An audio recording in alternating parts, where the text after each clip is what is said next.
Good day, everyone. I was born and raised in Detroit. Growing up there, I saw people like me running things. This is a courtroom, not a circus, so we're gonna calm down. I'm sorry. What I found there was a passion that I didn't know existed. This is the bottom line. I'm excited to free fall into the limitless possibilities with we the people. So many are fearful of the law. They think it's something that works against them. I think you need to begin to accept responsibility for your mistakes. We are the people. Lenora Gable claims she hired a professional mourner to praise her deceased brother during his funeral, but the defendant bashed him instead. All right. Elliot Mercer says the plaintiff dragged him into court for exposing the truth about her brother. Court is now in session. The Honorable Judge Lauren Lake presiding. You may be seated. Hello, Your Honor. Hello, thank you, Sean. Good day, everyone. Good day. This is the case of Gable versus Mercer. Miss Gable, you are suing Mr. Mercer for $2,500 for breach of contract. Is that correct? Correct. You say the defendant ruined your brother's funeral. Yes. The defendant, you say your conscience kicked in and you had to tell the truth. Yes, ma'am. All right, I'll start with you, Miss Gable. Why are you here today? Well, my brother passed away, and I hired a professional mourner, which has been done from ages. And this young man was an actor. My brother was an upstanding person in the community. You hired a professional? Yes, ma'am. Mourner? Yes, ma'am. I've never heard of such. Have you, Sean? I have heard of it, especially in places like Africa, where they actually hire mourners to go in and mourn for people. I have never heard of this. Now, I do know when the church folks go over to people's funerals they never knew nothing about and just go in there and hoot and holler. It's similar to that, but you get paid? Yes, ma'am. Absolutely. They don't even know the person. And they Okay, so you hired a professional mourner. Yes, ma'am. Why? Well, he is a friend of my son at the acting school that my son attends. And my brother was a philanthropist, and he gave to that particular school, he gave to hospitals. He was an anonymous philanthropist, and he wanted to keep everything secret. I knew that And this so young... you think an anonymous philanthropist wants a professional mourner at their funeral? Well, this young man was having a hard time, and he was an out-of-work, starving actor. And my son suggested, you know, maybe we could help him out. So I offered to give him $2,500, and he had needed some place to stay. And $2,500 to go cry at a funeral? Actually, to give a eulogy, to uplift my brother. So to give the eulogy. And to do and greet and, you know, the mourning people and and the people at the. Well, see, he was an outstanding person in the community. You said that. So now tell me why you made the decision to hire a professional mourner when your brother was already an outstanding person in the community. Well, he didn't have any children, and I had went to one of the plays of this young man at my son's, and my son suggested, he told me a little bit about him, that he was kind of down and out and didn't have a job. And he Are we talking about Mr. Mercer? Mr. Mercer. So, Mr. Mercer, were you down and out and didn't have a job? Yes, Your Honor. I was down and out, and I did not have a job. You're an actor? Yes, Your Honor. So, you got a call saying we need an actor for a role. This is to be a mourner, or had you been a mourner before? I had never been a mourner prior to this, Your Honor. So how did you think this job came to you? Okay, so, Your Honor, she told the truth about a few things. I am an actor, and I am, what people would call broke. So I might take unusual jobs from time to time, but I'm not a criminal, and I'm not a liar. All right. But were you hired to be a criminal or a liar? You were hired to just go in there and hoot and holler, right? Not even. I was hired in there to speak highly of Mr. Arthur Gable. So you were basically hired no different than a person who comes to do a eulogy that didn't know the person either. Absolutely. So is that what a professional mourner does? Or I'm trying to understand, how does that differ from, say, a person or a speaker or a pastor who may not have been familiar with the person, but is giving like a love offering or a fee to come and conduct the service? Yes. Why is this sounding so sketchy? Is it sketchy, or am I missing something? Yana, I thought it was sketchy too, but I was down on my luck at the time. So who called you? Well, they showed up to my one-man play. Who showed up? A few people. It's a very intimate black box theater, so it's intimate, not many people. But was Ms. Gable there? She was there and her son was there, and I imagine her son, yes, he told her my situation, and she said that she had something that she wanted to propose to me because she wanted to help me out. And what did they propose? Well, she said that I have something for you, $2,500, if you could come and just be a mourner at my brother's funeral. So you went there to offer him $2,500 to mourn? No, we didn't go there. We just went to see his play. This is before okay, my well, son, how did the idea come about? You know what? I'm gonna get him to come be the mourner. Well, the idea actually came out about a month after we had seen the play. All right. And my brother hadn't passed. Coming up. So I have a great question. Did you say, I'm gonna give you your money back because I'm not comfortable with this? I didn't say that. If you'll be in the Los Angeles area and want to bring your case to court, call 1-888-552-6878. You're watching Emmy-nominated We the People with Judge Lauren Lake. We're back with the case of Lenora Gable, who brought Elliot Mercer to court for breach of contract. Why did you decide to hire Mr. Mercer to be a professional mourner? Was it because there was no one to eulogize your brother? We did have speakers, and they was more professional speakers. So why did you hire him? And as far as someone actually mourning him, and my son actually suggested it, and he was supposed to be. And he's not here today to say why? No. Mr. Mercer. Yana. Why do you think you were hired to be a professional mourner? To clean up the image of a dead man. All right, to clean up the image of a dead man. And what image was this? Well, when I took this offer, Your Honor, I honestly did think I was speaking good and truthful of the man. So we get to the service. I am there doing what I was paid to do. I was a mourner. Eulogize? Yeah. Well, we hadn't got to the eulogy yet, Your Honor. The eulogy is where everything took a big turn. You were just in there talking about. I was pulling out tissues for people, patting people on the back, hugging them, letting them know how much of a great person that we are greatly going to miss. I was hired as a nephew, a mourner and a long-lost nephew or nephew, whatever. I was a nephew. Mr. Mercer, Yeah. can you tell me, when you were hired, what was your understanding of your role? My understanding was that I was honoring a philanthropist who was misunderstood. That's what I was told. And then what happened? Did you get in there and do that? I got in there and I did that up until the eulogy. So then what happened? She pulled me to the side. We went in the side room real quick and she gave me a box. She said, "You the actor, you know what to do, yada, yada, yada. But these are his things, these are his valuables. Get familiar with them." Then she left. She left me to Get familiar with his valuables? His valuables that was supposed to be keepsakes of some sort. What's the problem with that? You had been hired. And then we were all good, Your Honor. And we had a contract. And then what happened? Well, as I dug into this box that she handed me, and I got evidence. I have evidence. You weren't supposed to go into that. You're supposed to do your job. Your Honor, as I went into the keepsake box, and she wanted me to talk about the good things, but it wasn't all good in this box here. But it wasn't. It was a bunch of insurance policies. One at a time. It was a bunch of insurance policies taken out on some of the elderly people that were there at the service. What? That I grew up with some of these people that were at the service. That's the thing. She didn't know I knew. I knew some of these people. Like, there were insurance policies taken out on elderly people because this man was betting on their deaths, and ironically, he just beat them to it. But what does that have to do with you being hired as an actor to be a professional mourner? Well, I just couldn't keep going on with that lie right there, and especially if some of the elderly people were there, if they're looking up there and realize that might be my next stop, they could die tomorrow. And guess what? The last lie is gonna be the one I told them I can't do it, Your Honor. I cannot do it. So you felt like you had uncovered something sinister and illegal. The people that he took policies out on, but they were all in the audience. They were there. But he's dead now, so what is it gonna do? Y'all are at the wrong funeral.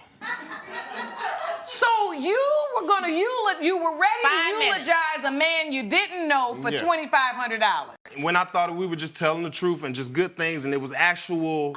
When you thought he really was a philanthropist and a good man, and they just needed somebody to act that out. For 5 minutes. But once you found out that he might not have been a great man, then you didn't want to do it anymore. So I have a great question. Did you say, I'm going to give you your money back because I'm not comfortable with this? No. I didn't say that. Okay. I didn't. Now we're getting to why we're here. I didn't say that. So you decided, I don't want to do this anymore because I am not feeling like this is appropriate, because I'm seeing things that doesn't add up to him being this great community figure. Yes, ma'am. Now, not only am I acting, I'm lying. Actively lying right now in the service, yes. In the service. Yes. The acting part wasn't a lie. You acting like you knew him wasn't a lie enough. This was a lie on a lie. A double lie. Yes. A lie to the second power.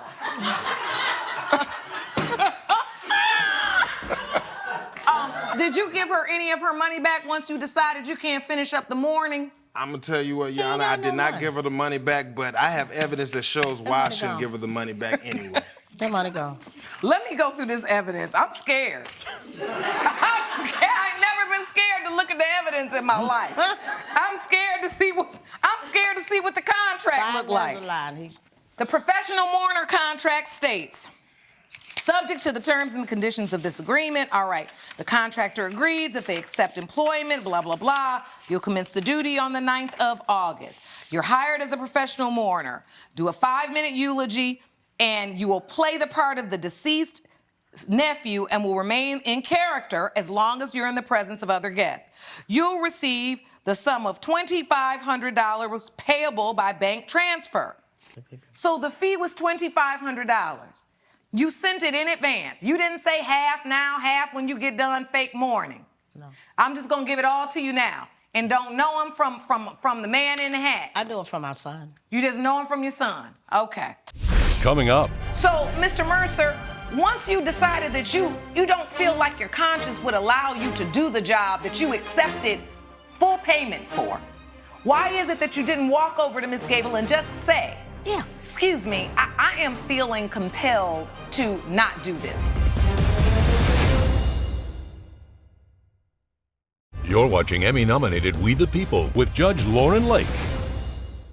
We're back with the case of Lenora Gable, who brought Elliot Mercer to court for breach of contract.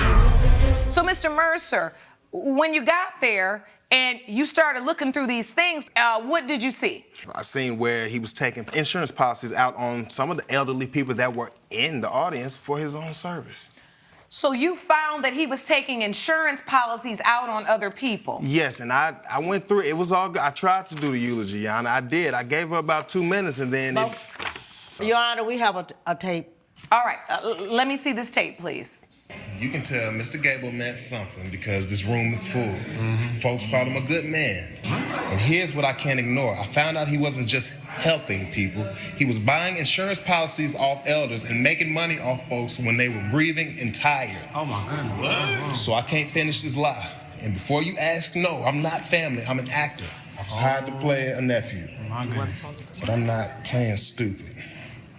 So, Mr. Mercer, once you decided that you don't feel like your conscience would allow you to do the job that you accepted full payment for, why is it that you didn't walk over to Miss Gable and just say, Yeah. excuse me, I am feeling compelled to not do this. I know I've been here for this amount. I'll return all of your money, this part of your money. We can talk about it later, but I can't give a eulogy. That's what I tried to tell Why would you stand up there then and pretty much out He just these wanted secrets? to show my brother off. I don't know, he just had an instinct, a moralistic passion that came over him that he wanted to decide to spill the beans and say the wrong derogatory thing against a contract that we had agreed upon. I told you, no secrets. Coming up, I'm wrong for realizing that I did wrong and pointing out somebody wrong. No. You come and Where you're wrong, both of you wrong. you're watching Emmy-nominated We the People with Judge Lauren Lake. We're back with the case of Lenora Gable, who brought Elliot Mercer to court for breach of contract. But you gave it to them. I just had him look over. You gave it to him. He perused through. He saw it. You gave it to him. But at the end of the day, nosy to dig deeper to dig deeper and to make up his own assumptions. I'm going your and brother's you came box before. deeper than you go in. You weren't even supposed to go up there then. If you wasn't going to say You the had nice me thing, go up there. What do you mean? You handed me the box. You told me to read into the stuff and get familiar with it, and you didn't know what was in the bottom of the box. I handed it to you so you can get a little glimpse, 5 minutes glimpses of it, but you dig and dig and So dig. I know more about your brother's box than you, right? You're the crook and you're the liar. All right, okay? that's good. I'm the crook and You're I'm the the liar, one. Your Honor, but I sat there But and told the truth. you ain't no better than my brother. I'm the crook and You're I'm the no liar, better but I than told the his. truth. I just don't understand how I'm in here right now. You can't keep a secret. I'm some wrong. people hurt you So for listen, that. I'm wrong for realizing that I did wrong and pointing out somebody wrong. No. You come and where talk to me. you're wrong, both of you wrong. But where you're really wrong is you accepted payment to be an actor. Yes. You were paid to play a role. Yes. That role you did not fulfill completely. You did the first part, but then when it came to the eulogy, you didn't just agree not to do the eulogy. You then decided to then tell all of the deceit. Miss Gable, just give me a minute. Okay.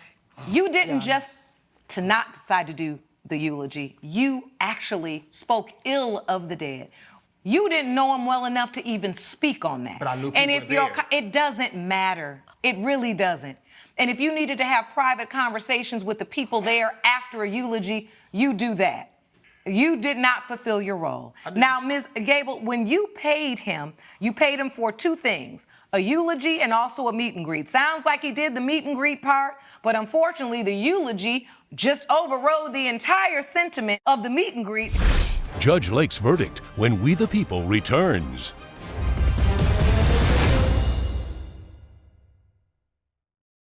You're watching Emmy-nominated We the People with Judge Lauren Lake.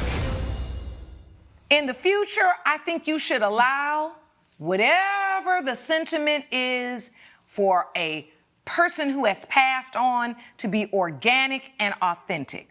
When you start trying to produce pain and produce people mourning, you end up with situations like this. This, to me, did not honor your brother.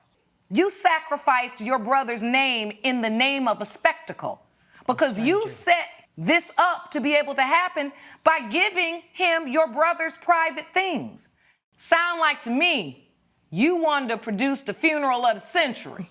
And you wanted to make sure it was enough hooting and hollering and running around, and you could fall out and do all of your things. And this was not about honoring your brother. This went entirely too far. But you did have an agreement, and Mr. Mercer not only didn't live up to it, he basically destroyed your brother's name in the process. But that's on you too. Judging for the plaintiff for $2,500. Court is adjourned. All right. Judge Lake has ruled in favor of the plaintiff. The defendant is ordered to pay $2,500. You need to abide by your contracts and don't take advantage of when someone's trying to really help you. Yes, ma'am. And I'd like to say that no contract should ever tell somebody they should commit fraud and keep a straight face.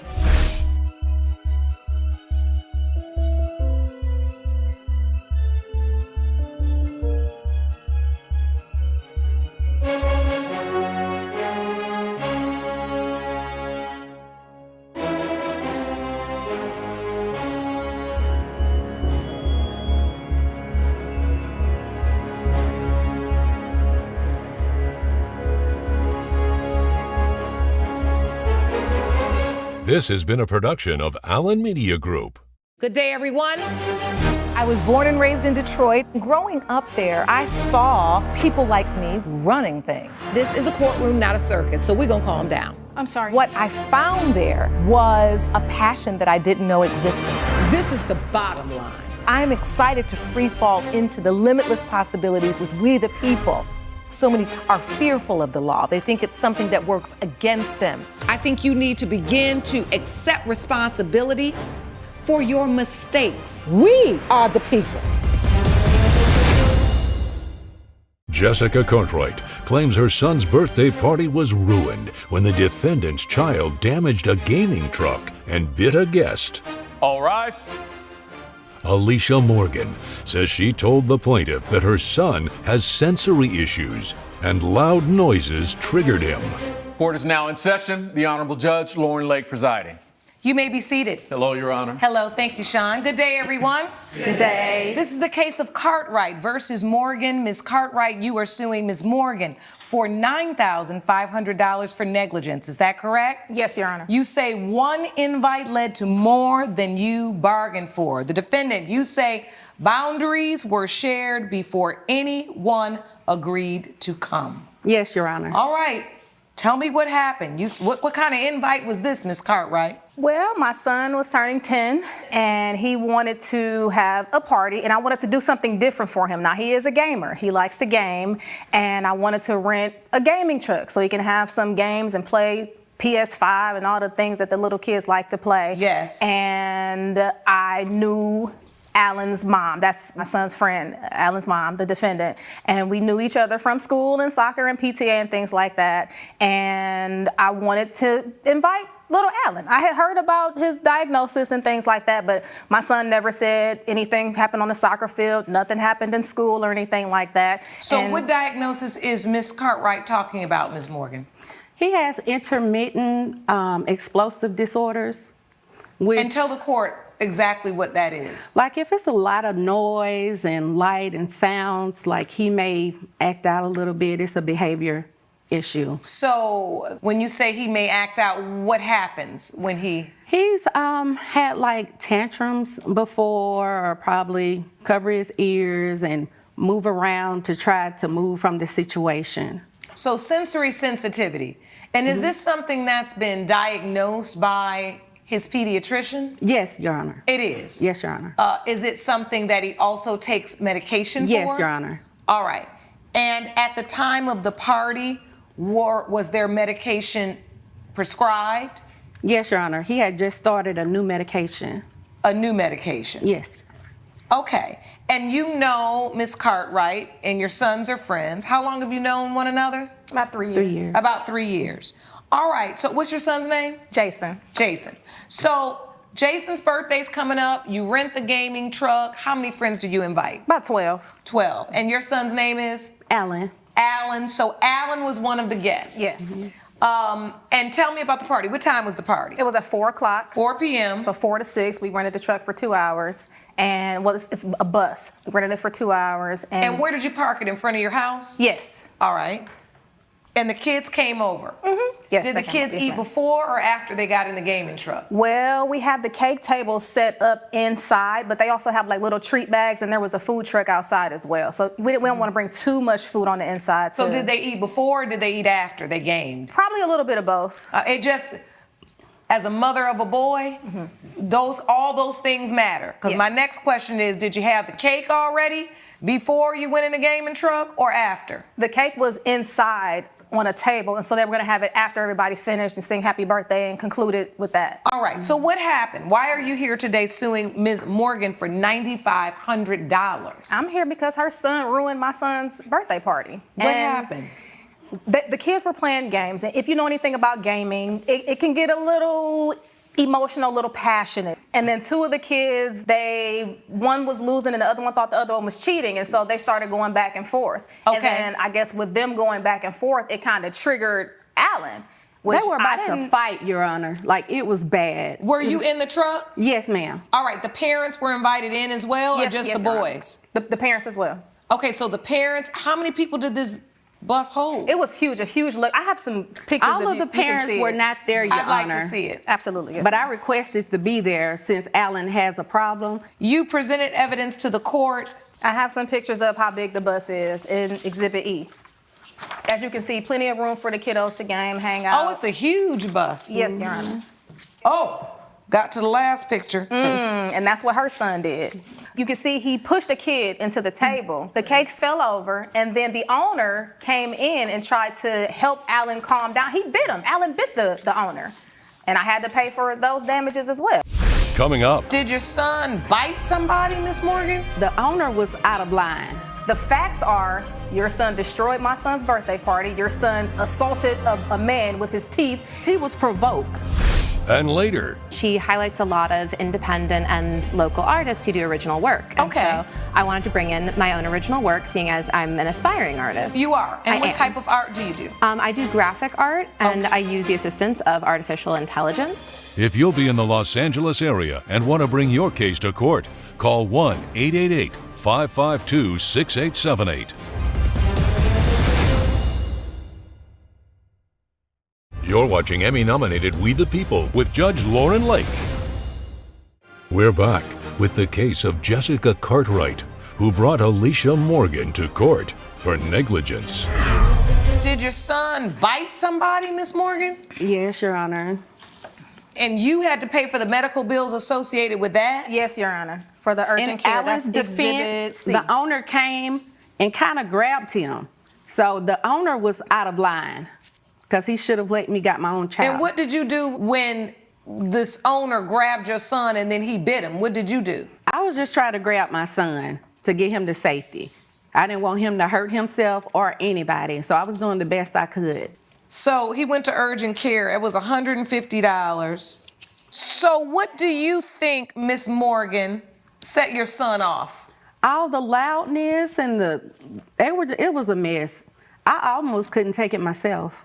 So the loudness from them screaming and playing the game. Yes, and they're stomping and just doing the most. Well, I did this first and I did this, and they pushing and shoving a little bit too. And it was just too much for my Alan. He couldn't take it. And so what did he do before the bus driver grabbed him? Well, it was another little kid that ran up because like it was too much. So he kind of like threw the controller. And the control, I don't think he tried to break the screen. So when he kind of threw the controller, it hit the screen and broke the screen. He yeeted the controller into the screen and it cracked. So another little boy came up at him, kind of charged him.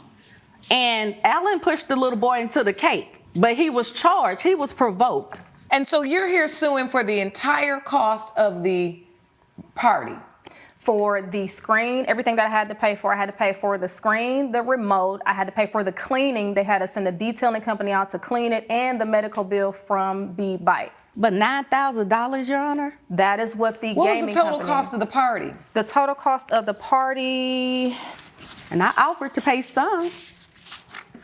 so to rent the gaming center or the gaming bus for 2 hours, of course that wasn't $9,500. I was just about to say. That was not $9,500. I'm in the wrong business, Sean. We're going to get us a gaming truck after we get done out of the We need to get a gaming bus if that's what you're paying. It was about $150 per hour. All right. But the damages from, and that is Exhibit A, the equipment repairs and replacements, $73.50. That's what the company charged me. The deep cleaning and the detailing, that was another $2,000, plus the urgent care bill was $150. That's where the $9,500 came from. And I paid all of that because, of course, I rented the truck. But her son caused all the damage. Not my son, not anybody else's children. Her son caused all that damage by himself. But the other children is what provoked the damage to be caused. Well, So you should although ask he their was moms. You provoked- should have their moms in here as well. Although he was provoked, he was the only one that took action. Okay, but he's special, and you knew that. And you- before So you wait a begged. minute. You're admitting now in open court that Alan was provoked? No, I'm not admitting that. Okay, I'm saying so- that's what she's saying. If you said that, if you feel like your son was provoked and you feel those are feelings. The facts are your son destroyed my son's birthday party. Your son assaulted a man with his teeth, and your son was not. You should have made sure he didn't. They violated my son's space. Ma'am. The little boy should not ran up in Ma'am. his space as Ma'am. well as the owner. All right. So I've my heard son is really enough. the victim.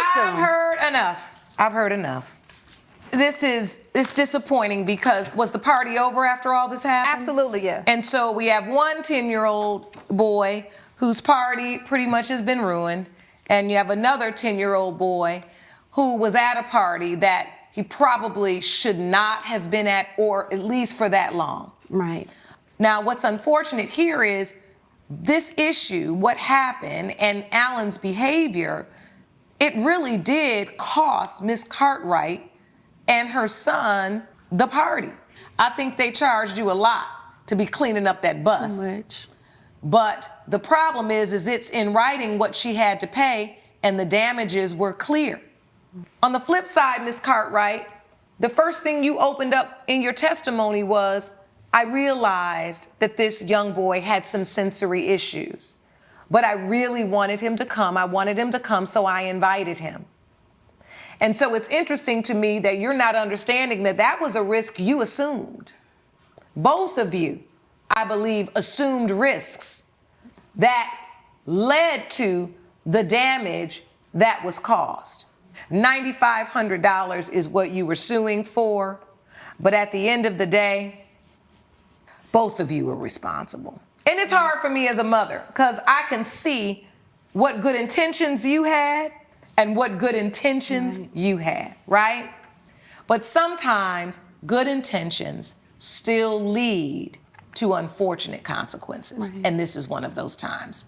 Split the difference. Judgment for the plaintiff for $4,750. Court is adjourned. Thank you, Your Honor. All rise. Judge Lake has ruled in favor of the plaintiff. The defendant is ordered to pay $4,750. I'm pretty satisfied. She should have paid the whole thing, but it's okay. I'm extremely satisfied. I tried to pay half in the first place. She should have just taken it and everything will be fine. I hope we can remain friends after this. Please gather your things to follow me this way. Coming up. You're suing her because she removed the cards. Why did you remove the cards, Ms. Crawford? Your Honor, shortly after I displayed the cards, one of my repeat customers pointed out to me that it looked like an AI-generated image. She confirmed that this was. This is not on point with my brand. You're watching Emmy-nominated We the People with Judge Lauren Lake.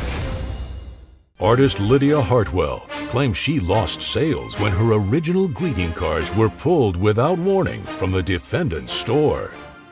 Margaret Crawford says the cards were AI-generated and she's countersuing for $1,000. Good day, everyone. This is the case of Hartwell versus Crawford. Ms. Hartwell, you are suing Ms. Crawford for $199 for breach of contract. And Ms. Crawford, you are countersuing Ms. Hartwell for $1,000. Is that correct? Yes, Your Honor. Plaintiff, you say that your work was shelved and so were your earnings? Yes, Your Honor. And Ms. Crawford, you say that the key details were never disclosed. Yes, Your Honor. What is this about? I'll start with you, plaintiff. So, Your Honor, I came to the defendant's store. She highlights a lot of independent and local artists who do original work. And so I wanted to bring in my own original work, seeing as I'm an aspiring artist. You are. And what type of art do you do? I do graphic art, and I use the assistance of artificial intelligence. Okay. And so I came into her, and I decided to give her one of my pieces, and she wanted to put it up as a card for the 4th of July to give it a little test run. And I have in my evidence, I do have a picture of it. It is an American flag on a barn, and we decided to sell it for the 4th of July. And it actually sold out, and we got a lot of great reviews. So we talked a little bit later, and she wanted to commission. So this is a greeting card. Yes. And she put it up in her store. When you saw this card, you felt like it would be something your clientele would enjoy, Ms. Crawford? Yes, Your Honor, because it seemed to be consistent with my brand, which is original artwork. Coming up. Tell me a little bit about your countersuit, Ms. Crawford. When she came to pick up the cards, she created a scene. There were customers in the store that departed. You're watching Emmy-nominated We the People with Judge Lauren Lake. We're back with a dispute between Lydia Hartwell and Margaret Crawford over AI-generated greeting cards. In your mind, it was an original piece. What, did you think she had painted this and then just turned it into a greeting card? Yes, ma'am. Are you the buyer for your business? Yes, I am. And if you see in evidence, there's a picture of my store. You can read the sign in the window that says, we feature local artists. Proudly spotlighting original works of local artists. Okay, so what happened? Why are we here today? So after we discussed the second card that I was going to design for her, So the first one was this, the barn with the flag, and this was a go. So after I gave them to Miss Margaret, she put them on display for a couple days right before Thanksgiving, I believe on the 24th. And then after a couple days, I get a phone call that she says she's taken down down all of my inventory and asks if I was using AI to make the cards. And I was honest with her and said yes. And then she basically said that I need to get the cards out of her store in the next 3 days or she's going to throw them away. And so you're suing her because she removed the cards. Why did you remove the cards, Ms. Crawford? Your Honor, shortly after I displayed the cards, one of my repeat customers pointed out to me that it looked like an AI-generated image. And when I contacted Ms. Hartwell, she confirmed that this was. And this is not on point with my brand. Tell me a little bit about your countersuit, Ms. Crawford. Why are you countersuing for $1,000? There's just a disruption to my business. How did it disrupt your business? Well, first of all, when she came to pick up the cards, she created a scene. There were customers in the store that departed. It also got around town that I had put AI-generated artwork in my store. Okay, this is actually quite simple. Judge Lake's verdict when We the People returns.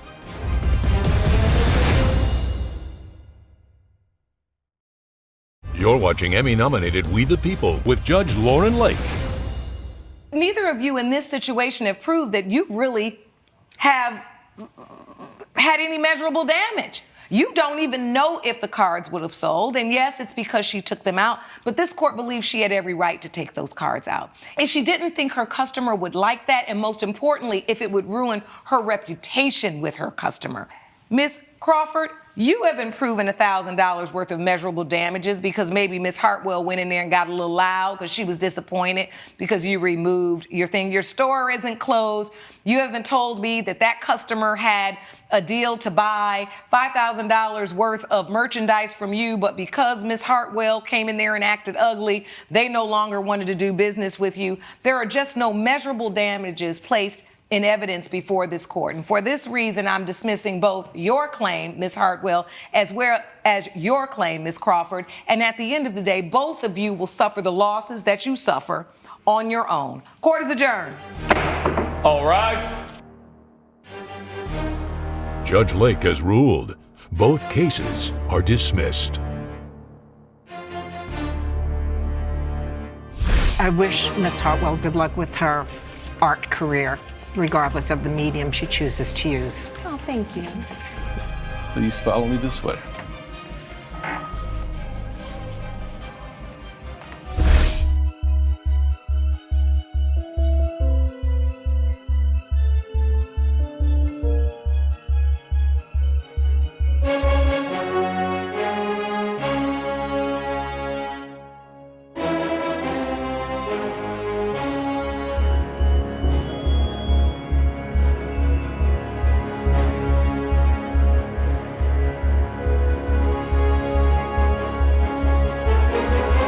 This has been a production of Allen Media Group.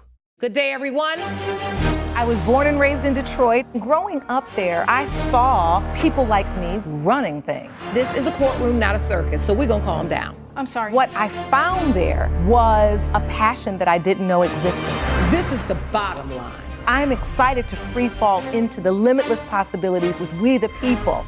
So many are fearful of the law. They think it's something that works against them. I think you need to begin to accept responsibility for your mistakes. We are the people. Leslie Johnson claims her neighbor trespassed on her property and interrupted her private prepaid BDSM session. All rise. Jordan Nelson says he thought he was interrupting a kidnapping and pepper sprayed the plaintiff's partner in good faith. Court is now in session. The Honorable Judge Lauren Lake presiding. You may be seated. Hello, Your Honor. Hello, thank you, Sean. Good day, everyone. Good day. This is the case of Johnson versus Nelson. Ms. Johnson, you are suing Mr. Nelson for $650 for negligence. You say the defendant's intrusion ruined an expensive prepaid event. Is that correct? Yes. And defendant, you say your actions were done in good faith. Yes. All right, I'll start with you, plaintiff. Tell the court why you're here. Your Honor, I'm here to sue the defendant, who is a neighbor of mine, because he decided to trespass on my private property and destroy a private session, which I paid $650 for. What kind of session? It was a BDSM. It's a submission type of role session. My son was away on vacation, so I wanted it to be very just private and nobody know about it, but he ended up just humiliating me in front of all the neighbors. A BDSM? BDSM, Okay, correct. forgive me, I don't know what that stands for. That stands for... Bondage. It's like a bondage. I'm very embarrassed, Your Honor. It's a bondage. I was like, it sounds like something nasty, but I don't know if I want to ask. Your Honor, Okay. it's a before getting nasty, so it's kind of like a non-sexual role play. Okay, so you're describing it now. Correct. Do we know what the acronym stands for? Bondage, degradation, sadomasochist. Bondage, degradation, sadomasochist. Oh, it got dark. Real dark. She had lightened it up a little bit, like, it's just a little... All I had was the bondage part. Yeah, you got the bondage. Well, let me tell you something. Let the record reflect, I don't know nothing about it. But okay, so you had arranged a private session for yourself. Now, this is done with a coach, or this is done with the person that does the BDSM? Correct. It's done with an individual who's basically a dominator, and he dresses up in role play. And for this one, his name was Malcolm, but he turned into Mr. Mr.? Yes. What kind of driving Miss Daisy is going on in here, Mr.? Oh, that's what you had to... That's like a pet name. You know what I mean? That's like it's like an escape. You know, you get lost. Because he had to dominate you. Correct. And you had to call him Mr. Yes. Oh, I definitely wouldn't work on none of that. None of this is gonna work for me. Okay, so you could only refer to him as Mr. Where are you, in the house? So we were outside. Oh, you're outside? He was basically, we were doing a role play. On your property? On my property. But outside? Outside, in front of the house. In front? Yes. He was, so Your Honor. What did you have on? I had a very beautiful dress on. It was quite lovely. And what did Mr. have on? So he was wearing all black and he had sunglasses on. Oh, all right. So he wore all black with sunglasses. Yes. And you just had on a pretty dress. Very beautiful, all yes. Right. Very expensive. Okay. And then tell me what happens. How was Mr. Nelson negligent? How did he get in it? So what happened was, so I paid for this, I prepaid $650 for this BDSM session. And how long have you been into this? For quite a few years. It's really an escape for me. I'm a CEO, and I own a spa, and I also have a beauty line. Okay, this is a fantasy thing. Fantasy, because and I like it. In real life, you're a boss lady. Yes. Okay, you want to turn a table. Yes. Okay. Yes. So anyway, what happened was, before the defendant ruined my playtime, Mr. He basically was in role play. He grabbed me from the back, and he basically was taking me into the front door. So it was like a kidnapping scene, right? So in broad daylight or at night? It was broad daylight. So what happened was... So he was supposed to act like he was kidnapping you? Into the house, yes. So what happened was, even before, like, the defendant pepper sprayed my guest and anything, he apparently called the police as well, like before he even came over, and I didn't realize that till after I was so humiliated by the police showing up. Coming up. And then once that happened, Ms. Johnson, you sound like you might have liked it. So, from the rate we're going, honey, this might have added to the whole BDSM. And later. And when you snatch them up, do you snatch them up like, get in here? Show me what it looked like. As a matter of fact, let's demonstrate. If you'll be in the Los Angeles area and want to bring your case to court, call 1-888-552-6878. You're watching Emmy-nominated We the People with Judge Lauren Lake. We're back with the case of Leslie Johnson, who is suing Jordan Nelson for interrupting her BDSM session. So I want to go to you, Mr. Nelson. So a lot is going on in the yard. Yeah. And you live next door, or you're a neighbor. Yes, ma'am. Yeah. What did you witness that day? You saw Ms. Johnson, and that's a neighbor you know. Yeah, definitely. And then you saw Mr. Yes, I Had saw you ever Mr. seen him before? Yes, but I didn't realize that at the time. She neglected to tell you that he also had a mask on. Oh. Yes. And, What kind of mask? Mask, you know, like we all kind of wore at the COVID time. You know, Oh, all like right. covered. Yeah. And this is what I see. I'm a retired police officer. I was trained to and I acted instinctually, you know. I look out my window, I'm washing dishes, and I see my neighbor on her front porch getting snatched up by a man dressed in black with a mask, dragged into her house. I mean, call me crazy, but I reacted instinctively. I called the police and I went over and to try to help her. And when you went over there, what did you do? Did you intervene or did you just yell? Well, I came across the street and I attacked him. Oh, you did. You grabbed him Right. because you thought he was hurting her. Yes, and I pepper sprayed him. And you pepper sprayed and him. tackled him. Yeah. And tackled him. Mm-hmm. And then once that happened, Ms. Johnson, you sound like you might have liked it.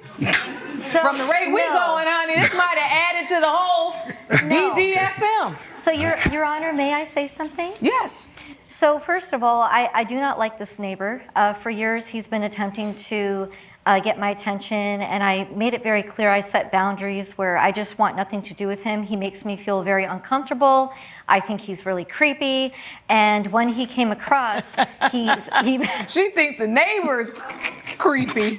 So he pepper sprayed my guest, tackled him to the ground. The police showed up and were asking me, you know, am I okay? What's going on? And at first I thought, like, why is the police even there? And that embarrassed me because, like, I have a very private type of life, so I felt very humiliated, very violated, and I want nothing to do with this individual. I just want my money back, and that's it. All right, so you feel like when he came over and tackled Mr., called the police, everything got interrupted, your entire session was ruined, you had paid $650. Correct, and I have evidence here. May I give it to you? I'm looking through the evidence you presented to the court. I'm actually looking at the text exchange between you and Mr., where you told him you want the whole works. The black mask, the snatch and grab, the immersion. Your son will be at his father's on Thursday, so meet you on the front lawn at 5 o'clock and make it look real. It's a high-risk simulation, Leslie. Surcharge included. You won't see me coming. Oh, wow. Look how Sean looking at Miss Johnson. Who knew? Okay, what would you like to say, Mr. Nelson? If you want to keep your business so private and you don't want anybody to know and you want it, everything to be so DL, why are you going to do it in broad daylight, out in your front yard? Why are you so with everybody? And with everybody looking? but you know also that your neighbor is a retired police officer, and even if he weren't, I mean, Sean, I would think it would be reasonable for a man in that situation to see a woman being snatched up like that, to think that she was in danger. Absolutely. I mean, you basically said make it look real. And it obviously looked real, like you were getting snatched. Okay. Yeah, she was. Under these circumstances, the law does give protections to Good Samaritans.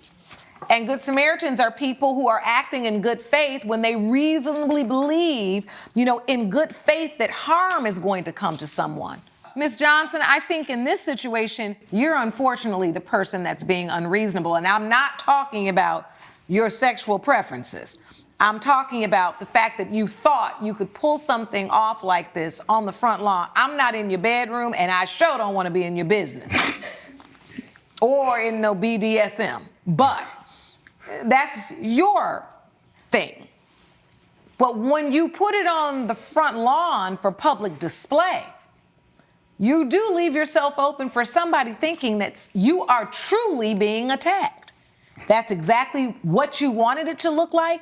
It's exactly what you paid for it to look like. It's exactly what it looked like for Mr. Nelson. And in this circumstance, he tried to be a good Samaritan and save you. It did ruin your session, but under the law, he's protected, and so are his actions. For that reason, your case is dismissed. Judgment for the defendant. Court is adjourned. Thank you. All rise. Judge Lake has ruled in favor of the defendant. The plaintiff's case is dismissed. I think he's creepy, and I'm going to file a restraining order. She can file all she wants. I stayed on my side of the fence for a long time, and I always plan to. And if I saw what I saw again tomorrow, I'd do the same thing. Coming up. She said you came from behind. Come with me. And That's you right. grab her like that. Correct. Now, do you have her like by the neck? Yes, I had her by the shoulders, like right on the neck and around the torso. You're watching Emmy-nominated We the People with Judge Lauren Lake. Malcolm Richards claims he was in the middle of a BDSM session with a client when the defendant pepper sprayed him, sending him to the ER. Jordan Nelson says the masked plaintiff grabbed his neighbor, so he intervened to protect her. This is the case of Richards versus Nelson. Mr. Richards, you are suing Mr. Nelson for $1,500 for personal injury. You say that the defendant attacked you and caused an allergic reaction. Is that correct? That's correct, Your Honor. The defendant, you say you were just trying to do the right thing. Yep. I'll start with you, plaintiff. What happened?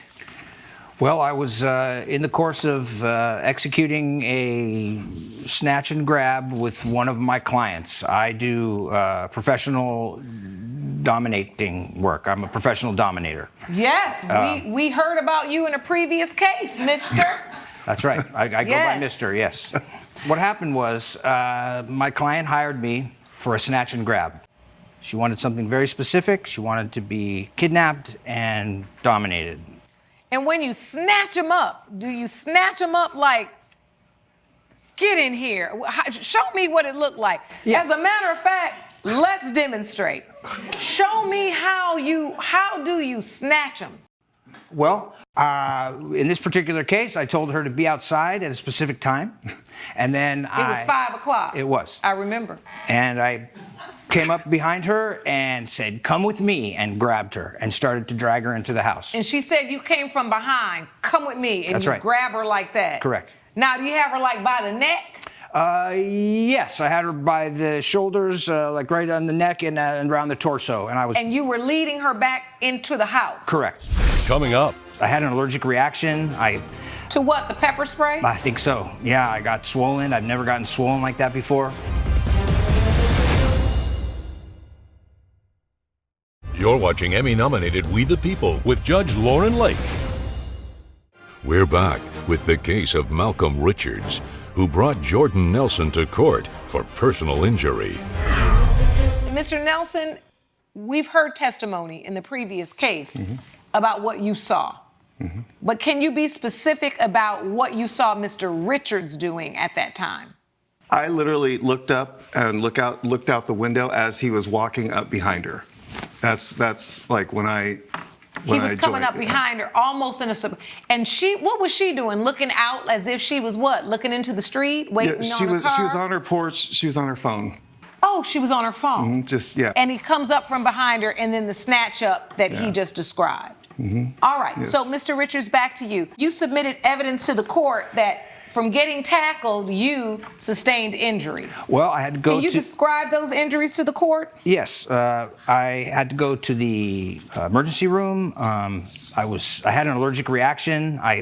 To what, the pepper spray? I think so. Yeah, I got swollen. I've never gotten swollen like that before. I had 2 other jobs scheduled the following days, and I had to cancel those jobs. And I have proof of that with the text messages. I see the emergency room visit. $1,850 for emergency room level 3 trauma. I believe the insurance covered a good portion of it. Yes, insurance did pay, but you had to pay $500. Correct. And then I missed out on a $650 job and a $350 job. All right. So I've looked through the evidence here. Is there anything else you'd like to say, Mr. Nelson, concerning this? I mean, you admit that you tackled him. I do, Your Honor. And you admit that you pepper sprayed him. I do, yeah. But with all due respect, I'm not going to make any apologies for being a good Samaritan. I acted upon what I thought was the right thing to do. Judge Lake's verdict when We the People returns.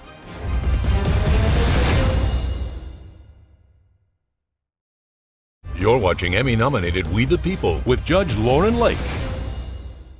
Do you really think he owes you $1,500 when you said yourself, this really was supposed to look like I was snatching her up and taking her in the house?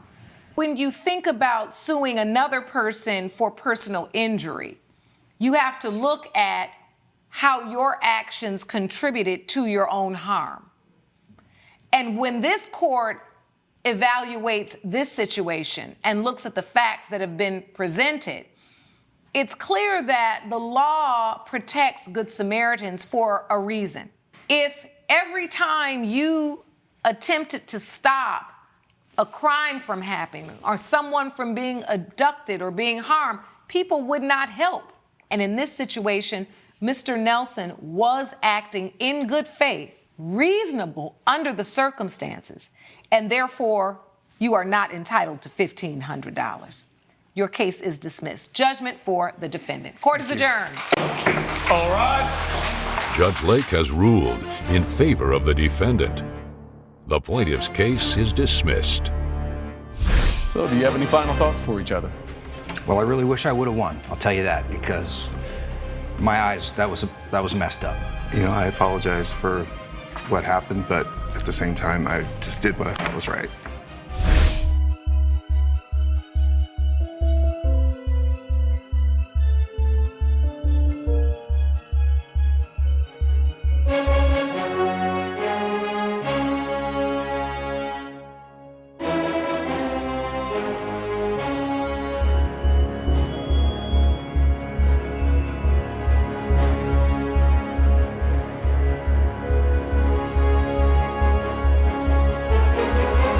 This has been a production of Allen Media Group. Good day, everyone. I was born and raised in Detroit. Growing up there, I saw people like me running things. This is a courtroom, not a circus, so we're gonna calm down. I'm sorry. What I found there was a passion that I didn't know existed. This is the bottom line. I'm excited to free fall into the limitless possibilities with We the People. So many are fearful of the law. They think it's something that works against them. I think you need to begin to accept responsibility for your mistakes. We are the people. Audriana Campbell claims a ring from her late grandmother went missing, and she later saw it hanging on a chain around her cousin's neck. All rise. Julia Robinson says her father gave her the ring, and it's rightfully hers. Court is now in session. The Honorable Judge Lauren Lake presiding. You may be seated. Hello, Your Honor. Hello, thank you, Sean. Good day, everyone. Good day. This is the case of Campbell versus Robinson and Robinson. Ms. Campbell, you are suing the Robinsons for $10,000 in stolen property. You say your grandmother's ring needs to be returned to you. Is that correct? Yes, Your Honor. All right. And the Robinsons, you say that the ring is rightfully yours. Is that correct? Yes, Your Honor. All right, I'll start with the plaintiff. This is your grandmother's ring you're here about? Yes. Tell the court why you're here. I'm here because my grandmother, in her will, she stated that this ring will be passed down to me. My grandmother died 20 years ago. I was 15 at the time, so I wasn't at the will reading. And when I did ask about the ring, I asked my mother, where's the ring? I want the ring. It's nowhere to be found. She said it got caught up in storage when they were cleaning out my grandmother's house. So for 20 years, no one knew where the ring was. Fast forward to a year ago at my aunt's funeral, I see the ring around Julia's neck. And Julia is? She's my cousin. She's your cousin? Yes.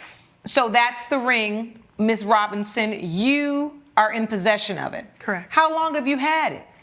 Just for this year. I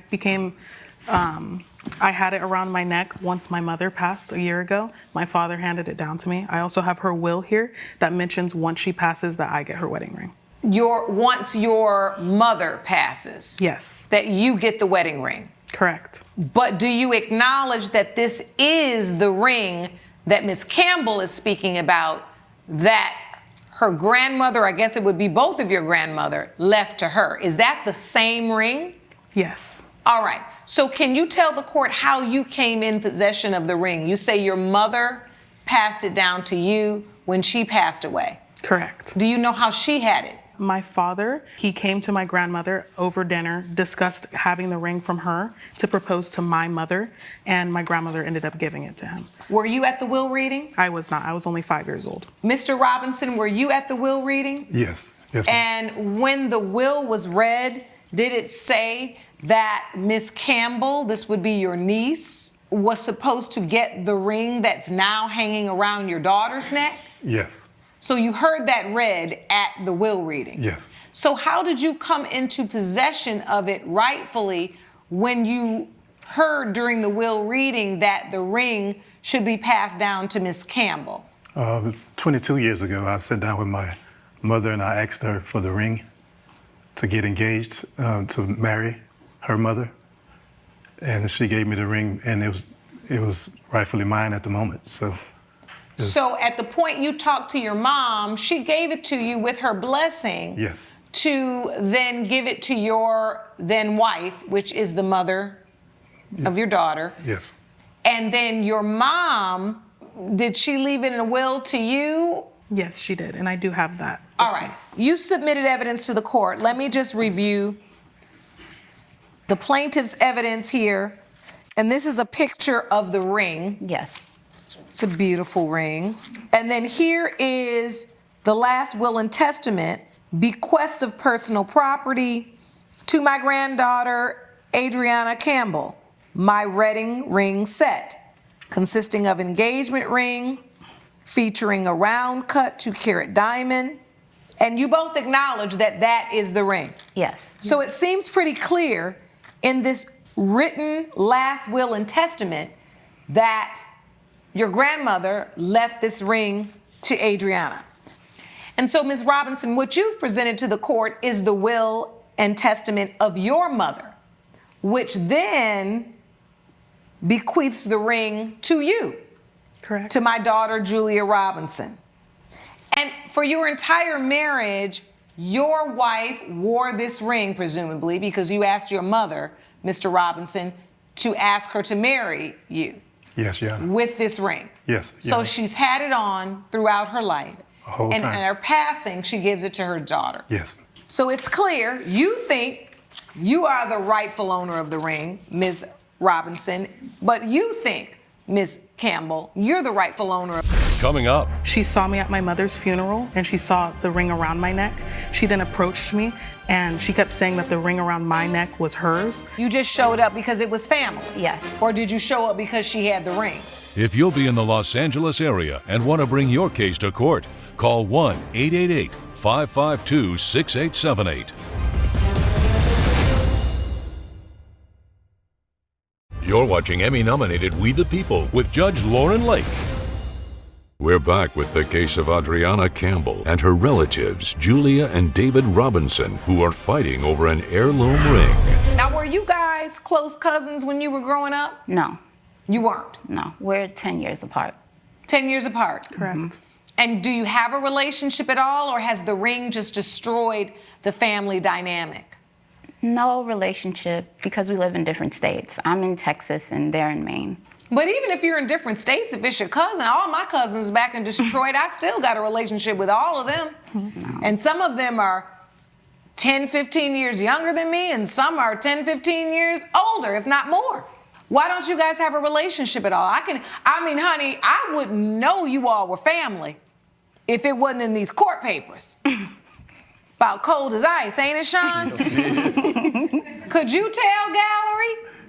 My goodness. Because this is your niece. Yes, ma'am. What is going on?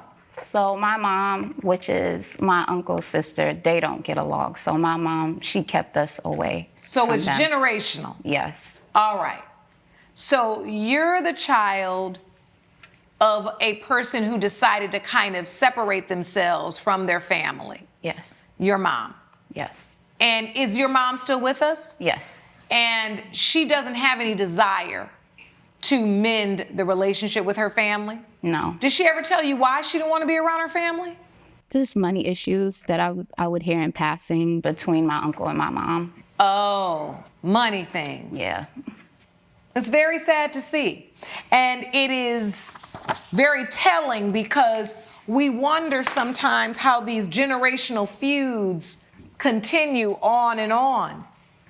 And we're seeing right here how that can happen. Do you all have any desire? You now are the next generation beyond this confusion. You don't have a desire to get to know your cousin, have a relationship. I don't care how much older you are. You don't have that desire? Your Honor, I did have the desire before my mother's funeral, but at my mother's funeral, Adriana actually approached me about the ring on my neck. And I felt like it was very inappropriate, and I felt like she was also being aggressive and demanding. So I do feel like I deserve at least an apology. She saw me at my mother's funeral, and she saw the ring around my neck. She then approached me, and she kept saying that the ring around my neck was hers and that it belonged to her, and she just kept being very demanding about it, and I ended up storming off. And this was during my mother's funeral. During the service? Yes. Oh, Lord, why did you pick that day, Miss Campbell? Now, you all close enough to, you were at her mother's funeral. Did you have a relationship with her mother? No. You didn't? No. You just showed up because it was family? Yes. Or did you show up because she had the ring? I didn't know she had the ring. Oh, that's when you found out? That's when I found out. Now, granted, Your Honor, I know time and place, but could you imagine I'm grieving a ring of 20 years that I haven't seen, and then I see it. And where did you think it was all these years? Storage. Oh, somebody told you it was in the storage? Yes, my mother. And what, they just get it when they could get it? Yes. What? And you say your mother, Mr. Robinson, actually gave it to you? Yes. We sit down at dinner and I explained to her what I needed it for and why did I want it. So I told her, you know, that once I get married, that I would pass it down to my daughter to keep it going with a good spirit. And I'm gonna be honest with you, there's nothing that this court has heard today that would suggest that what you're saying is a lie. The problem is that once there is a will that is in writing that basically bequeaths an item to an individual, yes, it stands. There's no other, will, a subsequent will, or a subsequent gift of your grandmother giving it to you in her lifetime that supersedes the validity of the will that's in place. And I can understand how that can be confusing, because in your mind, did you know at the time that she had bequeathed the ring to Miss Campbell when you asked for it? Did you know she had already said she was going to give it to Miss Campbell, your niece? No, I wouldn't have taken it. I would have made sure that she would, have the ring, something that my mother was giving to her, And what's difficult is it's been so long. Yes. But that doesn't change the fact that that is what is stated in the will, clearly. And that is what this court has to uphold. And for that reason, judgment for the plaintiff for $10,000. So, Ms. Campbell, this is a difficult situation because this ring that is a beloved piece of your grandmother's jewelry collection currently is hanging around your cousin's neck. And this court is clear in what the law is, that the written will stands, which means the ring belongs to you. But you're suing for $10,000, which is the state's maximum that you could collect. Do you want the ring still, or do you want the money? I want the ring, Your Honor. You want the ring? Yes. Well, as a person who, I wear my mother's ring, this is my mother's ring, and I wear at least one piece of her jewelry. I've worn a ring of hers for the last 20 years since she's passed. And I couldn't think of a dollar amount that would measure to me having this ring. Coming up. You too have such a connection to the ring through your own mother. And as a young person who isn't privy to all of these legalities, you believe your mother left you the ring. It is very clearly stated in your grandmother's will that the ring belongs to her. You're watching Emmy-nominated We the People with Judge Lauren Lake. We're back with the case of Adriana Campbell and her relatives, Julia and David Robinson, who are fighting over an heirloom ring. It's very difficult, Ms. Robinson, because you too have such a connection to the ring through your own mother. And as a young person who isn't privy to all of these legalities, you believe your mother left you the ring. When did your mother pass? A year ago, A so year I'm still ago. grieving her. And this is why this is difficult, because this court is going to have to basically let you know that if you do not return the ring to your cousin, that you're going to have to pay for the value of the ring. The fact that it's very clearly stated in your grandmother's will that the ring belongs to her would lead this court to award her that $10,000 maximum. So at this moment in time, I want to give you the opportunity to give the ring back to your cousin or have to pay the fine of $10,000. Well, on my side of the family, money's very tight. So we don't just have $10,000 laying around to like hand over. And it's also very difficult for me to hand over a ring that feels very personal to me. I saw my mom wearing it for like 20 years, literally. So I feel like I'm very much in a tight situation right now. I want to say the money so I can keep the ring, but I don't have the money. Coming up. This probably is one of the first exchanges that you've had as cousins, which is sad for this court because family is everything, right? You're watching Emmy-nominated We the People with Judge Lauren Lake. We're back with the case of Adriana Campbell and her relatives, Julia and David Robinson, who are fighting over an heirloom ring. What I would say to you is this. The same way you've honored your mother by wearing the ring, did you have a relationship with your grandmother? No, I didn't. You did not. You have to then honor what she has in writing, which is she wanted that ring to be given to Ms. Campbell. Barring her changing that will in writing, you just can't change her will verbally, and that's a legal lesson for us all. It has to be a written addendum. It has to be a written change that, just like every will, right, that has certain legal process to be notarized. You have to go through a process, and that process was not handled legally. And so at this time, this court would instruct you to give the ring back to your cousin, or I will have to award her $10,000 in which she could seek a judgment against you. Okay. If you didn't pay. I will hand over the ring. And I think at the moment that you all hand over this ring, this probably is one of the first exchanges that you've had as cousins, which is sad for this court because family is everything, right? Knowing who your family is. We do a lot of work in this court helping people find out who their father is, resolve paternity questions, help resolve legal issues that happen between family members in the hopes that the legal resolution can lead to emotional evolution, that we can evolve out of the dark places into something that's new. And so I think this moment gives us the opportunity, while it's a sad moment and very difficult, it gives us the opportunity.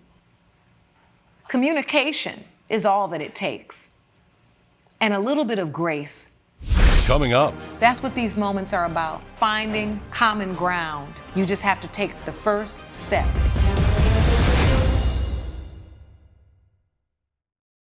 You're watching Emmy-nominated We the People with Judge Lauren Lake.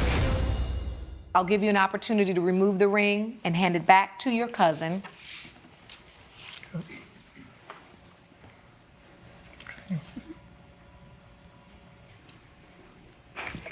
Feel free to step into the aisle. Thank you. You're welcome. That was hard. Yes. But that was full of grace, Miss Robinson. I'm very proud of you because you did not have to handle that as maturely as you did. Do you agree, gallery? Yes. How does it feel, Miss Campbell? It feels good. And I do feel bad because she had no idea that this ring belonged to my grandmother. But I'm willing to do what you said, build a relationship and let her see the ring, and I will pass it down to her. That was beautiful. Thank you for that. Thank you. That's what these moments are about finding common ground. And sometimes when you just don't know where that is, you just have to take the first step. And you did that today. And you did that today. And that's what family does. Court is adjourned. All rise. Judge Lake has ruled in favor of the plaintiff. The defendants are ordered to surrender the ring to the plaintiff. I hope to have a relationship with you. I hope to have a relationship too. All right, please gather your things and follow me this way.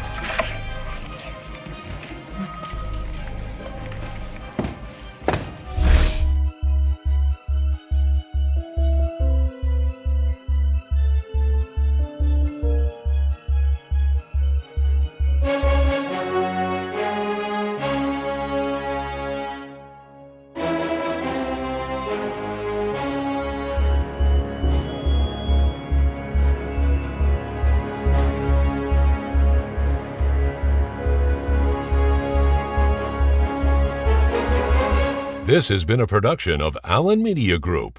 Good day, everyone. I was born and raised in Detroit. Growing up there, I saw people like me running things. This is a courtroom, not a circus, so we're gonna calm down. I'm sorry. What I found there was a passion that I didn't know existed. This is the bottom line. I'm excited to free fall into the limitless possibilities with we the people.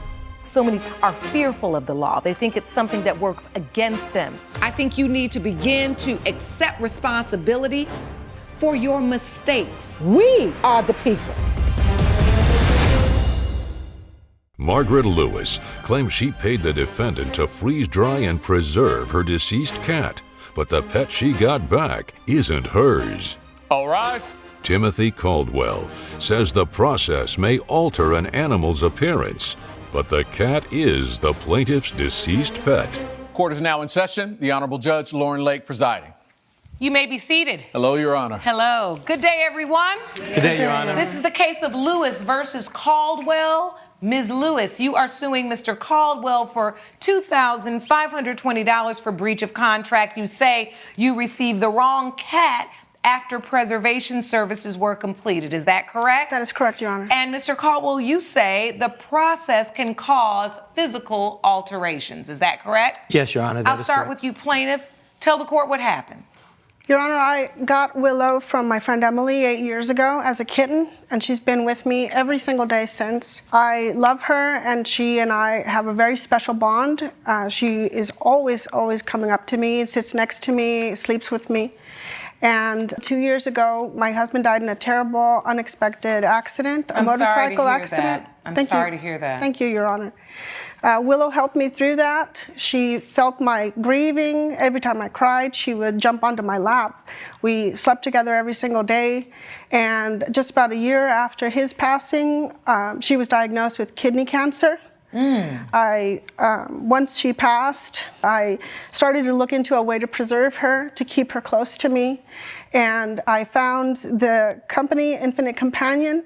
I spoke to Mr. Timothy Caldwell, and he told me it was going to take a year to get her back. I'm going to stop you right there, Ms. Lewis, because I would like Mr. Caldwell to be able to respond. Mr. Caldwell, you own the company. What is it called? Infinite Companion, Infinite freeze-dried preservation. Companion. Yes.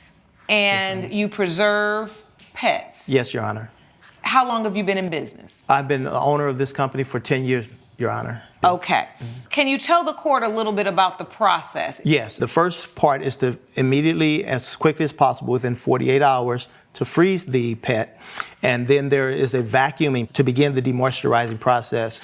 And then after that is the removal of moisture, which can take several months in itself. So it's an extensive process. It's more elaborate and it's more delicate than a typical taxidermy, which is another process that's used. I've actually never heard of it. Have you heard of it, Sean? I have not. And I've lost 2 pets. I didn't even consider that it was a possibility. So, Ms. Lewis, it's obvious that you've had consecutive traumatic losses. Yes, Your Honor. And so when you heard about the service, you decided this is what I want to do. Yes, I spoke at length to Mr. Caldwell, and he told me that we could even position her in the position that she slept next to me on the bed so that I could lay her next to me and I would still have her close to me. Okay. How much did the service cost? $2,520, Your Honor. And that's the amount you're suing for? Yes, ma'am. Was there a contract? You submitted evidence to the court today? Yes, ma'am. It's my Exhibit B. So you have the paid receipt, $2,520 from Infinite Companion. Yes, Your Honor. So tell the court why you're here today. Why are you suing for breach of contract? What went wrong? I feel in my heart that this isn't Willow. I believe that they've made a mistake and gave me somebody else's cat. Oh, no. Willow had a very significant scar on her belly from removing the kidney, and there is no scarring on this cat. And I even performed some DNA tests of my own. I had some cat hair on a brush that was Willow's, and this hair on this cat came back inconclusive, which only makes me more sure that this isn't my Willow. So, Mr. Caldwell, how do you respond to that? Ms. Lewis is saying this is not Willow. Right. I stress to Ms. Margaret that the immediate freezing within a 48-hour post-mortem period is essential because beyond that point, it can compromise the effectiveness significantly of the process. And because Ms. Margaret actually brought her pet to us after that period, basically they're but shifting. I froze him, Your Honor. She was already frozen in a Ziploc bag because I read it online that I was supposed to do that. It was very close. It was. So immediately upon Willow's passing, you froze. Not immediately upon, but... Would that be just in a residential freezer or commercial freezer? What did you... Just at home, my freezer. In like a Ziploc. your home freezer? Yes, Your Honor. Is that... Typically, Your Honor, in our in-house equipment, we have sub-zero degree temperature freezers that maximize the effectiveness of the process. In the typical residential freezing system is definitely not going to be as cold. But I did let Ms. Margaret know that after that 48-hour post-mortem period, the skin can shift and close, fur can shift, and things can move around within that period of time. And so that's why it's essential to do it in such a quick period of time. And I informed her of that. May I ask you this? What is your identification process? How do you manage intake? How do you tell which animal is which and keep track of that? We actually have a chip that we implant into the animal in order to electronically track it, in addition to a tag that we put on the paw of the pet. Have you ever had issues before with someone getting the wrong pet returned to them? No, Your Honor. In the 10 years that we've been doing this, and again, we do this because we realize this is important to the pet owners. What measures were taken to prove to her that she, in fact, did have the correct pet? Well, I did explain to Ms. Lewis our intensive process of tracking from start to finish, of making sure that the pets are marked and identified He offered correctly. a DNA test, but it's people that he knows that are going to say whatever he wants them to say, Your Honor. So I don't feel that I would be confident that a positive result that he gives to me really changes anything for me. Coming up. We did get DNA test results. In the case of Lewis versus Caldwell, 2 separate hair samples were collected and sampled, and the results are as follows. And later, I was dealing with the hiccups 4 days straight, so I asked my roommates if they could scare me. I come running in, gotta breathe like this, you know? That's how you gotta do it, right? I mean, and it worked. if you'll be in the Los Angeles area and want to bring your case to court, call 1-888-552-6878. You're watching Emmy-nominated We the People with Judge Lauren Lake. We're back with a dispute between Margaret Lewis and Timothy Caldwell over her deceased cat. Your Honor, Ms. Lewis did indicate that she did some online inexpensive DNA tests, and I refuse to accept that because, for one thing, I couldn't verify the validity of it or the authenticity. I didn't know what company she dealt with, and I couldn't verify that the samples were even of her cat Willow. She got it from her brush, she said. But I did offer to do, with a reputable company, a professional DNA testing, and she told me she didn't trust me.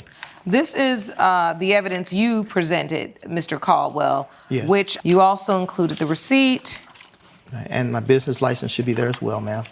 And Your Honor, if I may say, 15 years ago, I had a dog that passed away, and I started looking into how I could do something of this type for my own personal well-being and for my own, social, emotional health. And this is why I started this business in the first place. It's because I understand how it is for a grieving pet owner in a loss like this, and I empathize with Ms. Lewis. I just unfortunately realized that we did not make this mistake. This is the only cat of this color and type that we've had in months around the time that she presented it to us in October of 2024.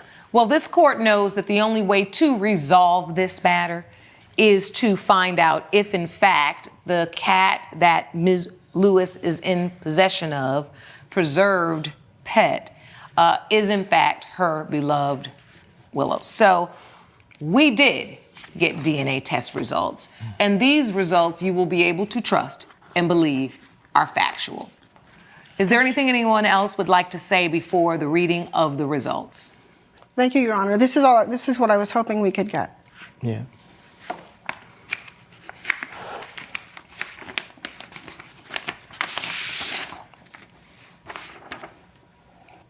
In the case of Lewis versus Caldwell, as it relates to Willow and the pet owner, Margaret Lewis, 2 separate hair samples were collected and sampled, and the results are as follows. The probability of DNA match is 95.999%. Based on the DNA analysis, the freeze-dried specimen is, in fact, Willow. Thank you, Your Honor. We got your answer for you. Thank you very much, Your Honor. And I hope you can take some solace in knowing that you haven't been without Willow. The service you paid for was, in fact, the service you got. And I hope that having her will bring you comfort. So I wish you the best. And Mr. Caldwell, one thing I will say to you, because I'm in this courtroom often, and there are many times when I'm asking the defendant for information and they are unprepared. I would like to commend you today for not only being prepared for court, being patient. Thank you, Your Honor. I appreciate that. In helping me understand your process, but also with Ms. Lewis. Because even though there was an issue that, here in the court, you remained very, very patient walking through the process. And I think that really shows your intentions behind this business. Thank you, Your Honor. And I appreciate it. It is a very difficult time for a pet owner, and I empathize with that. So thank you, Your Honor. Good luck in your business. Good luck to you, Ms. Lewis. With that said, judgment for the defendant. Court is adjourned. All rise. Judge Lake has ruled in favor of the defendant. The plaintiff's case is dismissed. I'm sorry. I expected to feel something and it wasn't there. Ms. Lewis, I empathize with you. I know, after losing your husband and then Willow, I know it's very traumatic for you. I wish you the best, and I'm sorry that you went through that. Thank you very much. Coming up. When you run around and ask everybody to scare you, is it reasonable that another roommate in the kitchen could overhear the same conversation and say, oh, he's trying to get the hiccups scared out of him? Yes, Your Honor, he could hear, but it's not his conversation. No, that's not how living with 4 roommates works. You're watching Emmy-nominated We the People with Judge Lauren Lake.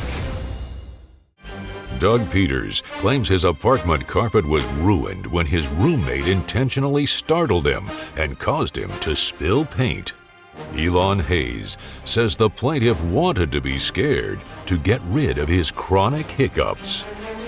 Mr. Peters, you are suing Mr. Hayes for $800 in property damage. You say the defendant scared you during a paint job and damaged the carpet. Is that correct? Yes, ma'am. All right, defendant, you say it was just a misunderstanding. Is that correct? Yes, ma'am. All right, I'd like to start with you, Mr. Peters. What happened? I was dealing with the hiccups for 4 days straight, and it was really taking a toll on me. I was kind of going crazy. I tried every remedy I could. One thing that I did notice that helped was when people would scare me. So I would ask certain coworkers if they could give me a little fright, I was just trying to... So how do you know Mr. Hayes? We went to college together. And was he with you on a day that you had the hiccups? Yeah, so I asked my other roommates, Jake and Dante, if they could help scare me. And I wanted to do this when Elon was not in the room because I don't really trust him with things like that. His social cues are kind of off. A day later, I was painting my room and he runs in, flailing his arms, screaming at the top of his lungs. And it made me drop the paint all over the carpet, and there's a huge stain, and it costed me $800 to fix it. And so, Mr. Hayes, why did you run in the room like that? I'm just trying to help. You know, we live in a small apartment, the four of us, and I'm there in the kitchen. I can see him in the living room, and they're talking, and I overhear what's going on. Tell me what you did. Well, I went out into the hallway when I thought that this would be a good opportunity. You know, I psyched myself up, so I think big, have a big voice, and I come running in, gotta ring like this, you know? Yeah, so that's how you gotta do it, right? I mean, and it worked. It worked. He was scared. I don't know. Is that how you do it, Sean? We used to just go, boo. But like, no one asked us to do it first. Coming up. You did not want to make him spill the paint, right? But your action did cause property damage. You're watching Emmy-nominated We the People with Judge Lauren Lake. We're back with the case of Doug Peters, who brought Elon Hayes to court for property damage. So now you want to sue him for the total charge to fix the carpet? Yes, I feel that if he was trying to be a good friend, then he would at least try to help pay for this situation. I don't feel that I should be paying for this by myself. Okay. When you run around and ask everybody to scare you, is it reasonable that another roommate in the kitchen could overhear the same conversation and say, oh, he's trying to get the hiccups scared out of him? Yes, Your Honor, he could hear, but it's not his conversation to listen to. That's eavesdropping. No, that's not how living with four roommates works. At the end of the day, it is reasonable that if you're speaking to roommates and you haven't gone and shut yourself up in the bathroom and whispering, you guys, please scare me, that it's reasonable that he could overhear it. Now, the question becomes, did he have the right, when he weren't speaking to them, to interpret, I want to be in on this too. Right. I want to go try to scare him. That's debatable. The end result, though, is you do an action, Mr. Hayes, that leads to a result. You, with intent, wanted to scare him. You did not want to make him spill the paint, right? But your action did cause property damage. However, you were inviting that same action. And this court does not find it's reasonable for you to say that I want these two people to scare me, but I don't want the third roommate to scare me, because what you've already said to the court is you were willing to be scared, which dropping or spilling paint is a reasonable result of being scared. Judge Lake's verdict when We the People returns.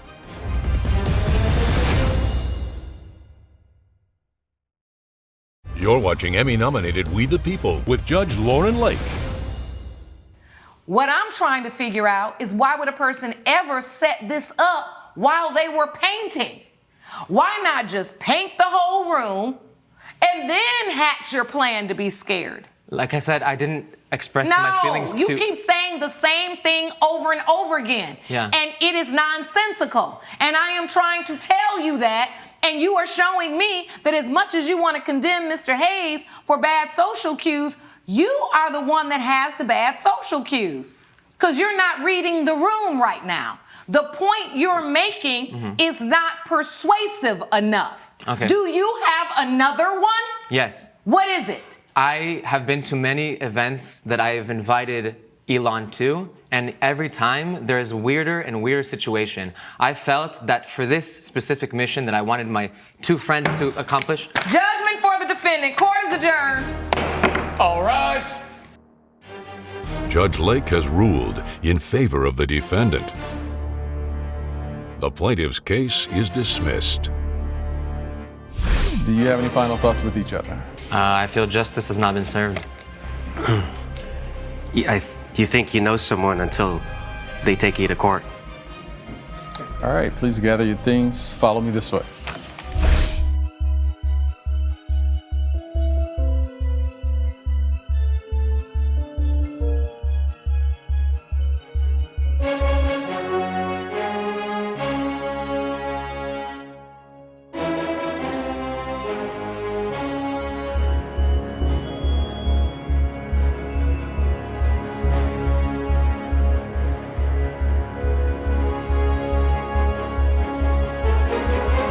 This has been a production of Allen Media Group.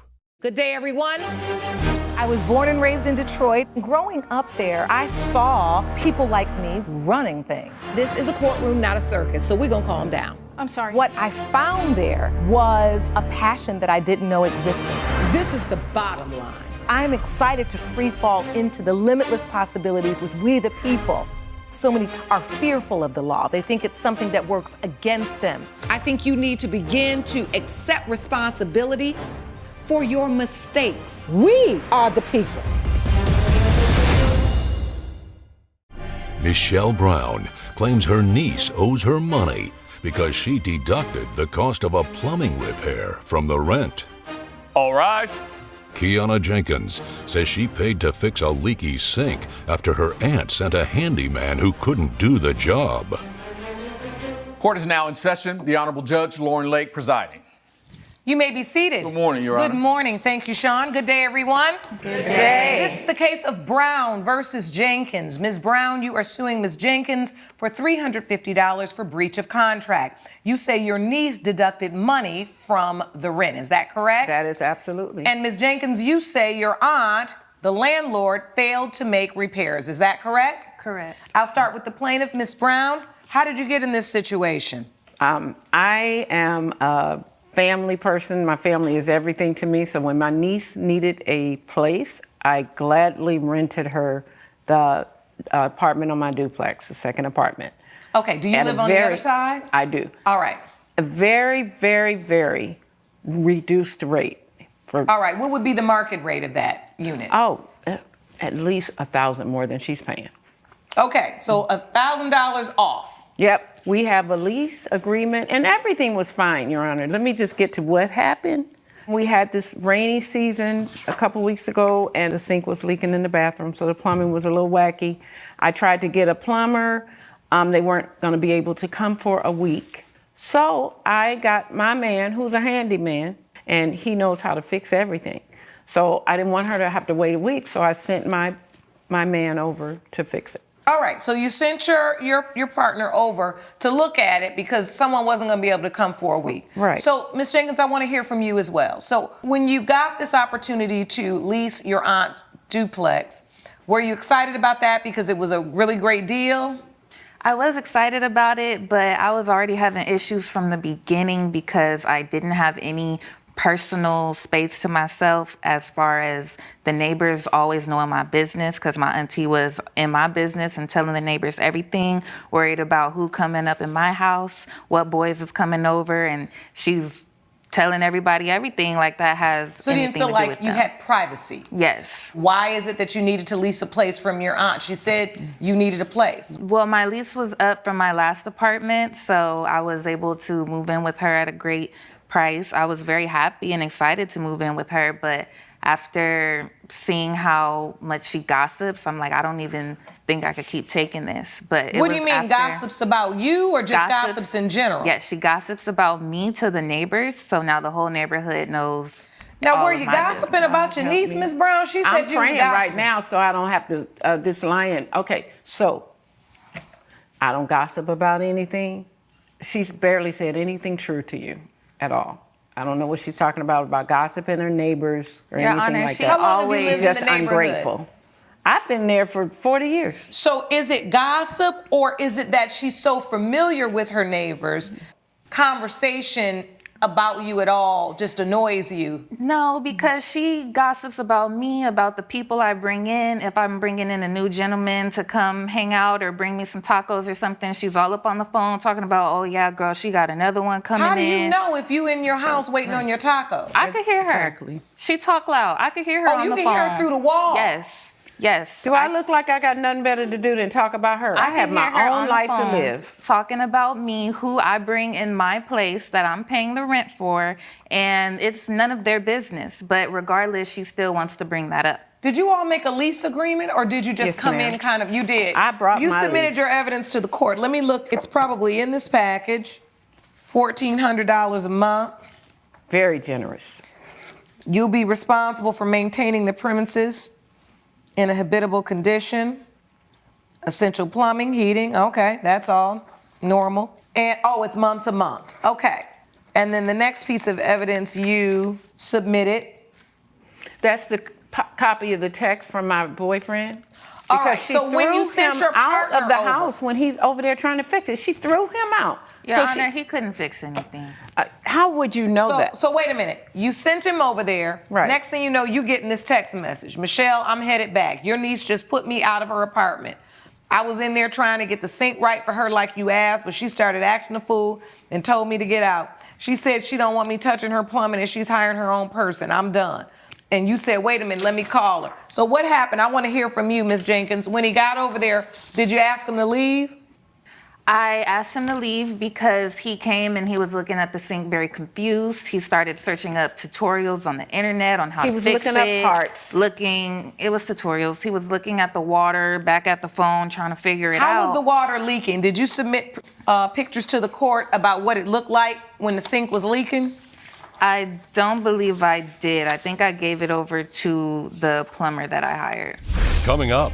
I had to use the bucket to brush my teeth because the water is leaking and it's not even coming out the faucet. Wait a minute, you was using the water out the bucket to brush your teeth? What about a bottled water? Lies, lies, lies. If you'll be in the Los Angeles area and want to bring your case to court, call 1-888-552-6878. You're watching Emmy-nominated We the People with Judge Lauren Lake. We're back with a dispute between Michelle Brown and her niece, Kiana Jenkins, over a rent deduction. So you ended up hiring a plumber? I did, because she said she couldn't get one in a week. Can you describe to the court how the sink was leaking? What was it? Was it leaking underneath? What was happening? It was like the pipes underneath the sink was leaking and it was getting the floor completely wet. All right, and so were you able to put a bucket or add towels? What were you doing to try to? Yeah, I was using a bucket. I had to use the bucket for the sink. I was brushing my teeth in the bucket, and it was just going on for far too long. You were brushing your teeth in the bucket? Yeah. I had How to use, ridiculous does that sound? I had to use the bucket to brush my teeth because Who the does water is leaking and it's not even coming out the faucet. Why so didn't you I just have go to the kitchen Wait a minute, sink? you was using the water out the bucket to Who brush does your that? teeth? She had a kitchen What sink. about a bottled water? As I said, lies, lies, Look, lies. How were you using a bucket to brush your teeth? And my brother ain't raised her Hold like that on. either. I want to understand this. It's the fact that it's there in the bathroom while I can't even use my sink properly. It's like I'm using. So you really weren't using the bucket I'm not to using brush the your bucket teeth. itself, You were but actually just kind of exaggerating the inconvenience. Not Remember, you're in necessarily. court. So Right. when you're testifying, I'm listening to you. When you say something that doesn't sound credible, I'm going to call you out on that because that's my job. And also understand, if you exaggerate too much, then I may not believe what really happened if you say it, right? So if Understood. you're exaggerating the truth, it can sound like a lie. That's a little legal lesson for you and a life lesson. Okay. Right? I feel that. So just tell me what really happened. Yes. And you don't have to exaggerate it because listen, all of us know those little inconveniences are annoying, right? Like just something as simple as something leaking, it just really disrupts your daily life. Yes, Right? So it I don't does. even think you got to exaggerate that. Just tell me exactly what happened. You put a bucket under there. I had to put a bucket under the leak. Then when her man came over there, he just didn't look too sure. He didn't look too sure at all. No, I gave him time to How much figure it time you out. give him? About 20 to 30 minutes to figure it out. And You felt like he didn't know. He didn't know. He was looking at the tutorials. He was looking confused. I'm like, okay, sir, if you don't know what you're doing, I don't want you to make matters worse. I'd rather call a professional to get it going. He was looking up parts, Your Honor. Yeah, as a person who has been a landlord, and also I'm very particular about, the way my thing's working. I use a handyman often. I've seen experienced handymen come in and use tutorials or look up parts. Gallery, do you agree? Yeah. That's the benefit That's of right. having a cell phone. What you're doing is probably looking at the make and the model of the particular faucet. I or understand you could look Exactly. at that, And then but if you're I'm looking at him looking confused, and he's looking back and forth like that's he your did not subjective. know what was going on. I just want to say this too. Maybe he really didn't know, and that's what he went over there to figure out whether he could do it. But something about it to you just looked like No. And your thing is, per my lease, I should have a licensed plumber. I'll wait for a licensed plumber. Or instead, you called one yourself. Correct. Why did you kick him out? You just said to him, just forget it. Don't worry about it. Yeah, I told him, like, I don't want you to make matters any worse than it already is. I'd rather just get a professional. My auntie says he's a handyman. I've never seen his work. I don't know what he does besides that, but I would rather just get a professional to come fix it. But I've seen Ms. his work Brown, and it's my property. Okay, Ms. Brown. Yes, ma'am. Let me ask you Yes, a Your question Honor. so you can answer it, okay? And then that way you can give me what I'm trying to get to as I try to work through what really happened here. Yes, Your Honor. Once your partner came back over and he said, she don't want me in there, right? What did you do as a landlord at that point? You just waited that week until the plumber could come? Well, yes. I confirmed, I made the appointment with the plumber and confirmed that he would arrive. May I ask you this? Why didn't you call an emergency plumber? No one was available? Because you know how sometimes just to get a plumber is one thing, and then there are other contractors that their specialty is emergencies. Now you pay a little more, but they can come out. So that was it. You know, because it was the weekend, it was like 3 times the rate or 4 times the rate. They were charging an exorbitant emergency Did you rate. ever go over there and look at what the leak looked like? No, I didn't. Because it would have gotten worse. I'm Then we sorry, would have had it's a me floor answering repair. right now. Okay. By the time I went to go, she had already had another plumber take care of it. All right. So tell me about the plumber you hired. Did you submit that receipt to the court? Yes, I did. All right. They did great work. They were And so in let me out. ask you this. When did they come out? They came out the following day. So you did find an emergency plumber? I did, yeah. All right. So I don't the know emergency why plumber, it took her a week. The service call was $125, the repair was $175, and the parts were $50. It came to $350. Correct. Coming up. I do have a plumber that's very good and reputable. He just happened to have been out of town. If my boyfriend had been given the opportunity, 20 minutes is not enough time to decide someone can't fix a leak. And the rudeness of throwing him out. So we had some animosity as to why she would treat him that way. You're watching Emmy-nominated We the People with Judge Lauren Lake. We're back with a dispute between Michelle Brown and her niece, Kiana Jenkins, over a rent deduction. Ms. Brown, you're suing Ms. Jenkins for $350. Correct. She took that $350 that was unauthorized out of the rent. And here's my position, Your Honor. While I do have a plumber that's very good and reputable, he just happened to have been out of town. But I've been in LA all my life. And if my boyfriend had been given the opportunity, 20 minutes is not enough time to decide someone can't fix a leak. And the rudeness of throwing him out. So we had some animosity as to why she would treat him that way. However, I still went to find another resource that would have been a lower cost. And by the time I did that, she had already made the decision of how much The of unilateral my money decision. Right. Because you didn't call her and say, hey, I actually did get in touch with a plumber that could come out tomorrow. They're charging $125. They're going to look at what the damage is and then let me know what the parts are. Exactly. You didn't say that, correct? Correct. All right. Exactly. So She decided how she was spending my money. let me, I've heard enough. Yes, ma'am. What's happening here is that the lines are blurred between family, right, and a true landlord-tenant situation. And this is where things get difficult. When you try to help family, you love your family, you want them to be safe, you want the best for them, right? And you say, hey, of course you can rent my duplex. Come on over here. You got a lease. You're going month to month. You got that far. I'm proud of you both for at least having a written lease. Because many times when family come in here and there's some type of landlord-tenant dispute and issue, there's never a lease. Nobody got nothing decided. You guys did decide something. And it did say that you would be responsible for those repairs. Coming up. If her sink is leaking, I'm concerned as a landlord why you wouldn't jump on that, because that could damage your property. I feel like I saved the duplex from getting even worse. You're watching Emmy-nominated We the People with Judge Lauren Lake. We're back with a dispute between Michelle Brown and her niece, Kiana Jenkins, over a rent deduction. At the end of the day, Ms. Jenkins, you did have to allow Ms. Brown the opportunity to cure those damages within a reasonable time, okay?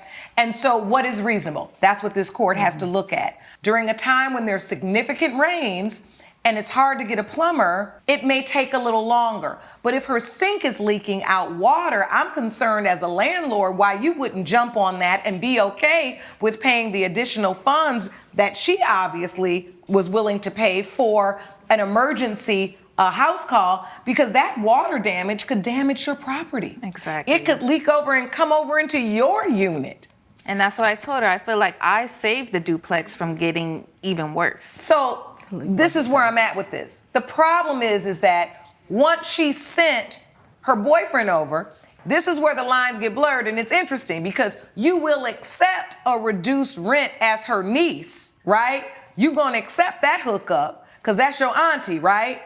But then when she tries to save a little money and says, my boyfriend is not a plumber, but he's very handy. Let him come over there and look at it. He might be able to stop the water. It seems to me that when your aunt had him come over, if you would have just gave him a little moment, he might not have been able to change the pipes out, but he may have been able to just stop the leak for a minute to give you a reprieve from water. But you didn't give that opportunity, right? So you're willing to accept a cheaper rental rate because of familiarity and convenience, but you weren't able to accept the help because of familiarity and convenience, right? Judge Lake's verdict when We the People returns.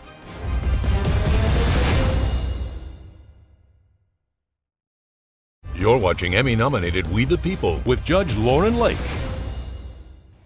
Now, ultimately, Ms. Brown, this situation for me is interesting because you are the owner of the duplex. Correct. So this whole thing where I just told him to get out and he can't, this is your niece. This for her, you to call her and say, no, he's coming back in to try to stop that water. Right. Okay? So sit down. That's where you use your auntie power, right? So at the end of the day, I think this is about being a little bit too familiar and trying to be in a lessee, lessor relationship with someone you love, someone that's family. The lines are blurred. She feel like you too much in her business. She feel like you not doing enough and sending over somebody you know. You all love each other. I can tell that from this testimony. You weren't communicating, and I think we'll split the difference on what you are asking for. At the end of the day, I do believe you should have called the emergency plumber, but you did send someone over to mitigate that you later decided you didn't want him to try. Let's split the difference. Judgment for the plaintiff for $175. And I hope this doesn't affect your relationship. Family is first. All right? Court is adjourned. All rise. Judge Lake has ruled in favor of the plaintiff. The defendant is ordered to pay $175. Do you have any final thoughts with each other? I think it's fair. I think it's fair because the judge is right. I could have handled it a little quicker. It's fair, yes. That's my niece.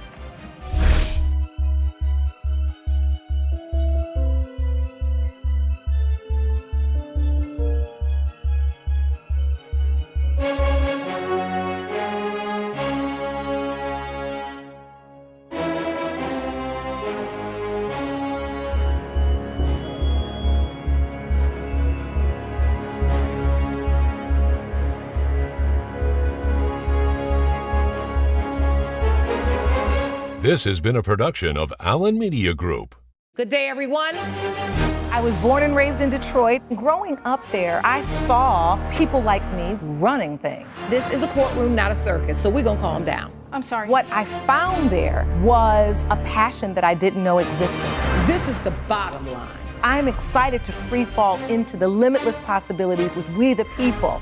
So many are fearful of the law. They think it's something that works against them. I think you need to begin to accept responsibility for your mistakes. We are the people. Ronnie Tran claims he was forced to buy a new mattress after a co-worker's dog soiled his bed while he was pet sitting. All rise. Hillary Ryan says she was willing to pay for professional cleaning, but not a new mattress. Court is now in session. The Honorable Judge Lauren Lake presiding. You may be seated. Hello, Your Honor. Hello, thank you, Sean. Good day, everyone. Good day. This is the case of Tran versus Ryan. Mr. Tran, you are suing Ms. Ryan for $3,000 in property damage. You say the defendant's dog ruined an expensive mattress. Ms. Ryan, you say the plaintiff was warned to keep an eye on the dog. Is that correct? Yes, Your Honor. All right, I'll start with you, plaintiff. What happened to your mattress? Hillary and I are co-workers, and typically she talks to me about her dog Shadow. She talks to me about him as if he is the love of her life and always makes her day brighter. What kind of dog is Shadow, Ms. Ryan? A Shih Tzu.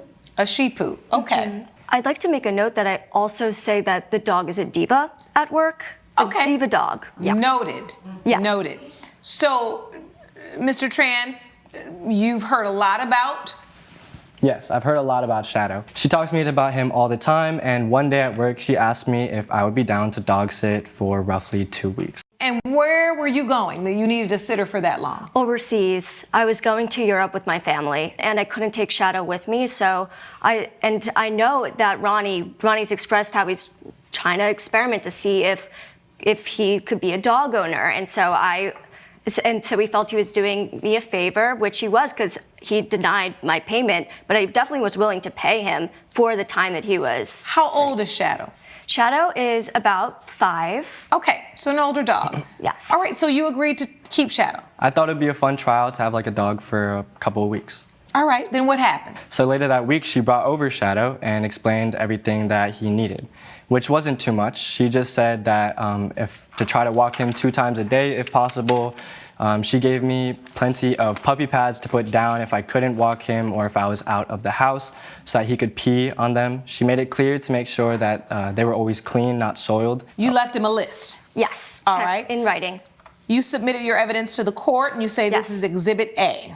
Kind of last minute, would you be able to watch Shadow? I'd actually love to. Make sure there's clean puppy pads down. Yes, she did. She explained everything, and she told me that if I ever needed to leave the place, not only to keep a clean puppy pad, but to keep Shadow in a secure spot. I don't have as big of an apartment as Hillary does. I kind of live in a studio, so I don't really have any other doors besides my bathroom door. So everything was fine. I knew all the rules, I understood it, and I felt like this would be easy. Taking care of Shadow would be nothing, and I love dogs, so what's another dog? How do we get to $3,000 in property damage? That's a lot for a little dog like Shadow. Very annoying that I had to spend that much money, but basically, everything was going good. I was taking care of Shadow, we were spending so much time together, but one day, on like a Saturday, at 1 p.m. I had a day party that I went to with my girlfriend. So I took Shadow out to walk in the morning. He went to the bathroom. Before the day party, I left out a clean puppy pad because that's what I was instructed to do. And I left to go to the party, and I left him in my apartment, in my little studio, because I felt that it was a secure enough location for Shadow. And all was well, I thought, until I came back from the party at around 8 p.m. But basically, I did smell something in the studio, but the puppy pad was clean, so I figured it was just the trash. And then a few moments later, my girlfriend ended up screaming, and I didn't know why. So I turned around, and it turns out that when she pulled off the cover to go into bed and got into bed, she ended up putting her foot in a pile of Shadow's business. So somehow, when I was gone, Shadow ended up getting under my duvet covers and sheets and taking a mess. Poop. Yes, Your Honor, and I submitted the photos as well. Of the poop, I hope not. Maybe just for our eyes only, Your Honor, but I did. But that's not under your duvet cover, that's on top. The duvet cover was pulled over. You pulled it off. Correct. Okay, so that was the comforter that was under. Correct, the sheets. All right. Well, I guess, Yes. unfortunately, it is evidence that is relevant to this case that I have to look at this poop. Yes, Your Honor. So now I'm dealing with an upset girlfriend with poop on her heel. And She hasn't cleaned it yet? well, I helped her clean it. But basically, she told me that she would not be comfortable sleeping in a bed anymore with dog that had crapped in it. So I stripped the bed with the sheets, I threw it in the wash and dried it. But she told me that as long as I kept the mattress that was stained and still smelt, she would not sleep over anymore. And not So come now over. you're suing Ms. Ryan for $3,000 for a new mattress. Although the business was on top of the covers, the mattress was still stained. Did you hire a professional cleaning company? And I offered to pay for a professional cleaner. I want that to be on the record. I have not taken it to professional cleaners yet. So, Ms. Ryan, let me go to you. Because the minute you said you didn't allow the professional cleaner to come out, I mean, that'd be the first thing you needed to do. I understand, but it's more about the emotional damage and the thought and the memories that come with that mattress and my girlfriend. But y'all wasn't thinking about that when y'all was dropping it like it was hot at the day party. Coming up. He didn't even feel like he needed until his entitled girlfriend said, I'm not sleeping in a mattress that has ever had poop in it. Like, as if we were not babies once. And later. I wake up around 11:30, 12, and I see there's a scratch on my car, and I instantly blame her. If you'll be in the Los Angeles area and want to bring your case to court, call 1-888-552-6878. You're watching Emmy-nominated We the People with Judge Lauren Lake. We're back with the case of Ronnie Tran, who is in a dispute with Hillary Ryan over a soiled mattress.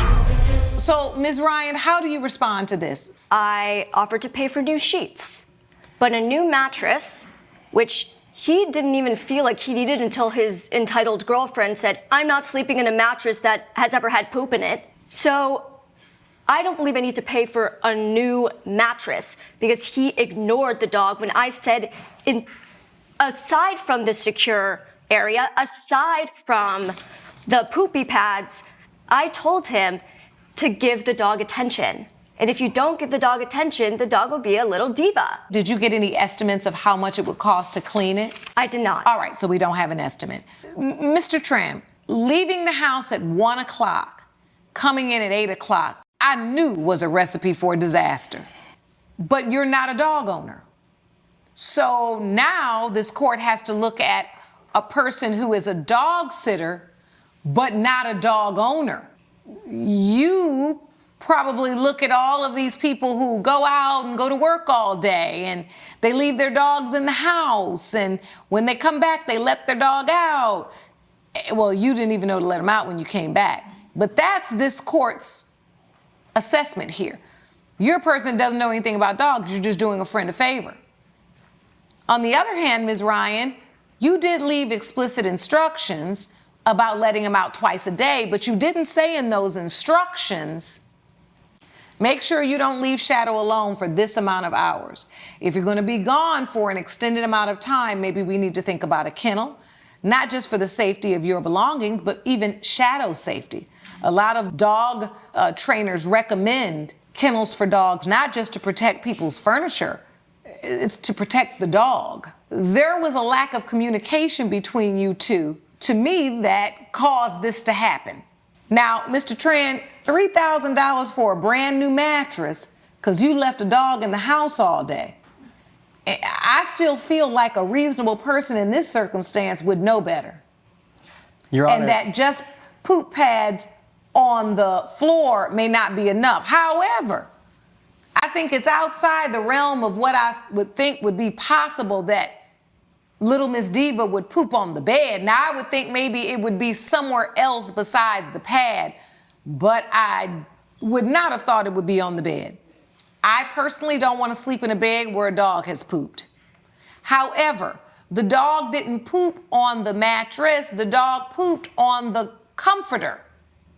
And there was nothing there. You've presented no evidence to this court that would suggest that your actual mattress was ruined because the dog pooped on the duvet cover and the comforter.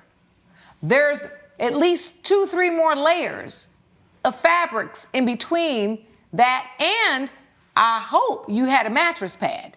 He did not, and I offered to buy him one after this.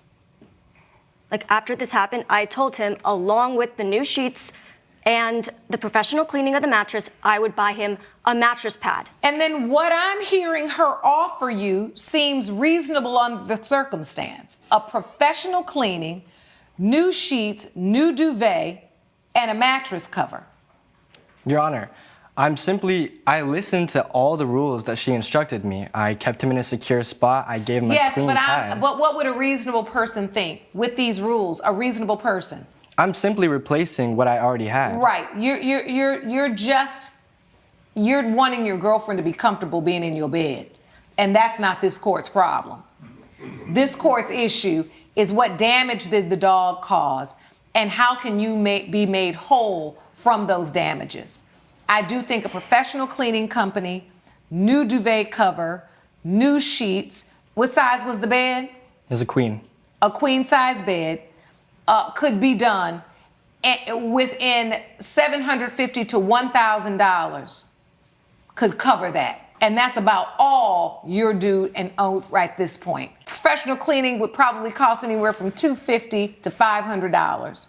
And then a comforter, sheets, and those things.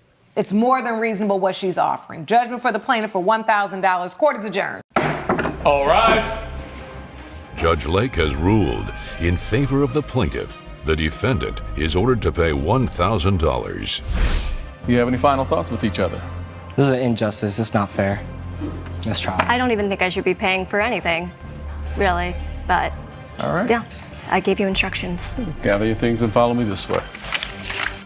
Coming up. So when I was backing out, did feel something like a tap or something, and I thought, oh, maybe I possibly hit it.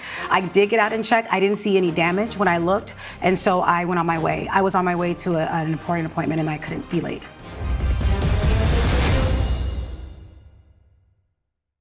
You're watching Emmy-nominated We the People with Judge Lauren Lake.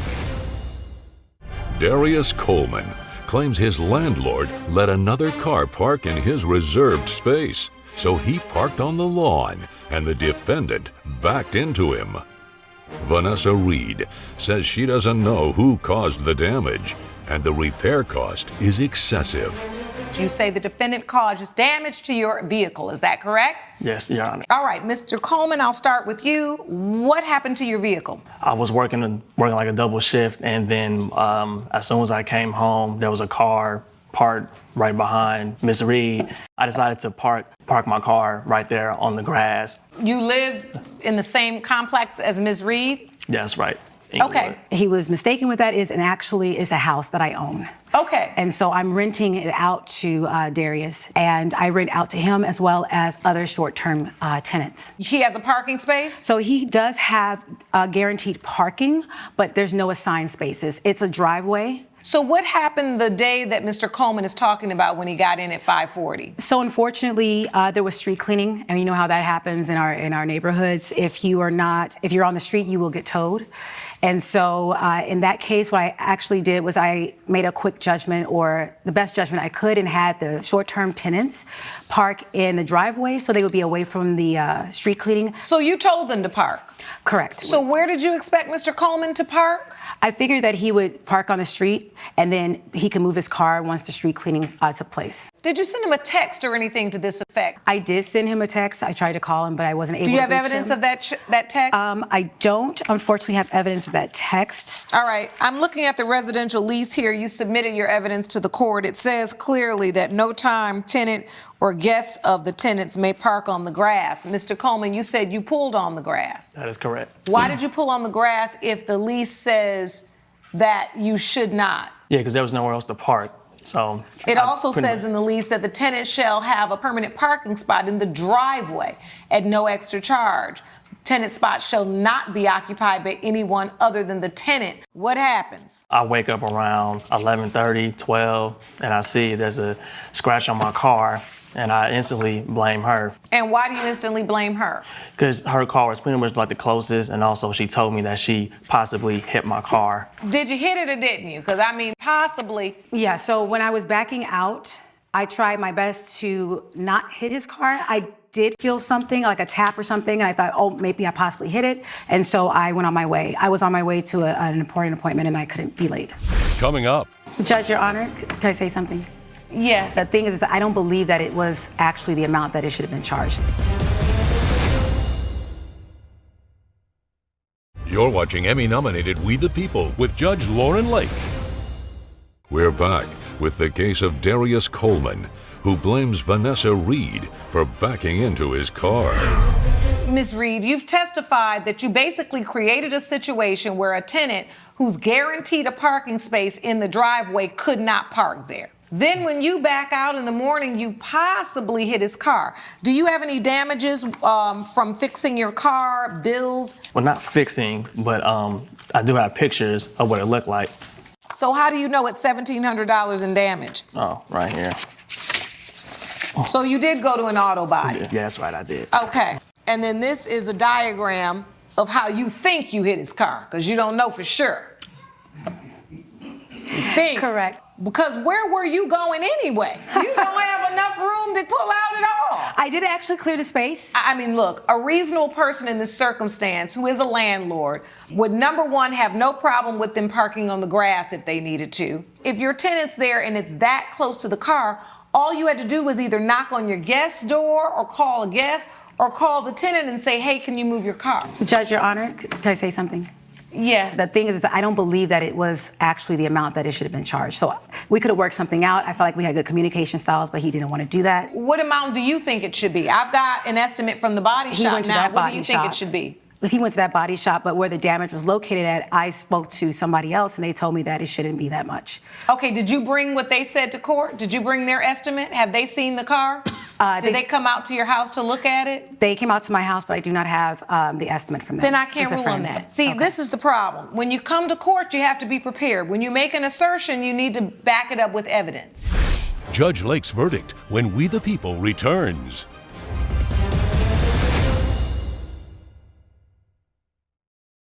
You're watching Emmy-nominated We the People with Judge Lauren Lake. Judgment for the plaintiff for $1,700. You must, in the future, notify tenants when they need to have alternate parking arrangements made so that they can do that. That's what a reasonable landlord in this situation would do, and they would not try to back up out of that space without anyone trying to move their car. Judgment for the plaintiff for $1,700. Court is adjourned. All rise. Judge Lake has ruled in favor of the plaintiff. The defendant is ordered to pay $1,700. You have any final thoughts with each other? I won.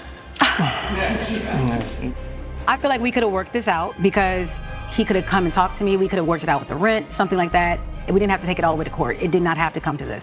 No, I'm straight.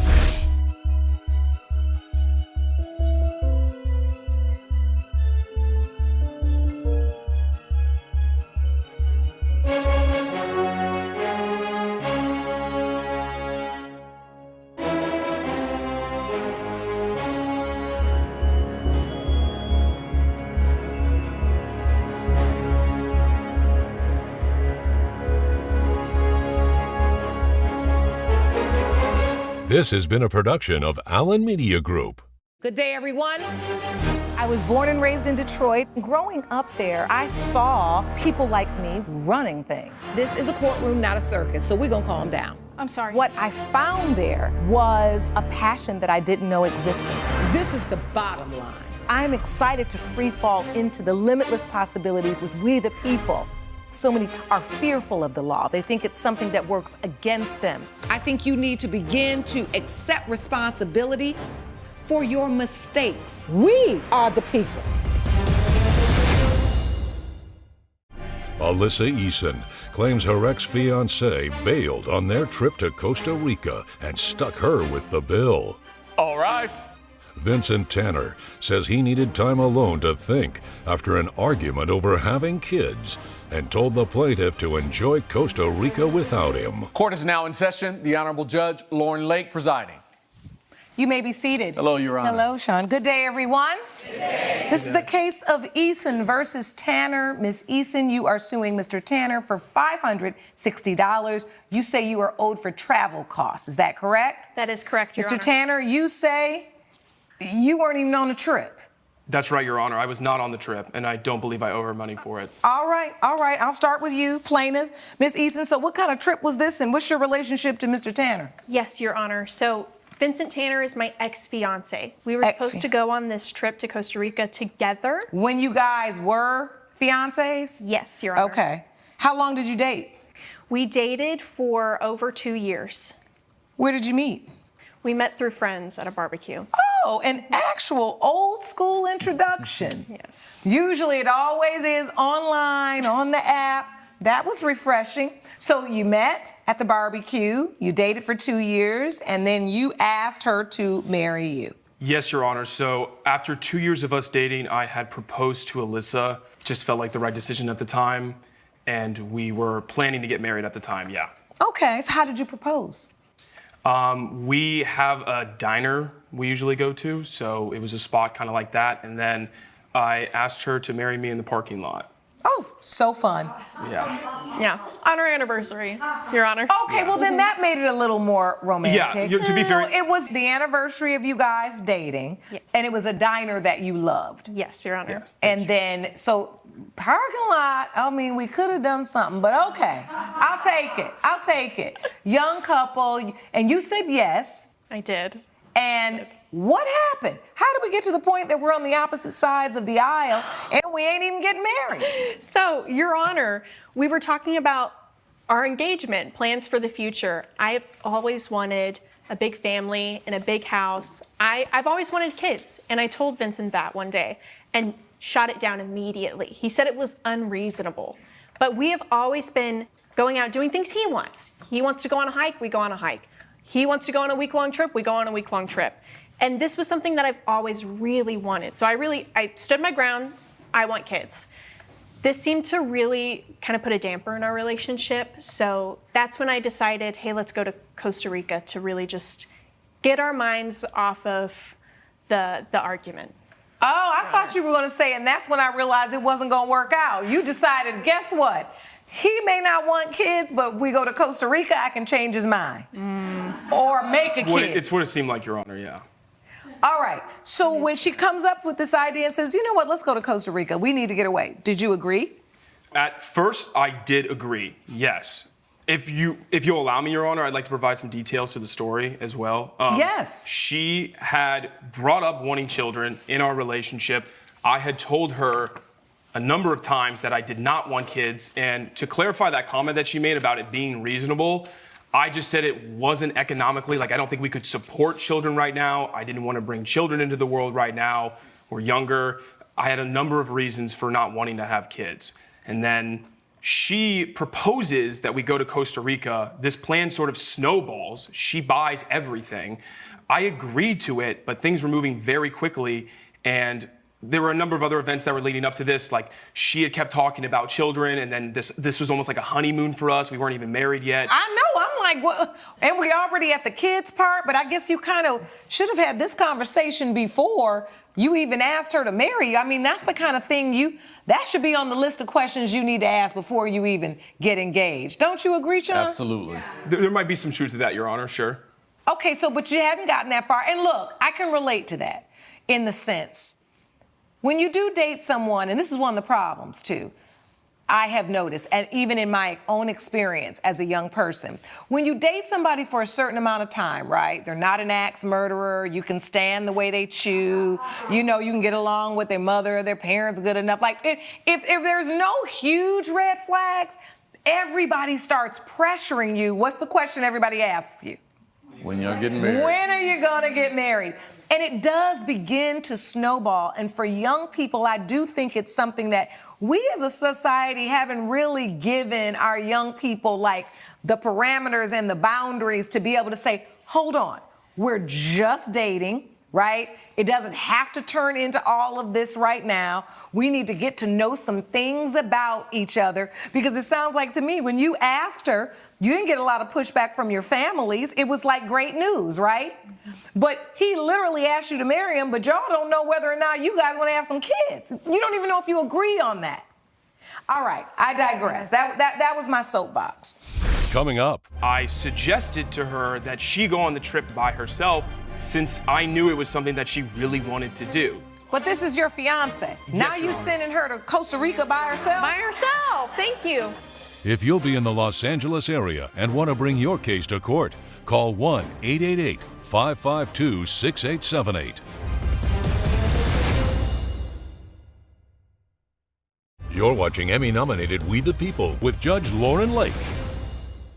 We're back with a dispute between Alyssa Eason and Vincent Tanner over a Costa Rica vacation catastrophe. So take me to these expenses. You decide, he says yes, let's go to Costa Rica. What do you do, Ms. Eason? Yes, Your Honor. So I immediately start planning for Costa Rica. I do book the hotel and the flight. And you book it on what, a credit card? Yes, Your Whose Honor. credit card? My credit card. All right, and you both have submitted your evidence to the court. Yes. And so, plaintiff, I see your evidence here, and you tell him, just paid for the hotel and for the flights.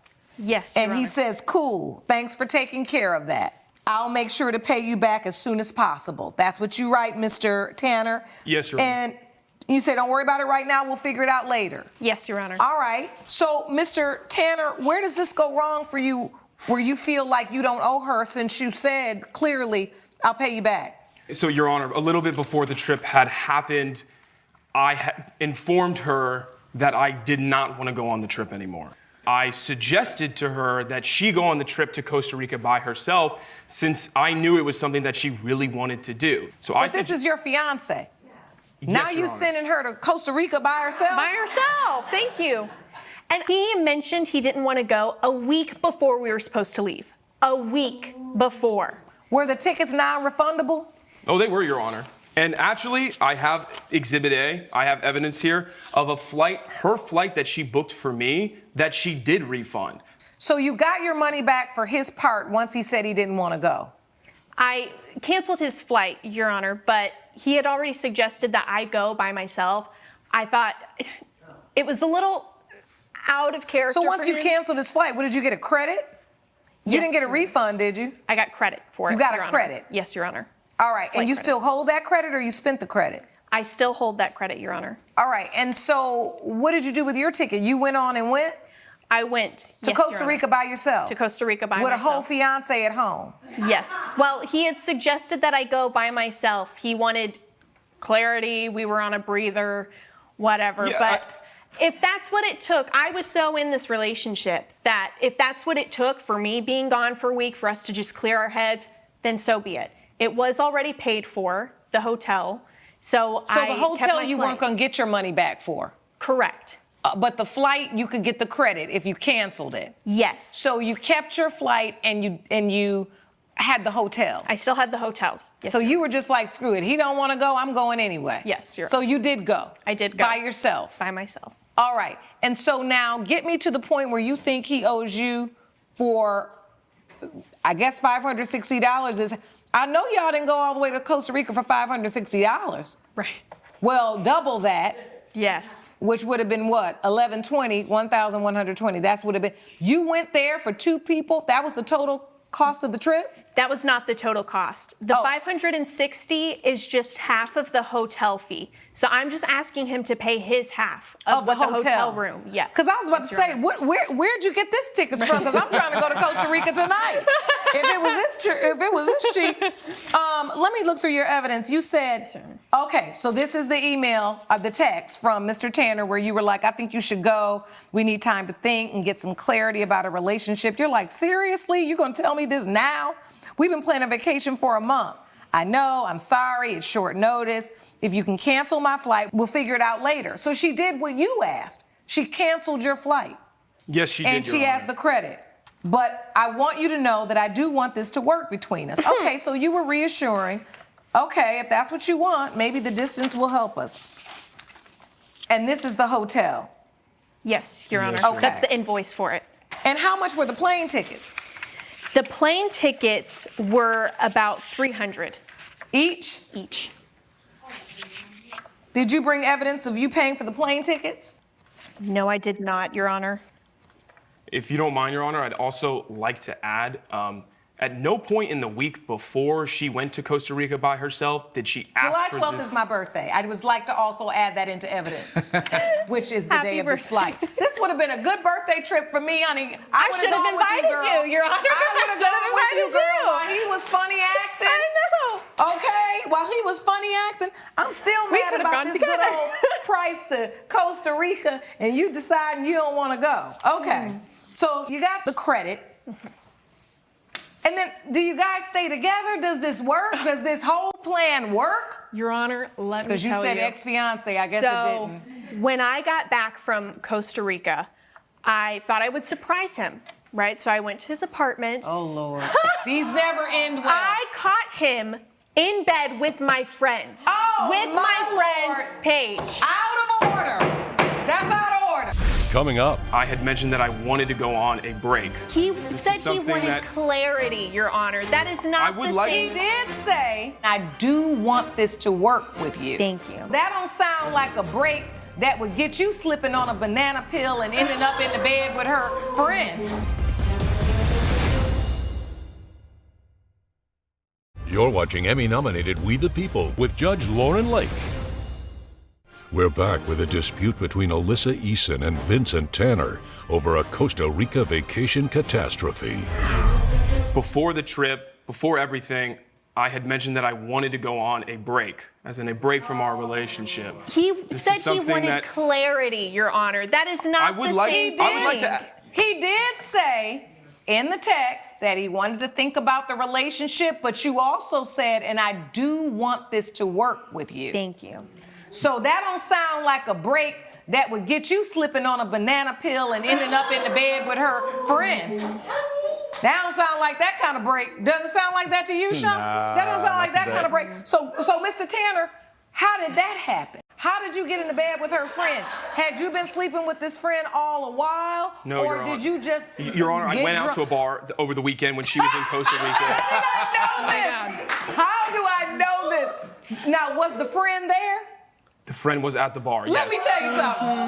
Honey, let me tell you something. I do this. You hear me? I do this, okay? I already knew that. It is always that. And then you all end up in the bed. There was Why relations, wasn't, yes. Your Honor? But was that the first time, or were you sleeping with this No, friend even Your before? Honor, no. This was the first time that her and I had any kind of sexual relations. Okay, so you catch him in the bed with the friend. Yes, Your What Honor. do you do when you see them in the bed? Are you kidding me? I break up with him on the spot. I mean, who does that? He was never interested in You fixing better the than me. relationship. I was waiting to hear about some stuff. Some stuff going down. Okay, Well, so you break I feel up like with him on the spot. I handled it very maturely. I love it. broke up with him on the spot. You are mature. I love that. Thank you. Thank you, Your Honor. Coming up, At the end of the day, you made an agreement to pay her back for the cost of this trip. May I add something, Your Honor? No.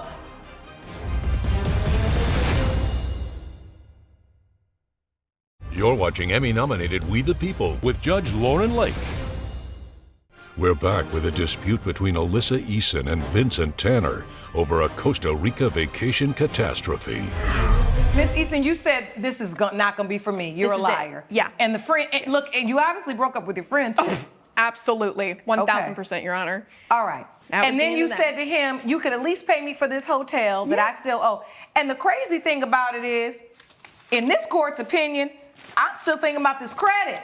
Because even though it's a credit that you have that you can still take a trip on, you still charge the amount on the credit card for the tickets that he told you to cancel, which is interesting to me. You know what, Your Honor? That is a good argument. However, what I would add to that is that when her and I were discussing the payments, I had actually offered to straight up pay for my half of the vacation at the time that she booked everything. However, she was telling me that it was fine and that we were going to handle it later, whatever that means. Well, no, So- you said that. You basically said in your text exchange, which I see here, I'll make sure to pay you back as soon as possible. The bottom line is, here there was a bargain for exchange, right? It's there. You made an agreement to reimburse her, and it's actually in writing. I don't need to hear anything else, Mr. Tanner.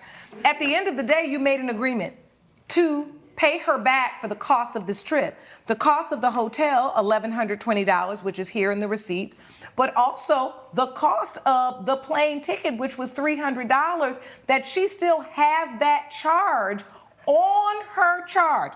Now, May I add something, Your Honor? Even though she's not suing you for that $300, which, girl, I don't know what you was thinking, but thank goodness for you, I'm here. Judge Lake's verdict when We the People returns.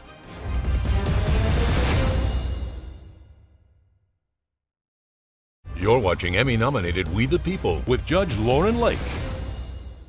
In this court's opinion, you still owe her as well for the $300 for the plane ticket that she can't get refunded back onto her card, especially since you didn't go on the trip, because in my opinion, you already had a plan, okay? It's not true, And Your it Honor. is this court's opinion that you not only owe her the $560, that you need to also pay her for the $300, because the truth is, I don't know if y'all fly a lot or you don't. That ticket that you're holding, that's why I asked you, did they let you change it? Because I don't know if you've all ever had this problem. When you buy a ticket in somebody's name, that credit lives in their name. You just can't go and decide, I'm gonna fly on this ticket. Now, this is a person that flies a lot. I do know this because it happens a lot with my son. So that ticket, that credit, that's in his name. Am I correct? Yes, Your So Honor, there's nothing you can do with that. Can I add one thing? No, I'm done.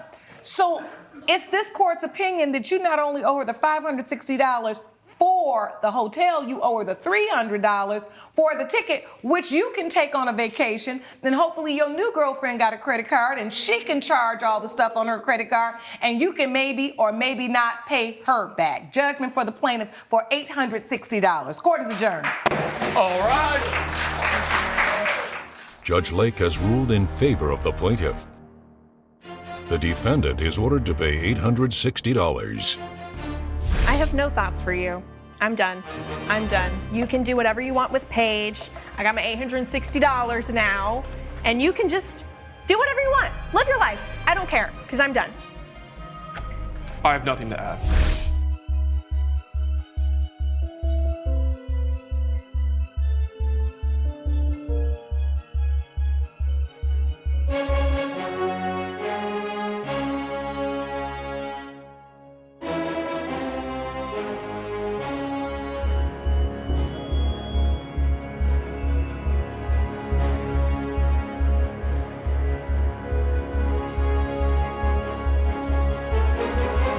This has been a production of Allen Media Group. Good day, everyone.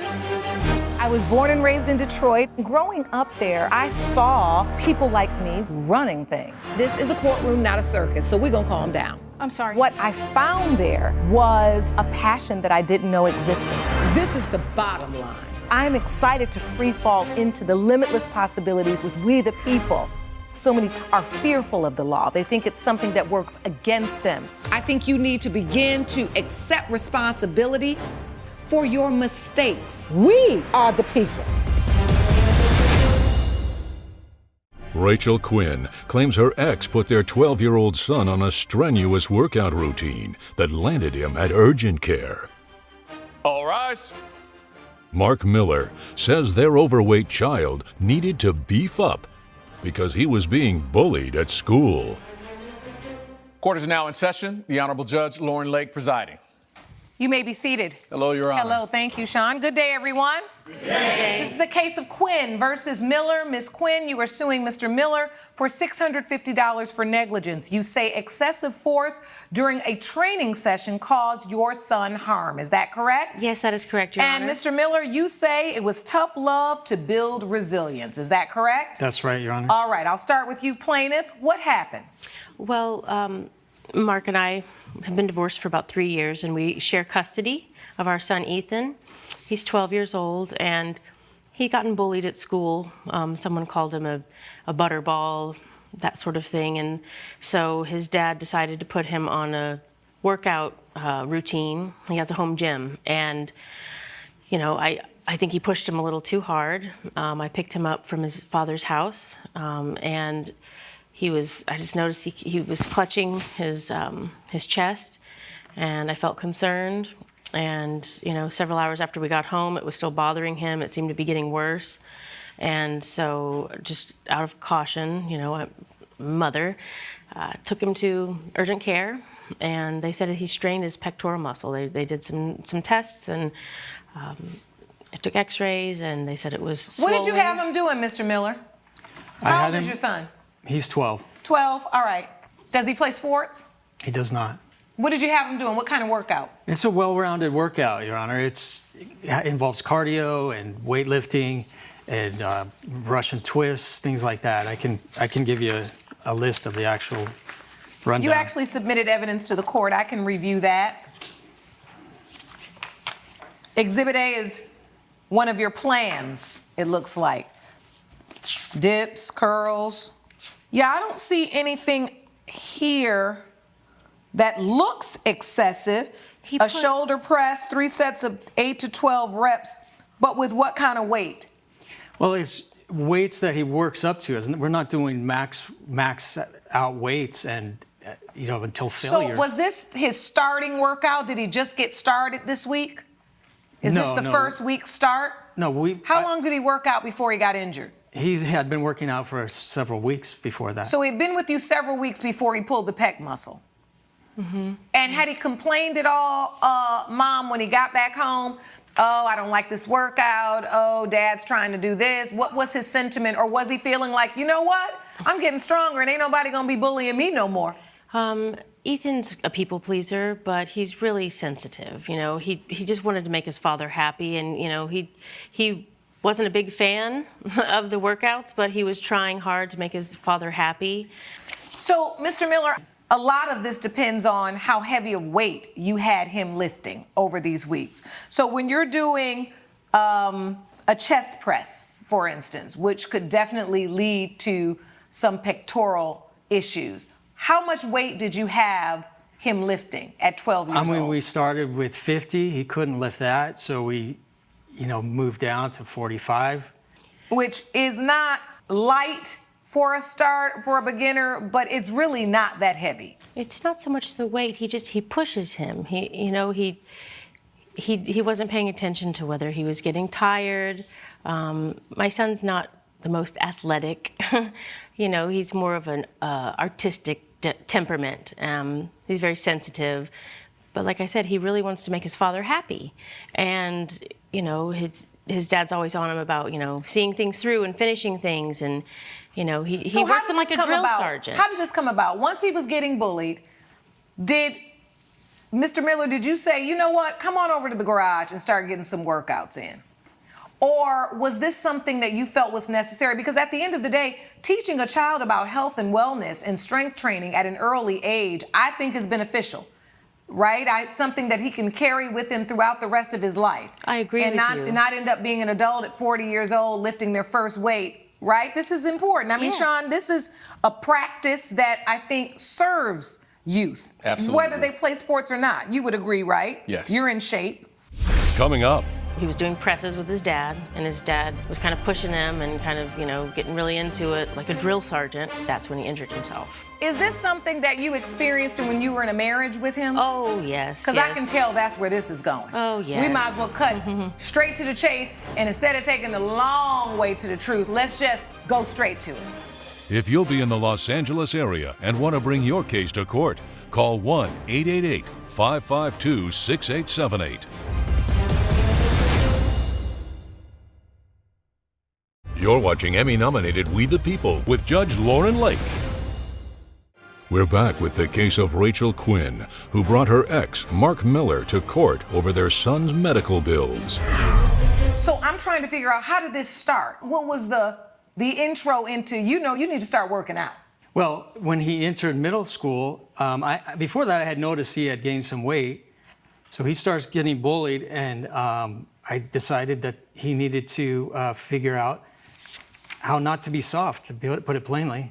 All right, and that was what you wanted to make sure your son was feeling stronger and was actually physically stronger. So I want to go back to you, Ms. Quinn. So when your son would come home from these training sessions, how often was this? It was every day? Well, we have joint custody and we switch off weeks. So these are the weeks when he was with you? Mm-hmm. And then on the weeks when he was with you, did you do any follow-up workout? Were you having him go to the gym or do hiking. Home workouts? We did. We went hiking. We went hiking. All right, so that's good. So I can see from this evidence that there was a lot of text exchanges about you saying Ethan got injured from your workout.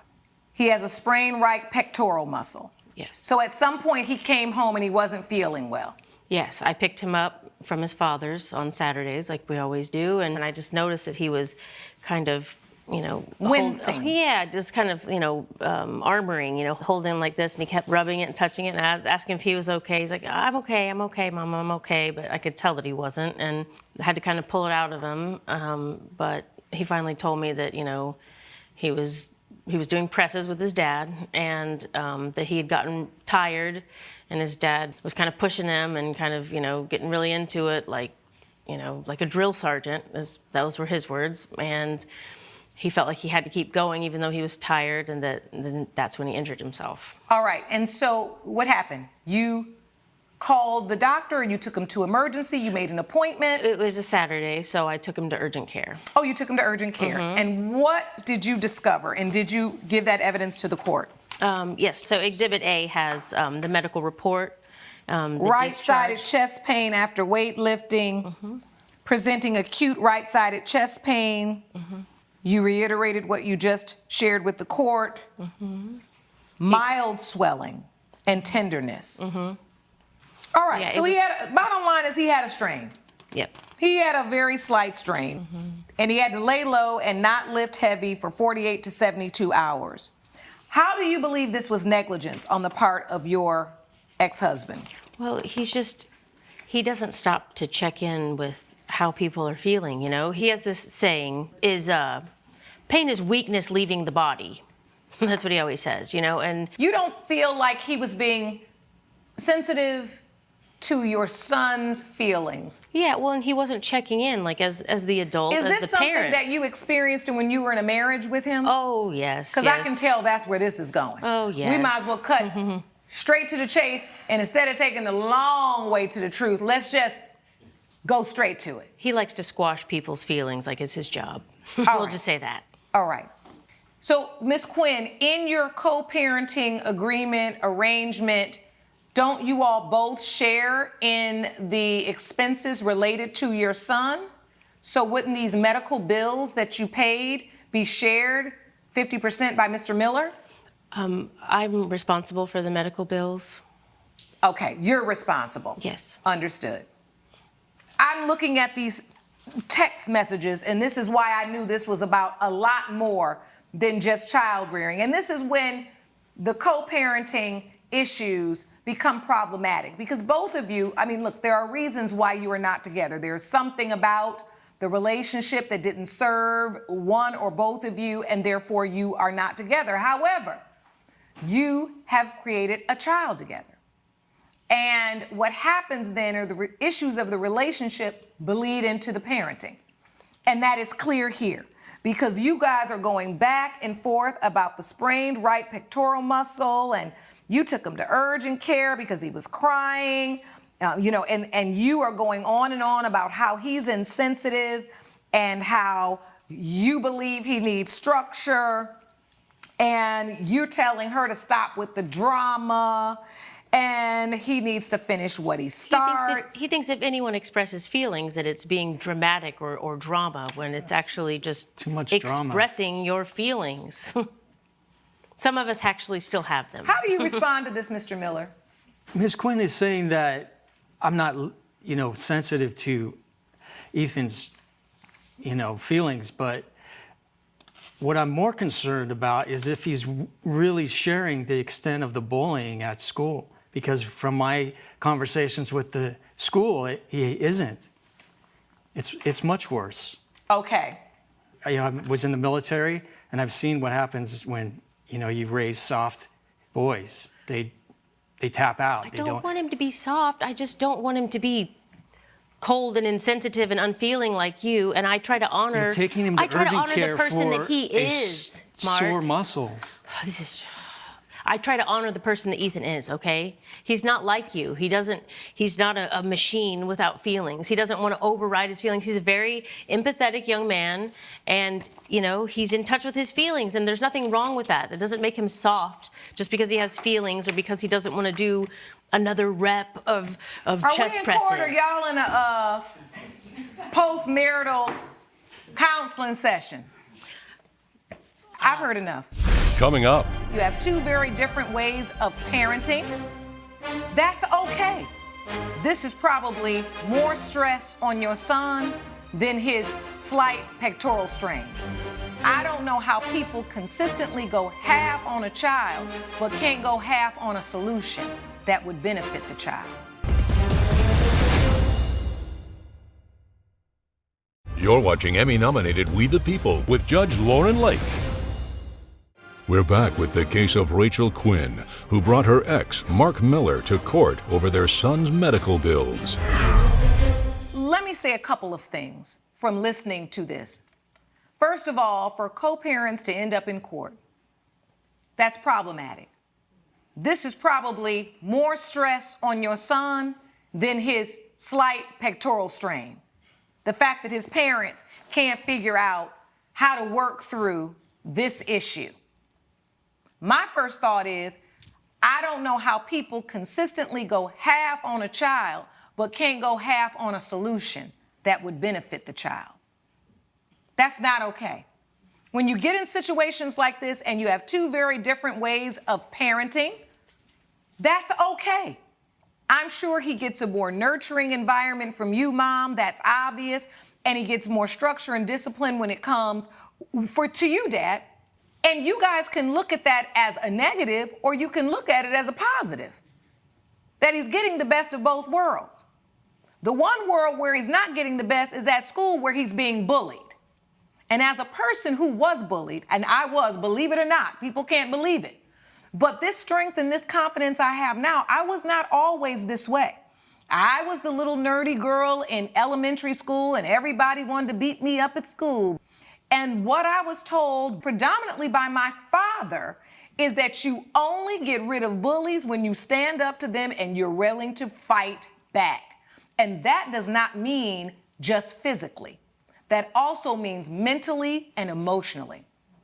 And that strength has to be encouraged and it has to be built, right? Coming up. Sure, Dad can be a little tough.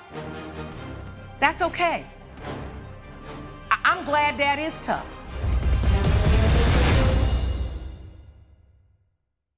You're watching Emmy-nominated We the People with Judge Lauren Lake. We're back with the case of Rachel Quinn, who brought her ex, Mark Miller, to court over their son's medical bills. When they're in school, their mommy can't save them out on that playground, and it can be brutal. We have all been grade school age kids before, have we not? Yeah. Anybody else in here been bullied? Yes. And now I'll ask this, did anyone have to confront their bully in order to make that stop? I'm seeing people nod and raise their hand in the gallery. This is not something that is unheard of. And I am the mother to a son who I love deeply, and people will often say I'm very tough on CJ, but it's for a reason, because I want him to be sensitive and strong. You can be both in this world. And it's important that your son figure out how to do both, but also how to manage both parents. Sure, Dad can be a little tough. That's okay. I'm glad Dad is tough. I'm listening to this and I'm not seeing through these workouts or anything where Dad was excessive, where this workout was so excessive that it would equate negligence.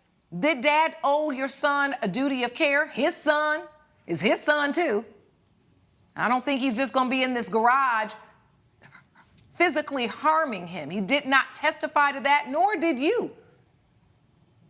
You're more concerned about whether he's sensitive and he's not listening to him. I just don't want him to squash his feelings. I agree with that. Judge Lake's verdict when We the People returns.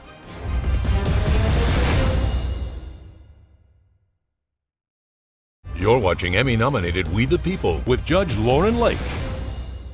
Think about it. When you go to the trainer and you tell them, okay, I can only do 4 of these, what does a trainer usually say to you?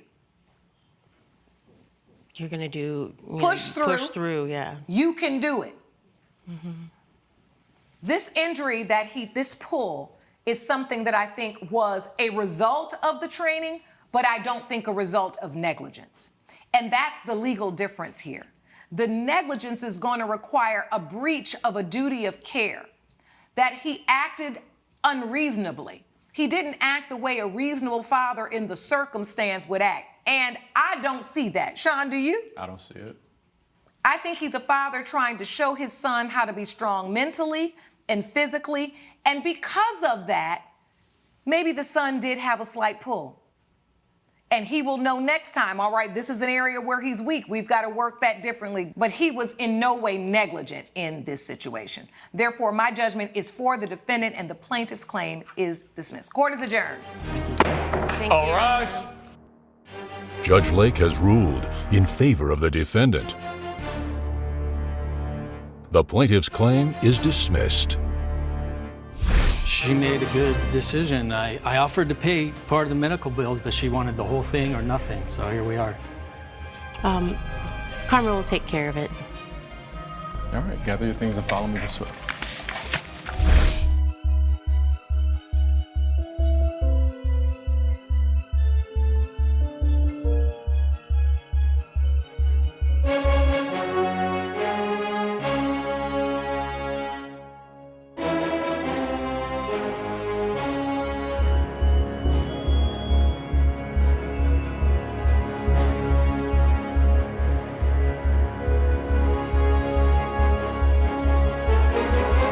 This has been a production of Allen Media Group. Good day, everyone. I was born and raised in Detroit. Growing up there, I saw people like me running things. This is a courtroom, not a circus, so we're gonna calm down. I'm sorry. What I found there was a passion that I didn't know existed. This is the bottom line. I'm excited to free fall into the limitless possibilities with we the people. So many are fearful of the law. They think it's something that works against them. I think you need to begin to accept responsibility for your mistakes. We are the people. Isaiah Boyd claims the defendant started a crowdfunding campaign to pay for his sister's funeral, but used some of the funds for an exotic vacation. All rise.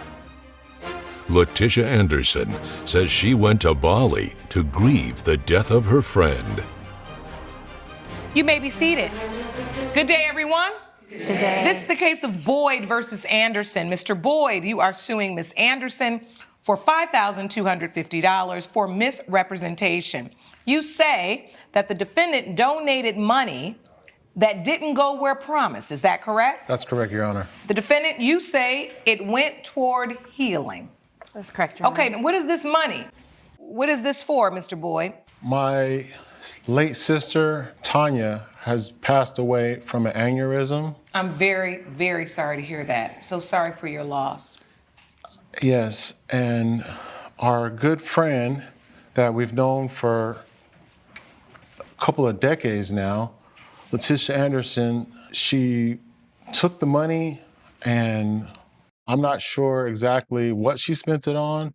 What money is this? $12,000 that was raised from a source me. Okay, so your sister unfortunately passed. That's correct. And after that, there was a crowdfunding campaign. Yes. To help with what? Funeral expenses? It was supposed to be for funeral expenses. All right, and who started this crowdfunding campaign? Letitia, it was the one that set it up. Miss Anderson? Yes. Miss Anderson, what is your relationship to the decedent, his sister that passed? So Tanya, Your Honor, was my best friend. She was basically a sister to me. We met in preschool. And how many years with that you were friends? Over a decade. Over a decade. Yeah.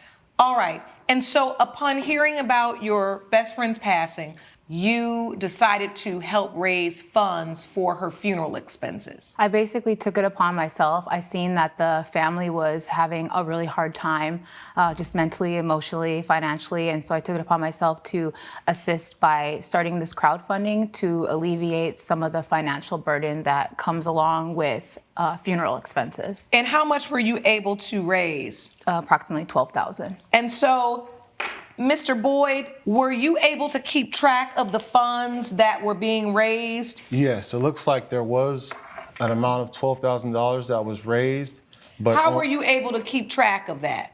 Through the website. Through the website. So That's you right. had access to it, you could see how much was being raised? Yes. And so at the point that it was $12,000, somehow you got the funds transferred to an account where you could pay for expenses?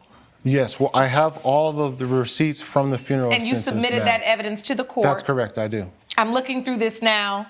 Is the receipt from the funeral home? Yes, it is, Your And Honor. it shows that all funds were paid. The total was $6,750. Is that correct? That's correct. And out of the $7,000, there was $5,000 that was unaccounted for. Well, $12,000 was raised, so it was really $5,250. That's correct. That wasn't accounted for. Yes. And then you also submitted to the court a picture.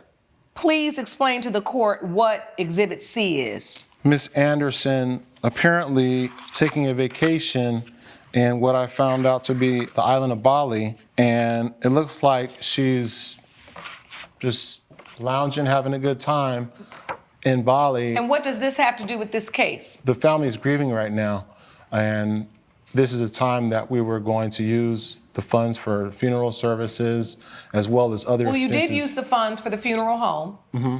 So, Ms. Anderson, were you managing these funds? I was, Your Honor. What did you do with the remaining $5,250? So after everything was paid for, I had started my grieving process after I assisted in the Boyd family getting through the funeral expenses. I ended up putting myself into therapy. And one of the things that me and his sister, my best friend, talked about was going to Bali. We actually have a long list. We're gonna do like London, Egypt, all these places.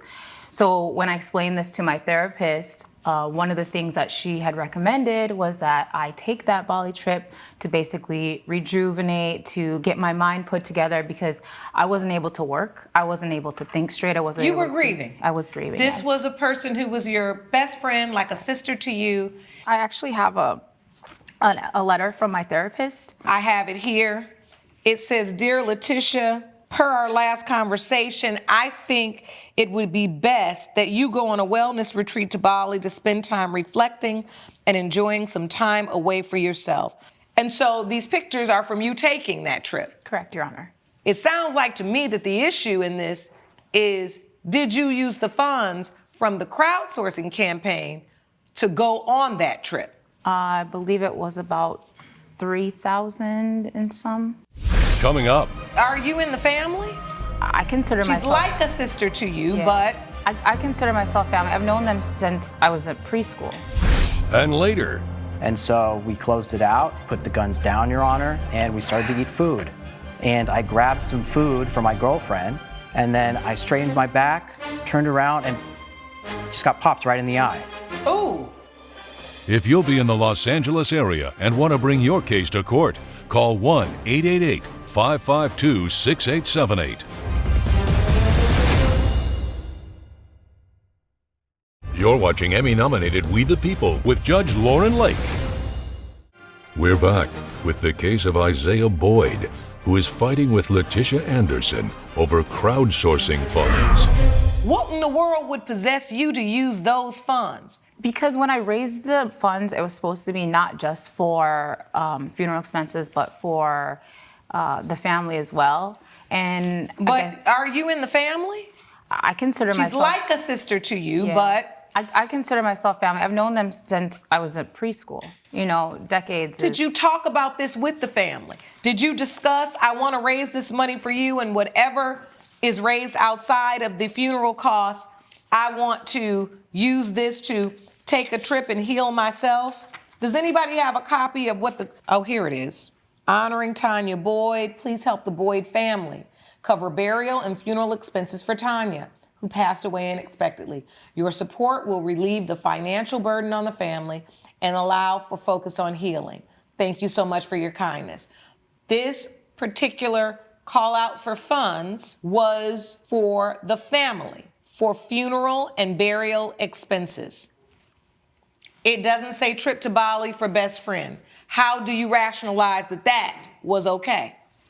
I guess when I thought about the conversations that Tanya and I had before her passing, and the passion that we had about all the trips that we were gonna take in the future, and losing that opportunity to be able to do that, I guess my mind was clouded just as everybody else is, I was grieving. And when, I was informed that it would be good for my mental health, I guess I ran with it. And you didn't discuss it with the family? Correct, no. Were you ever made aware of this, Mr. Boyd, until you saw these photos? You had no idea? When you used $6,750 of the money and you knew there was $12,000, where did you think the rest was? Did you ask her, hey, where's the rest of the money? Or why wasn't it all given to you in a lump sum? It was represented to the public that it was for family and burial and funeral expenses. That's correct. We as a family have reached out to Ms. Anderson and asked her about the funds in total. We got broken up answers. Who paid for the burial? How did you get the money out of the fund for the burial expenses? Ms. Anderson took care of all of that. So once you gave it to her and you could look online and see there was more money, did you immediately ask her? And then what about the rest? I asked her, I got no answer. I got broken up answers. I got voice. And the next thing you know, you saw pictures and she was in Bali? And then I see her, after doing an investigation, I see that these pictures are in Bali through family and friends. They told me that she's out there. She's been there for over a week. They can't get in contact with her. I've tried all my resources to see exactly what was going on. Well, you should not have to be a detective when you're grieving the loss of your sister. It is clear to this court that as I look at the evidence presented, Ms. Anderson, you did represent to the public that you were raising funds for burial and funeral expenses for Tanya. It will relieve the financial burden on the family and allow them to focus on healing. Nowhere in this was it a financial burden of you taking a vacation. Now, let me be clear. Every time one of these crowd fundraising things come up, I always got one eyebrow up because you don't know where the money's going. You have no idea once you press that button. And I think maybe the point of those things are you're giving such a nominal fee, whether it be 25 or 50, whatever. It's raising smaller amounts that in aggregate are a big lump sum where people don't really think about, well, if $20 is misused, I mean, it's not going to be. I'm giving it for the blessing of it. And if they misuse it, that's on them. I don't think you put the ad there, right, to purposefully collect money for a vacation for yourself. But when you're raising money for a family and you're clear about that and you make it clear to the family, what you really did was misappropriate the funds because they were under your control. And for that reason, I am going to award the plaintiff $5,250. And I appreciate the way you supported the family. That does not absolve you from the liability in this situation for not handling those funds the way you should have. Judgment for the plaintiff for $5,250. Court is adjourned. Judge Lake has ruled in favor of the plaintiff. The defendant is ordered to pay $5,250. And I do love your guys' family a lot. And, healing, that's the most important thing for all of us. That's true. I remember you guys discussing the Bali trip, and it's just sad that it had to end this way. Coming up. For him to just kind of shoot me in the eye and not pay, the $350, I feel very disrespected. You're watching Emmy-nominated We the People with Judge Lauren Lake. Terrence Lipton claims he brought foam guns to a company retreat and wound up in the ER because the defendant shot him in the eye after he quit playing. Marcus Tinsley says the plaintiff won a round and the game was still going. This is the case of Lipton versus Tinsley. Mr. Lipton, you are suing Mr. Tinsley for $350 for medical expenses. And what happened? Your Honor, Marcus and we work together at a lab, pharmaceutical company. So our company put up a work retreat, and he asked me to bring games and liquor. And so I brought foam guns. And then what happens? We play a game. It's up to 10 points. If you get hit 10 times, you're out, and the last person standing wins. And I won, and so we closed it out, put the guns down, Your Honor, and I grabbed some food for my girlfriend, And I just handed her the plate of food, gave her a kiss on the cheek, and then I straightened my back, turned around, and just got popped right in the eye. Ooh. Everyone in the party was like, oh, Marcus, why'd you do that, Marcus? Oh, everybody in the party gave Marcus up. Marcus, did you hit him with the foam gun? I hit him with the foam gun, and the game was still on. The game always is still on till everyone leaves. Oh, it's ongoing. You can get got anytime. You can get got anytime. Okay. You know, like. And so you thought that was funny because he was vulnerable at that point. He didn't see it coming. He was vulnerable. Yeah, he won the round, and so I just wanted to get him back. And then what happened, Mr. Lipton? And then I had to go to the ER, Your Honor.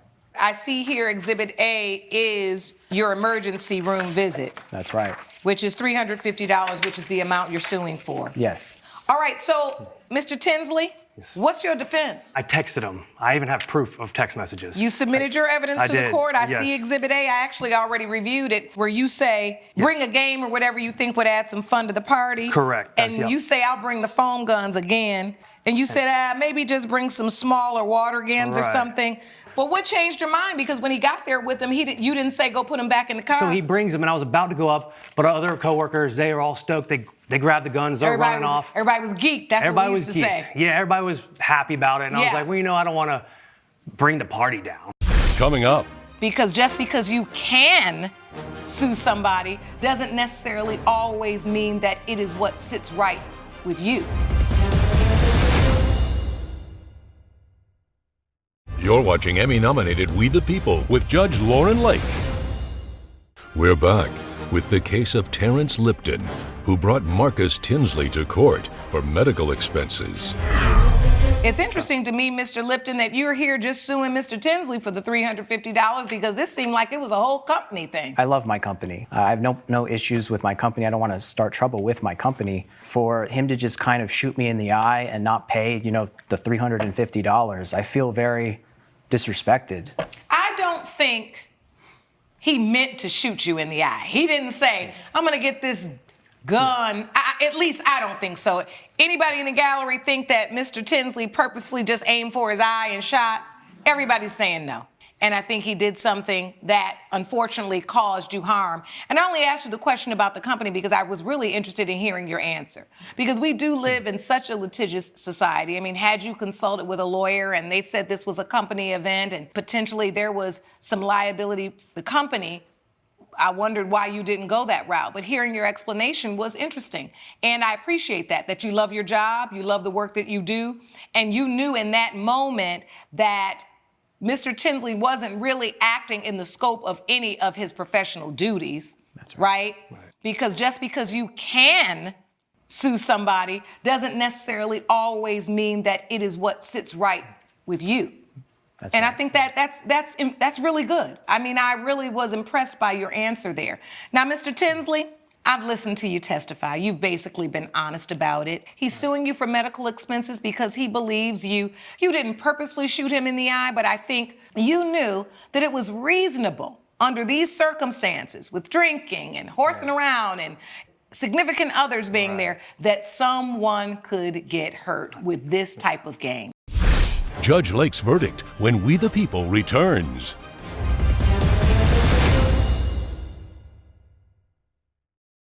You're watching Emmy-nominated We the People with Judge Lauren Lake. I think you have an opportunity here to say something to Mr. Lipton. So my apologies. He was bending over. No, you speaking to him. Okay. You're not testifying to me about what happened because we all know you shot him and it hit him in the eye. For sure.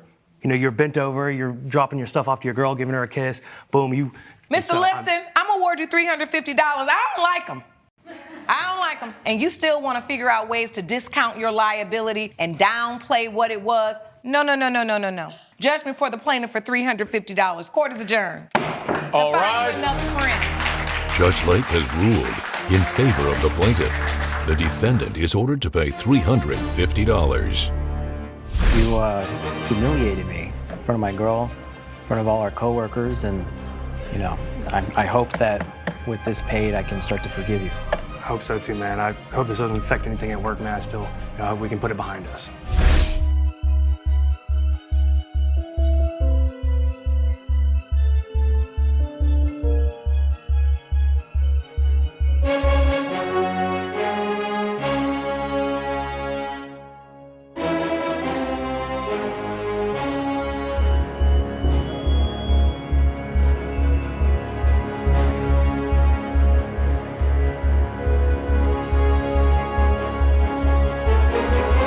This has been a production of Allen Media Group. Good day, everyone. I was born and raised in Detroit. Growing up there, I saw people like me running things. This is a courtroom, not a circus, so we're gonna calm down. I'm sorry. What I found there was a passion that I didn't know existed.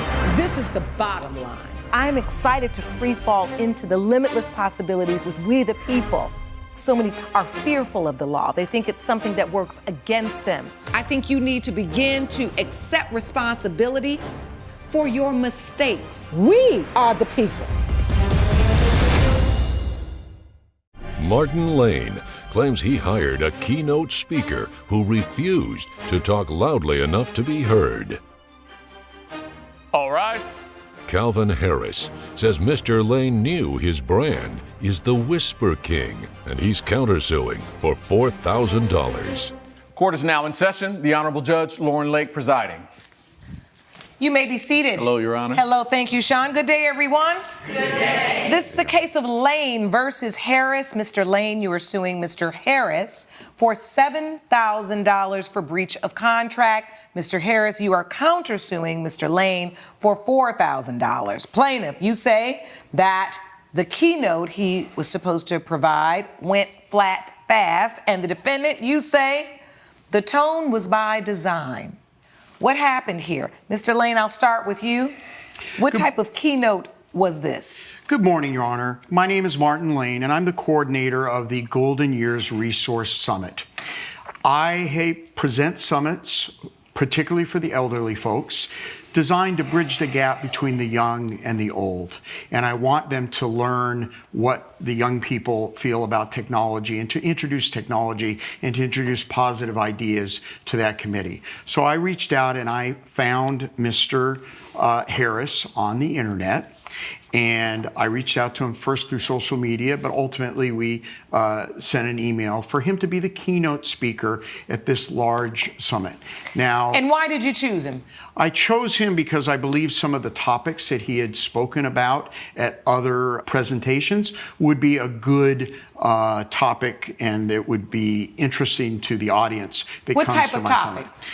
Well, the topic was on technology and bridging the gap and introducing technology that, quite frankly, people that are in their 70s and 80s might not be familiar with because in their more active life it didn't exist. All right. And so, Mr. Harris, when you got, what did you do, DM him? I did. All right. So when you got the DM, Mr. Harris, this is something that you do often. And so you reached back out with your fee. What's your normal fee? It can vary from various, it depends on the user location. Mr. Harris, I can't hear you. Now, I'm an ASM motivational speaker. So right, but right now you're not an ASM motivational speaker. Right now you're a defendant. And the quickest way for you to lose this case is I can't hear your testimony. So you can play if you want to. I can rule right now. Your Honor, my voice is my brand. Right, but we're not doing branding. Right now, you're defending yourself against allegations of breach of contract. Now, I'm gonna tell you one more time. You either speak up or you can get out. He reached out to me I thought so. He reached out to me via email. Right. And my fee depends usually upon the venue that we're at. And this agreed upon fee was $8,000. It was $4,000 up front. And once the keynote was over, $4,000 upon completion. So half up front, half upon completion. You agreed to that? I did agree to that, Your Honor, but you have just met the two Calvin Harrises. The very first one was the one that presented at my summit that people couldn't hear. Oh, that's who you hired, right? That is who I hired, but I had 70 people demand $100 full value ticket refunds because they couldn't hear him. How many people? It was 70 people, but the tickets were $100. Mm-hmm. All right, so $7,000. $7,000. And yeah, I gave him a deposit. When he came out to do his keynote, he was talking like this. We went through mic checks. it sounded like it was okay, but the problem with the mic check, there's no audience. And then when the audience was there. So during the mic check, he was speaking quietly. He was speaking Because he's saying quietly. he's an ASMR artist. I've seen that stuff online where people like to listen to people whisper. Correct. All right. And so you knew that when you hired him. I did know that when I hired him, but I in the told him to contract? speak up. And it wasn't just me telling him to speak up. It was the audience. The audience kept But wait a on minute. demanding Wait a minute. that he Wait speak a up. minute. Now you getting on my nerves too. Okay. Wait a minute. I'm asking you, did you hire Mr. Harris to do ASMR at this event? Or did you hire him to speak about his brand of ASMR at this event? I hired him. That's two different things. I hired him to speak about his brand of So ASMR. where's the contract? Is it in the evidence you presented to the court? The contract is in Let the me evidence. look at it. And that is Exhibit A. I would just like to point out that I am professionally known Mr. as... Harris, that little voice you using, don't get on my nerves. Just tell me what you're trying to tell me. I'm known as the Whisper King. It's fine. Okay. But I'm the queen of this court. So at the end of the day, the queen always wins. You play chess, don't you? Yes. Most important piece on the board is who? The Queen. And this courtroom is your current chessboard. So what I say goes. Coming up. Mr. Harris, when you got this email, what did you think you were being hired to do? Exactly what I do as a profession, as a career, and that is speak in my low, quiet register ASMR. If you'll be in the Los Angeles area and want to bring your case to court, call 1-888-552-6878. You're watching Emmy-nominated We the People with Judge Lauren Lake. We're back with the case of Martin Lane, who brought Calvin Harris to court for breach of contract. I'm trying to understand through your communication. You're excited. Our participants are hired professionals, retired professionals, I should say. We think what you bring to the table with ASMR will be perfect for them. The balance will be paid at the end of the day following your keynote address. They want to learn new technology and stay current and keep up with the trends in today's fast-paced world. You respond, I'm looking forward to being your keynote speaker, and I will look out for the $4,000 Venmo payment. And then there is proof here. You presented the payment that you did receive $4,000 right here. All right. So this exchange of emails is not a detailed contract. It's an offer and acceptance, Your Honor. Well, no. This email exchange that you have was not sufficient because as I read it, I don't know. The first thing I asked when I read this was, does he want him to speak in ASMR? Or does he want him to speak about ASMR? The other thing that I don't know from this is, how long is he speaking? That's not the claimed non-performance. I don't have the time. The claim- No, you're suing for breach of contract, right? I am, but so I'm looking for the contract. The claimed non-performance is the poor quality of sound because he wouldn't speak loud enough. And Your Honor, the most important evidence, Your Honor, he got exactly what he paid for. The most exactly what he important wanted. exhibit is an actual audio recording. It's Exhibit C, where you will hear how low he sounded and you can hear the people complaining. The court needs to listen to that and play that evidence to see the non-performance. Mr. Lane, I'm going to ask my questions to Mr. Harris. I'll get back to your evidence as soon as I give you time to realize that you don't run this courtroom. I ask the questions, I get the answers that I need. The real truth is, I'll play your little tape, but I've already heard exactly what he did. I know exactly what happened.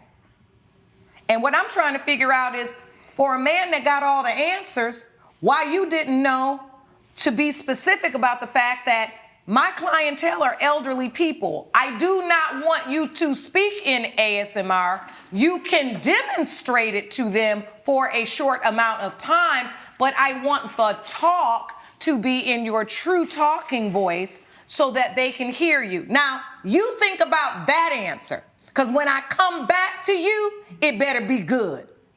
Now, Mr. Harris, when you got this email, what did you think you were being hired to do? Exactly what I do as a profession, as a career, and that is speak in my low, quiet register ASMR. So that is what you hired to do. Yes. When you get opportunities to come and speak places, they're usually hiring you to do what you do online. Exclusively. Which is ASMR. Yes. And do you also get booked to speak in your normal voice at all? Or is that part of your brand that you're always, when you're in a professional capacity, using ASMR? Your Honor, this is the first time I've spoken at this volume in about 7 years. Oh, and so even when you're taking business calls, you're speaking in your ASMR voice? A lot of it is text message and email, but yes, occasionally. All right, and so you got this email, and when you prepared your speech, you prepared it thinking in your mind, I'm being called here to do ASMR. 100%. Thank you. Now, I want to go to the actual event, Mr. Lane. So your guests are there. Mr. Harris is introduced. What happens?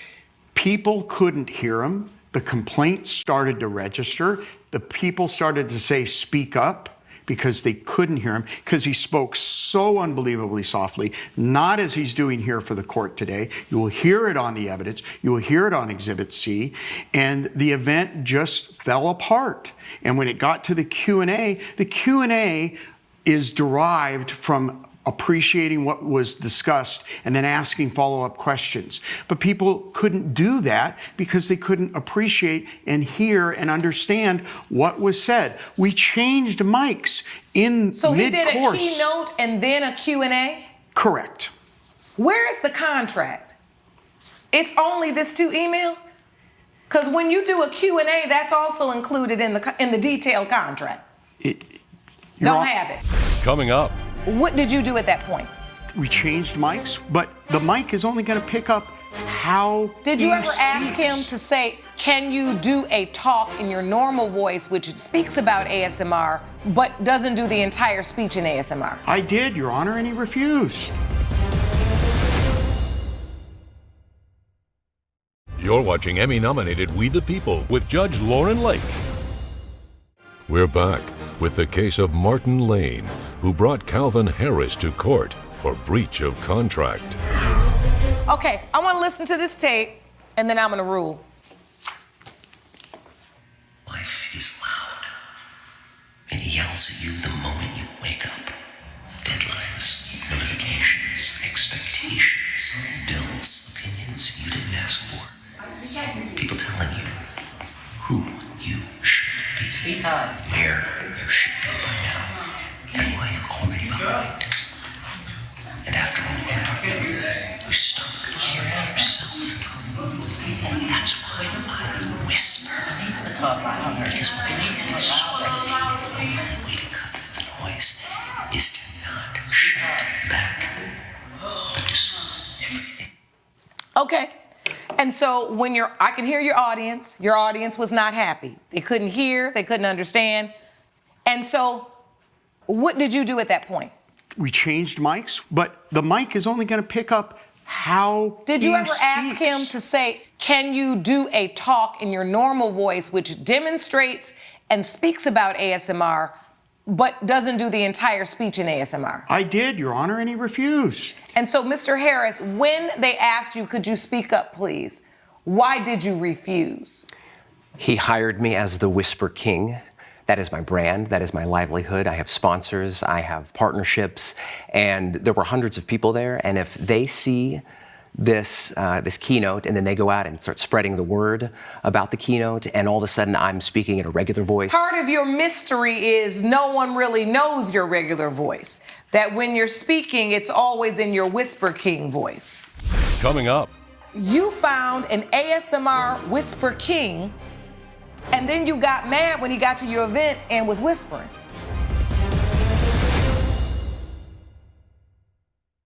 You're watching Emmy-nominated We the People with Judge Lauren Lake. We're back with the case of Martin Lane, who brought Calvin Harris to court for breach of contract. Mr. Lane, did anybody from your organization come down to tell everybody it takes a minute to adjust, right? Give him an opportunity to show you what it is he does. And then maybe someone from the team could come in and talk about why you chose him. Because this is the part that's getting me. Your testimony opened with, you researched and found him. You found an ASMR whisper king, and then you got mad when he got to your event and was whispering. I found his topic. Make that make sense. I found his topic interesting, but at the very beginning, in the email that you have brought up is not a contract. It said that the audience was people No, in it's their not a detailed 60s. contract. It's not a detailed contract. Was not that the audience was in their 60s to 80s. Your Honor. No, stop. And he could have. Stop talking. Let me go to your countersuit. Your countersuit is for $4,000. I take it you didn't get the other half of your money. I did not. That is the second half of the payment due to me for a job, in my opinion, well done. And how long did you speak in ASMR? I'd say it was scheduled for an hour. And you suing for $7,000 because you want that money back because everybody wanted to refund. All I'm asking for is for him to be held responsible for the refunds that I had to give. That was for 70 people, $100 a ticket, give back $7,000. It's fascinating. I thought people would have been interested. We obviously had a lot of people there, but people couldn't hear him. All he had to do was speak louder. They told him that. Lane, I told him that. I've heard enough. Judge Lake's verdict when We the People returns.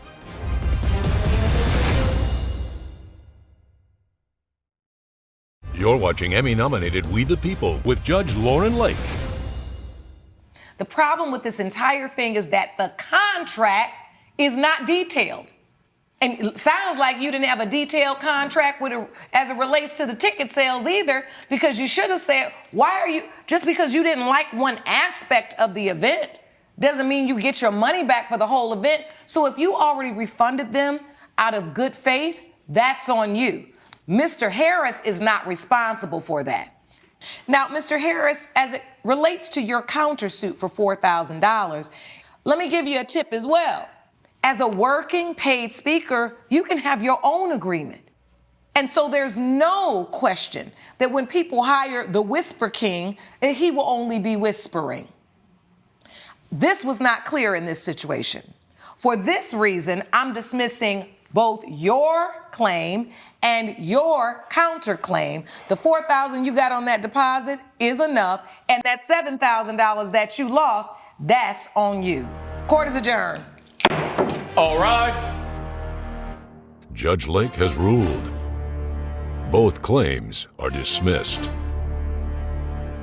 Well, I think I learned a lesson. I think I need to have a better contract. I appreciated what the judge said. He hired me as the Whisper King. Nowhere did it say you need to be the talk a little louder so Mrs. Plymouth in the back row can hear you, King.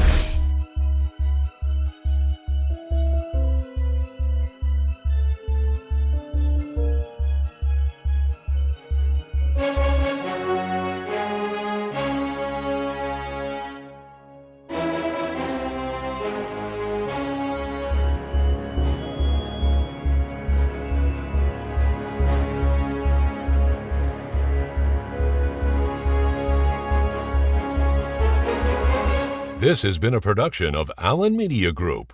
Good day, everyone. I was born and raised in Detroit. Growing up there, I saw people like me running things. This is a courtroom, not a circus, so we're gonna calm down. I'm sorry. What I found there was a passion that I didn't know existed. This is the bottom line. I'm excited to free fall into the limitless possibilities with We the People. So many are fearful of the law. They think it's something that works against them. I think you need to begin to accept responsibility for your mistakes. We are the people. Daphne Davies claims her ex refuses to pay child care expenses, even though they lived together when he fathered her baby. All right. rise. Evan Cole says he's not the dad because he and Ms. Davies were dating other people when she conceived. Court is now in session. The Honorable Judge Lauren Lake presiding. You may be seated. Hello, Your Honor. Hello, thank you, Sean. Good day, everyone. This is a case of Davies versus Cole. Ms. Davies, you are suing Mr. Cole for $2,100 for negligence. You say that the defendant owes his share of child care costs. Is that correct? Yes, ma'am. The defendant, Mr. Cole, you say the child is not yours and you don't owe her anything. That's correct. All right, I'll start with you, plaintiff, Ms. Davies. So you say that Mr. Cole is the father of your child and owes you child care costs? Yes, ma'am. You guys were in a relationship? We were. We were in a relationship for 2.5 years. 2.5 years? Mm-hmm. And then you got pregnant? Yes. How did we get to this point where we're in court over child care expenses? When you found out you were pregnant, were you still in the relationship or had you broken up? We were still in the relationship when I found out I was pregnant. Were you trying? We were not trying. I had missed my period and thought to take a pregnancy test, and it happened to be correct, or All right. positive. When you heard that, Mr. Cole, you're saying in your response that you are not the father of the child, in your opinion. Well, I was shocked to hear the news initially, and why were you shocked? Well, we had discussed in our relationship, which was a unique, non-traditional one. A unique, non-traditional relationship. We discussed not having kids right off the bat, among other things. A unique, non-traditional relationship. You could call it contemporary relationship. A temporary one? A contemporary modern. Oh, a contemporary modern relationship. Yeah, with certain stipulations. Is that like, what is this? Is it like a situationship? It's similar, no, I'm not sure the definition of that, but it's similar to... What were the terms? One of them was we would be able to have multiple relationships beyond sexual relationships. So it's different than an open relationship. It's more like having multiple real life relationships, multiple boyfriends, multiple girlfriends with actual emotional connection. So it's slightly different than So you're just not committed? I'm like, this is a lot of language for just saying, we were having sex, but we weren't committed. We were living together. The most important thing I want to know is were you having unprotected sex? No, ma'am. That was part of the agreement initially. That you would use condoms? Yes, with each always, other. And with the other people? And with our other partners, yes. All right, that's called responsible. That was the goal. All right, so when she says, hey, I'm pregnant, you're like, it ain't me because I've been using a condom all this time. I said it was not my baby initially, and I left, yeah. All right, and so you've been living together for 1.5 years. You knew he was having sex with other people. You were having sex with other people too. No, ma'am. I was never having sex with other people. Although Evan had encouraged me to try to date other people. He was the one who wanted us to have a polyamorous relationship. So is this what a polyamorous relationship is? I thought polyamorous relationships meant that all of the relationships were known and within the larger relationship. Is that right? Go ahead. Educate me. Yeah. We had that is a type of polyamorous relationship. Okay. We had a more specific kind. Evan had actually encouraged us to have a don't ask, don't tell relationship. Oh. Where we just have other partners, but don't really communicate any of the details. Well, how did he get you to agree to this? He said you wanted to do it too? I was curious. I honestly never connected with So why didn't you try it? Why didn't you go out and have sex with other people and don't ask and don't tell him? I tried dating others, but I never really formed a physical connection with anyone. I only went on first or second dates. All right, so you couldn't find anybody to be poly with. Exactly, but it didn't bother me that Evan had other partners. And why didn't that bother you? I'm really asking, genuinely, why didn't that bother you? It honestly was something that I just didn't really, a lot of people were surprised that I was okay with it, but it was fine with me. I knew that he had 2 other girlfriends, and Did he have 2 other girlfriends when you met him? He had 1 other girlfriend when I met him. And then another one came in and you didn't care about that? Yes. All right, and so he was dividing his time between all of you guys, but you 2 live together? Did the other 2 live in the house with you? No, so I he would just not go have accepted visit that. them. He would go visit them. I'd see him go and leave and go on dates, and know, I spend saw the you night. leave. I'd see you leave and go on dates as well, too. Coming up, I was waiting for you to say, yeah, and I had 3 boyfriends too, and it was just fantastic, and me and my other boyfriends, it never turns out that way. It's always the girl can't find nobody else, so I'm just with him. and later, And so he would only be using the apartment for 2 weeks in August instead of the full month like we originally planned, and asked if I would pay half of the rent for that month, which would be $800. if you'll be in the Los Angeles area and want to bring your case to court, call 1-888-552-6878. You're watching Emmy-nominated We the People with Judge Lauren Lake. We're back with the case of Daphne Davies, who brought Evan Cole to court for child care expenses. You were basically roommates with benefits. I mean, what is this? Yes, ma'am. You were roommates with benefits. It was non-traditional. It's a non-traditional It's a relationship. modern relationship. And see, this is why I always caution. It's so modern. It's so modern. It's ahead of its time. Really, for me, it's out of style. It never been in style for me. Because to me, women always seem to get the short end of these sticks. I'm learning that. Yes, ma'am. And it's like, I was waiting for you to say, yeah, and I had 3 boyfriends too, and it was just fantastic, and me and my other boyfriends, it never turns out that way. It's always the girl can't find nobody else, so I'm just with him, and then the guy is all over the place. She says she didn't have other But relationships. I was just about to say, now, Mr. Cole thinks, though, that you were out in these streets. And that baby is not his because you guys had an open relationship, don't ask, don't tell, and so you wouldn't have to tell him anyway. I, only went on first dates or second dates. Like, I'm not a person who forms physical connections easily. And Cole was the only person I was really attracted to. Okay, so he was the only one you wanted? Yes, ma'am. Oh, boy, a tale as old as time, ain't it, Sean? Yeah. Now, you done went and got yourself in this old modern raggedy relationship, but really, you old school and just want one person. How is that gonna work? Not well. It didn't? Yeah. Because then when you say you're pregnant, he's like, it ain't my baby. So then once you said that, you got out of there. You were like, I'm out of here. Yeah, I said nothing. I just bounced. I had to. Because in your mind, she had no reason to tell you. You had no reason to believe she wasn't having sex with anybody else. You saw that I wasn't sleeping over at other people's places, But you don't have to sleep over to have sex and get pregnant. Honestly, I just wasn't ready. And I spelled that out when we first got together. Well, she wasn't knew that. ready and wasn't the father are 2 very different things. That's right. Because at the end of the day, you've been now supporting this baby on your own, correct? Yes, ma'am. Paying for all the expenses? Yes, ma'am. You submitted your evidence to the court? Yes. I have my receipts for the daycare enrollment and paid invoices.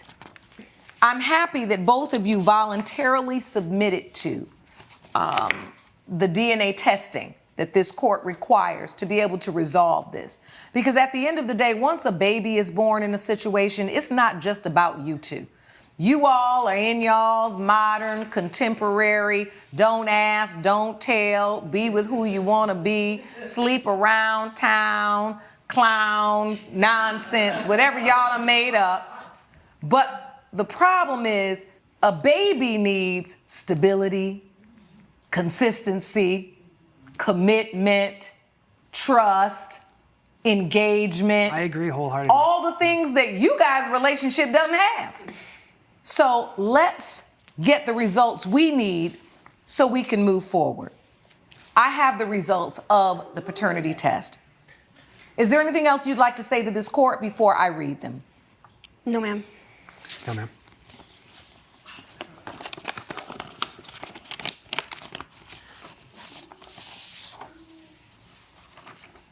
In the case of Davies versus Cole as it relates to baby Dylan, it has been determined by this court, Mr. Cole, you are the father. Congratulations. Congratulations, Mr. Cole. Thank you. Thank you. Now we have proof. We do, and that's all I wanted. How do you feel now knowing you are the father? I feel liberated. I feel a little bit nervous and optimistic at the same time because, that's, why they have these institutions, so they can be worked out, because we couldn't do it on our own, It's not what I expected waking up this morning, but I'm willing to step up to the plate. I'm glad. Take responsibility. I'm glad because Dylan needs it. And to this point, Ms. Davies has spent approximately $4,200 total, for which you would be liable for half of that. She's asking this court for $2,100. She's proven those expenses. So judgment for the plaintiff for $2,100. Court is adjourned. All rise. Judge Lake has ruled in favor of the plaintiff. The defendant is ordered to pay $2,100. I do love you, and I'm excited about the future, and I think that we can resolve this, I'm hopeful that you and I can move forward together and be healthy co-parents for our baby. Coming up. I was sympathetic to his case, so I agreed, and I paid half of the rent on the first. All right, and so how do we get to breach a contract? He didn't go on the vacation with his parents, and he ended up staying in August for the full month. You're watching Emmy-nominated We the People with Judge Lauren Lake. Catherine Warren claims she sublet a room in her apartment to the defendant, but he stayed past his move-out date and refused to pay extra rent. Jonah Gordon says Ms. Warren allowed him to stay longer, so he owes nothing. Good day, everyone.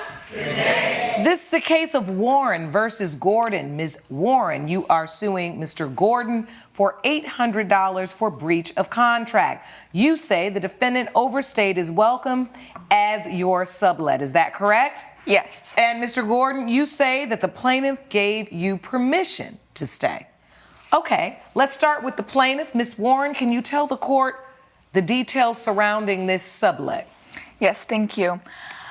I just graduated college from Ithaca in New York State and was planning to move to Boston with some friends, but couldn't move in at the initial date of July 1st because I got an internship in New York City. And so I was looking for someone to sublet my room in the apartment for the months that I would be doing the internship from July to August to my move-in date on September 2nd.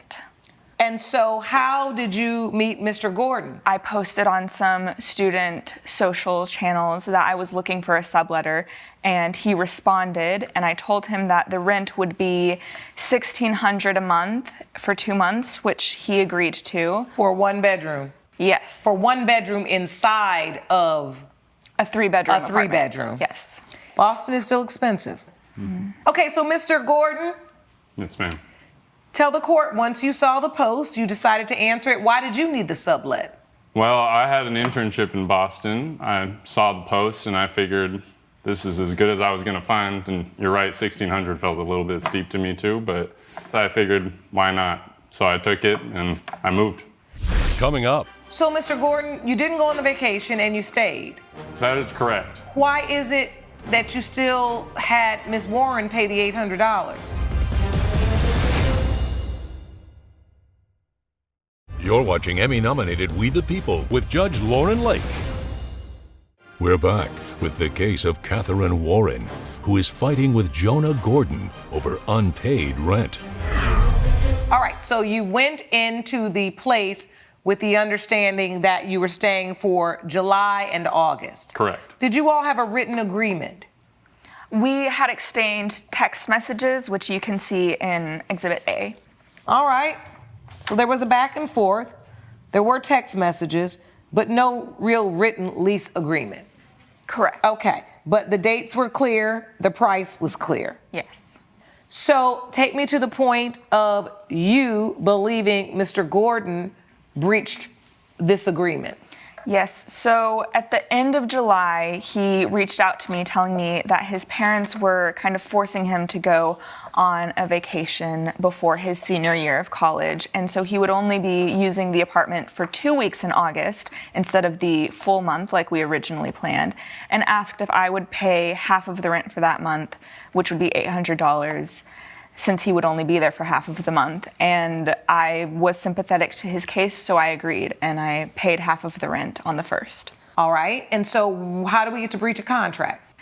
He didn't go on the vacation with his parents, and he ended up staying in August for the full month. Oh, so Mr. Gordon, you didn't go on the vacation and you stayed. That is correct. Why is it that you still had Ms. Warren pay the $800? Well, basically what happened was I was going to go on the cruise, and then day before I was supposed to leave, I figured out my flight's canceled because there's a storm. I notified her that the flight got canceled and that I would need a few days to stay. If you look at Exhibit A, actually, that's this text exchange that we had.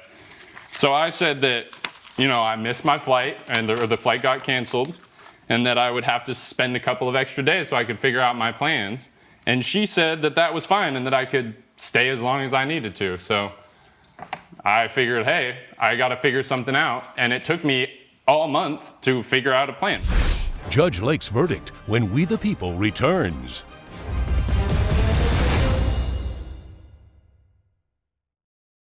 You're watching Emmy-nominated We the People with Judge Lauren Lake. If you look up the phrase, give somebody an inch and they take a mile, it's your face next to it. You are a perfect example of a person that really took someone's kindness for weakness. You had nerve to think that you could still stay there the entire 2 weeks figuring out what you were gonna do. No, that means under the law, you've been unjustly enriched. I don't see it that way. You meaning you got more than what you bargained for. And for that reason, judgment for the plaintiff for $800, court is adjourned. All rise. Judge Lake has ruled in favor of the plaintiff. The defendant is ordered to pay $800. I think that today was a great example of how women should not be taken advantage of, especially when they try to be kind. I simply don't see it as me taking advantage of somebody. We had an agreement, and I was just following through on that agreement. All right.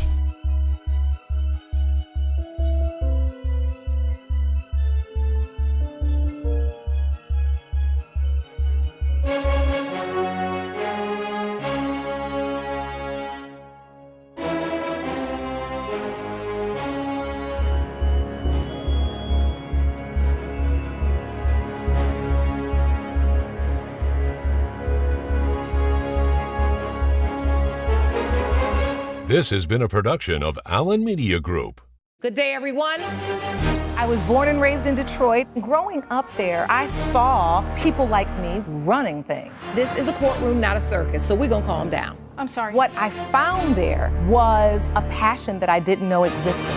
This is the bottom line. I'm excited to free fall into the limitless possibilities with We the People.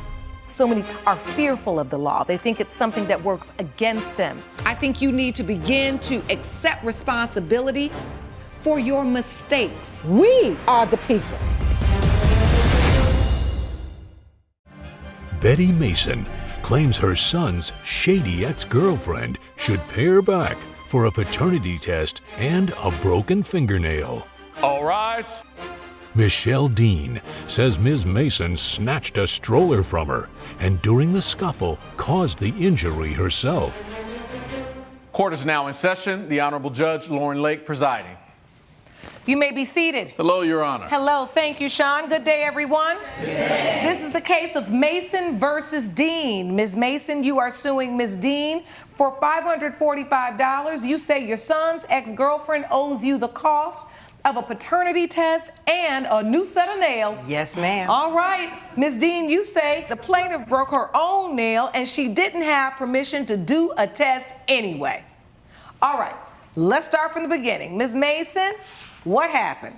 My son has been dating this older woman, Michelle, for about a year. She pops up 3 months saying that now after a year of dating, after the year, 3 months after her being pregnant, they tell me that she's pregnant. Not when she's first pregnant, but in the midst of her now being in her 3 months. When I first found out about that, I told my son, that's not your baby, and that you needed to have a paternity test.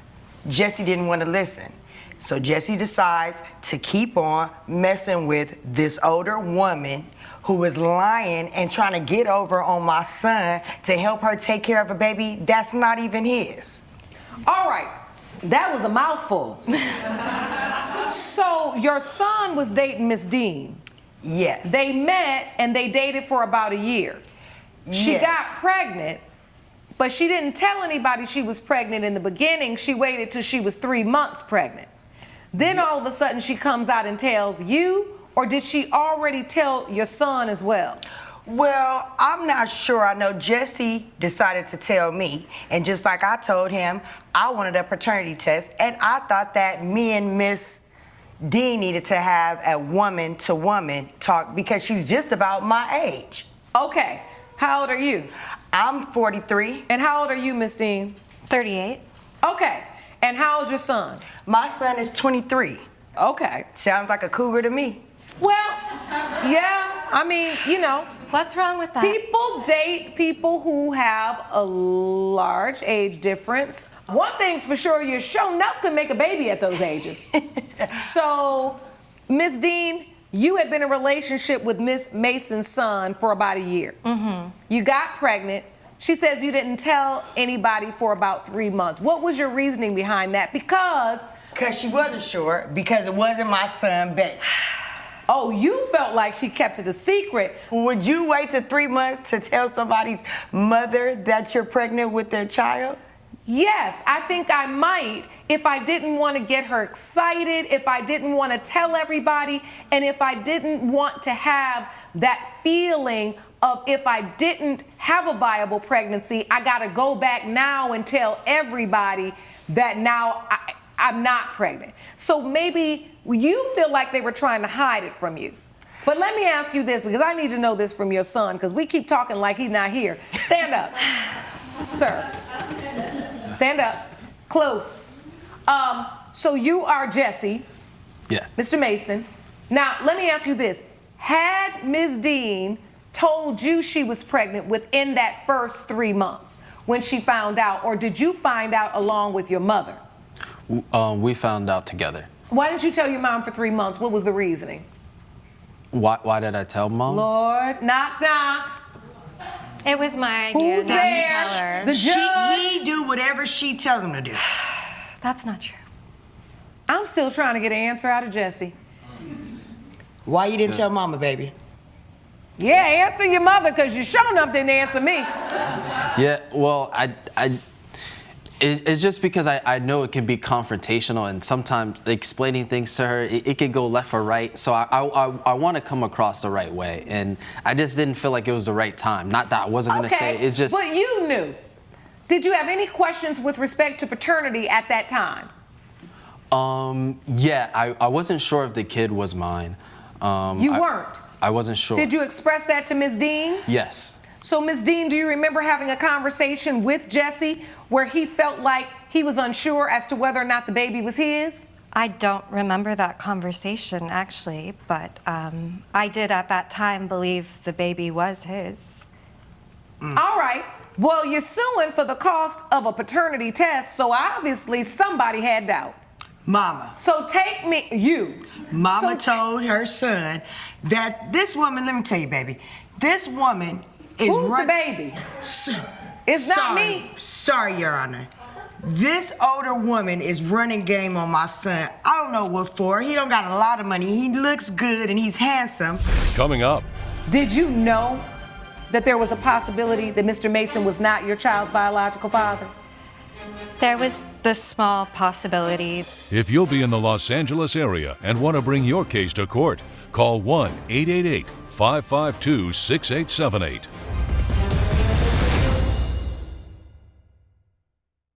You're watching Emmy-nominated We the People with Judge Lauren Lake. We're back with the case of Betty Mason, who is fighting with Michelle Dean over a paternity test and a broken fingernail. What does he have to offer to where she wants to be pregnant by him so bad? My son is very respectful. He is a good man. I just noticed some things of, you know, you talk to your son every day or even at the end of the day. Now he gets with the cougar lady and can't answer, can't come by. Mama gotta wait. Mama, I'm out on the date. Well, he's in a relationship with another woman. He's not in a relationship with his mother. Exactly. And that's what she said. Go say, I'm sleeping with my son, or I act like I want him like I'm some country bumpkin. I'm just worried about my son, and I don't trust her. Your Honor, but... Oh, boy! All right. Let me get and sit up straight for this. Because there's a lot going on in here today. Oh, boy. Well, last case, Sean, I told them they need to wake up and act like they care. Here? They woke. Okay, we in, look, as the kids say, big motion. Okay? Big motion. All right, so bottom line is, your mama sense went up. You didn't like that, and you felt like these were things your son couldn't really understand because he didn't have a lot of life experience. Thank you. You felt like she was perhaps trying to pin a baby on him. I'm trying to figure out why, though. That's what I'm trying to get to. He's respectful, but to be honest with you, if she was just going to pin a baby on somebody, wouldn't it be like somebody that she felt like could really provide? Jesse, where do you work? Where do I work? I have two jobs. Okay. Mainly, I am an English teacher, but I work security on the side. I like it. Yeah, in Philly. I like it. Yeah, so you're a stable man. So that's a reason why a woman may say, I definitely want him to be the father of my child. Because I love him and he's stable. Were y'all in love? I believe so. I was in love. Were you in love? Yeah. Okay. But you're not in love anymore. He don't know what love is. Ooh. Quiet as a church mouse. So, listen, how do we get to this $540? We realize what's going on. Mama, I realize you looking at everything through your mommy lens, which I understand. I am the mother of a boy, of a 13-year-old boy, and I'm not gonna lie. I'm learning from you, Ms. Mason, what to do and what not to do. Thank you. You're welcome. So, bottom line is you weren't gonna let this go. I can't. So, when was the baby born? The baby was born, I believe, in October. Okay, and did you all had a paternity test? No. I tried to get him to do a paternity test when the 3-month period. He said no. During the time she was pregnant? During the time she was pregnant. Okay. He said no, didn't listen to me. Now, I end up going to the hospital when Ms. Dean was in the hospital having the baby. I really only came up there to make sure my son didn't sign that birth certificate since he didn't want to listen and get the paternity test, because I know that that's not my son's baby. He listened to me just so I wouldn't act up at the hospital. And sure enough, she comes to my house, what, was it about 3 weeks after she just had the baby, saying that she wanted to go out and get her sexy back, and could I watch the baby? Oh, she asked you to watch the baby? Oh, yeah, she asked the grandmother. Yeah, but, Your Honor, you want me to watch the baby, but why are you and my son not going out on this date? You want to go out by yourself, and it's only been 3 weeks? So what happened? Had you all broken up, Ms. Dean? No, not at all. I was just going out with friends in a girls' trip weekend. A girls' trip weekend, and your baby was how old? This was 3 weeks after she had the baby. 3 weeks? Yes, ma'am. That don't make no kind of sense. But perfect for me, because she didn't know I had something up my sleeve. So, a paternity test baby, yes it was. And he was there since she didn't want to take my son with her that weekend. I talked to him and I set him down. He knows mama gonna tell him the right thing. I ain't never did nothing but have his back and be by his side. And when you read the results, can you tell Your Honor what? So you all administered a paternity test on the baby while you did a swab while the baby was staying there with you. Yes, ma'am. And then you found out, was he or was he not the biological father? I'm not the father. Thank you, Your Honor. Yeah. You were not the father. Yeah. Ms. Dean? He was not the father. Did you know that there was a possibility that Mr. Mason was not your child's biological father? There was the small possibility. Were you away with the man that really is your child's biological father when you went on the little trip? No, absolutely not. It was my friends. Coming up. That's not my son's baby or my grandbaby, so I took my stroller You gave back. that as a gift. And she broke my nail trying to snatch it back. She owed me for that. You're watching Emmy-nominated We the People with Judge Lauren Lake. We're back with the case of Betty Mason, who is fighting with Michelle Dean over a paternity test and a broken fingernail. Do you know who your child's biological father is? I believe I've narrowed it down. Oh, not a narrowing. You might need to come back. Thank you. So the bottom line is now, you feel like she owes you back the cost of the test and for breaking what my happened nail. to your nails? All right, Your Honor, so of course when my son decides to take the test, I'll say she comes back from her trip and we get the results maybe about 5 days later. When I tell my son to open up the paper and he sees that the baby is not his, I didn't waste no time to pack up that little baby and take the baby to the mama. As I'm giving her the baby and letting her know to talk to Jesse so that he can give her all the new Well, news. that had to be kind of heartbreaking because you went through the entire pregnancy and now you've got to take the baby back to Ms. Dean. How did you feel, Mr. Mason? I was hurt. You know, I really thought it was mine, and I was prepared, you know, to take care if I had to. And when I found out the news, I mean, I was heartbroken. Anyway, so the bottom line is you want to get the truth. You got the truth, so then you take the baby over Ms. Dean and say, excuse me, ma'am, this is not my son's child. And as she getting the baby, she tried to take the stroller that I bought for my grandbaby or my son's baby. And that's not my son's baby or my grandbaby. So I took my stroller You gave back. that as a gift. And she broke my nail trying to snatch it back. She owed me for that. Coming up. Thought she was taking the stroller, but she didn't know that we had some nice news for her. And I bought the stroller for my son's baby, and that baby But he doesn't have ain't a my baby. son, baby. You're watching Emmy-nominated We the People with Judge Lauren Lake. We're back with the case of Betty Mason, who is fighting with Michelle Dean over a paternity test and a broken fingernail. Oh, when you went to bring the baby back, the stroller was over there, so you snatched up the stroller. No, the stroller, I brought the baby in the stroller. And when she grabbed That's not the how I baby, remember it. she thought she was taking the stroller, but she didn't know that we had some nice news for her. And I bought the stroller for my son's baby, and that baby But he doesn't have ain't a my baby. son, baby.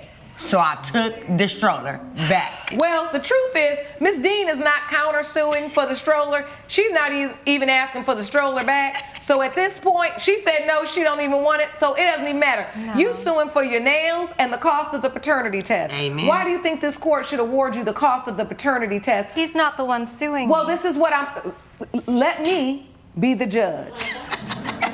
Okay? Because if you had all the answers, the main answer you need to have is who your child's father is. And why is it you had to buy the test and why didn't Mr. Mason buy the test? Because Mr. Mason believes anything Miss Michelle says. And he did believe that the baby was his, and he didn't want to cause confrontation with her. So this is it. I do believe Ms. Dean acted recklessly because I do believe she disregarded a duty of care that she owed to Mr. Mason. The problem is that that same duty of care was not necessarily owed to you because you're not the father of the child. And what you did in this moment, which you did you were smart, is you went up to that hospital, and before he voluntarily executed an acknowledgement of paternity and put his name on the birth certificate, which would then make him the legal father, you stopped that. Judge Lake's verdict when We the People returns.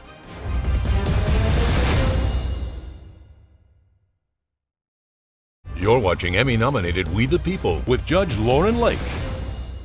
Did you set in motion events that caused her to break her nails and caused her medical injury? Did you bring us a receipt for what it cost to repair your nails?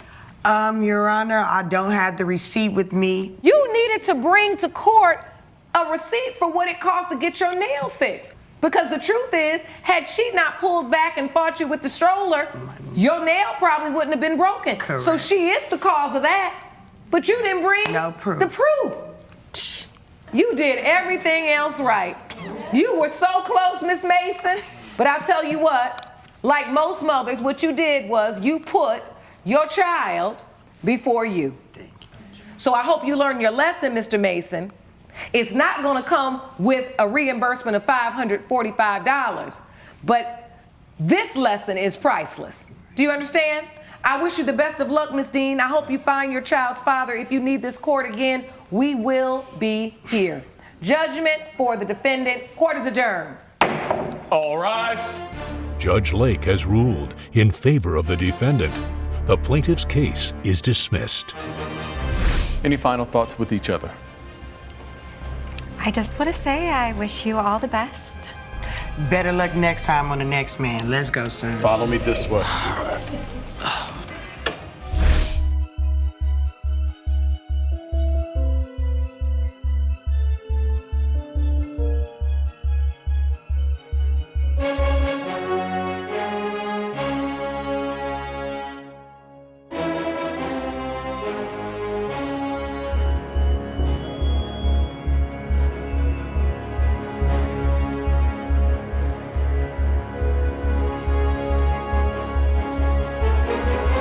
This has been a production of Allen Media Group. Good day, everyone. I was born and raised in Detroit. Growing up there, I saw people like me running things. This is a courtroom, not a circus, so we're going to calm down. I'm sorry. What I found there was a passion that I didn't know existed. This is the bottom line. I'm excited to free fall into the limitless possibilities with We the People. So many are fearful of the law. They think it's something that works against them. I think you need to begin to accept responsibility for your mistakes. We are the people.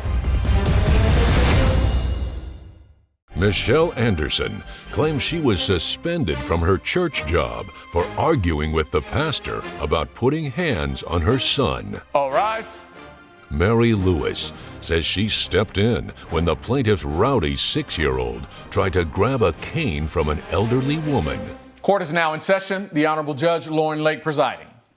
You may be seated. Hello, Your Honor. Hello, thank you, Sean. Good day, everyone. Good day. This is the case of Anderson versus Lewis. Miss Anderson, you are suing Miss Lewis for $2,100 in lost wages. You say church drama led you straight to unemployment. Is that correct? Unfortunately, yes. Defendant, you say you were responding to a situation that got out of hand. That is correct. All right. Take me to this situation that potentially got out of hand. Ms. Anderson, what happened? Yes, so Wednesday night after Bible study, I stepped out momentarily to take my 6-month out to change his diaper. My 6-year-old... So you were attending Bible study or you were working at a church? I was working at a church, but I also attend the Bible study. All right, you do both? Yes. Great.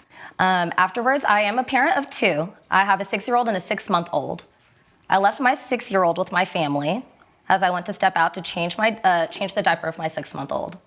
When I came out, I happened to see the defendant verbally disciplining my child. How long had you been going to Bible study at the church? For about 5 years. Oh, 5 years? Yes. And you'd worked there for that long too? For about 4.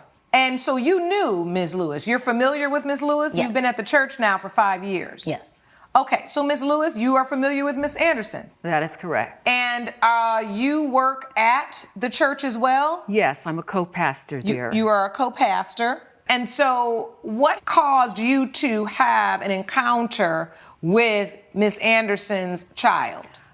There's an elderly lady that's one of our parishioners, and she had a cane, and her child was going for the cane. My first concern was the safety of the child, and of course, the safety of our parishioners. You say he's going for the cane. What does that mean? The child is throwing around Bibles, going after the communion. This is during the Bible study? Yes, ma'am. But I thought you had left the child with your family. I did. Which family was that? Who was there? It was my mom, my brother, and my sister. So you don't know what's going on because you're out changing your 6-month-old. Yes. And so you're saying her son walked up to the lady with the cane.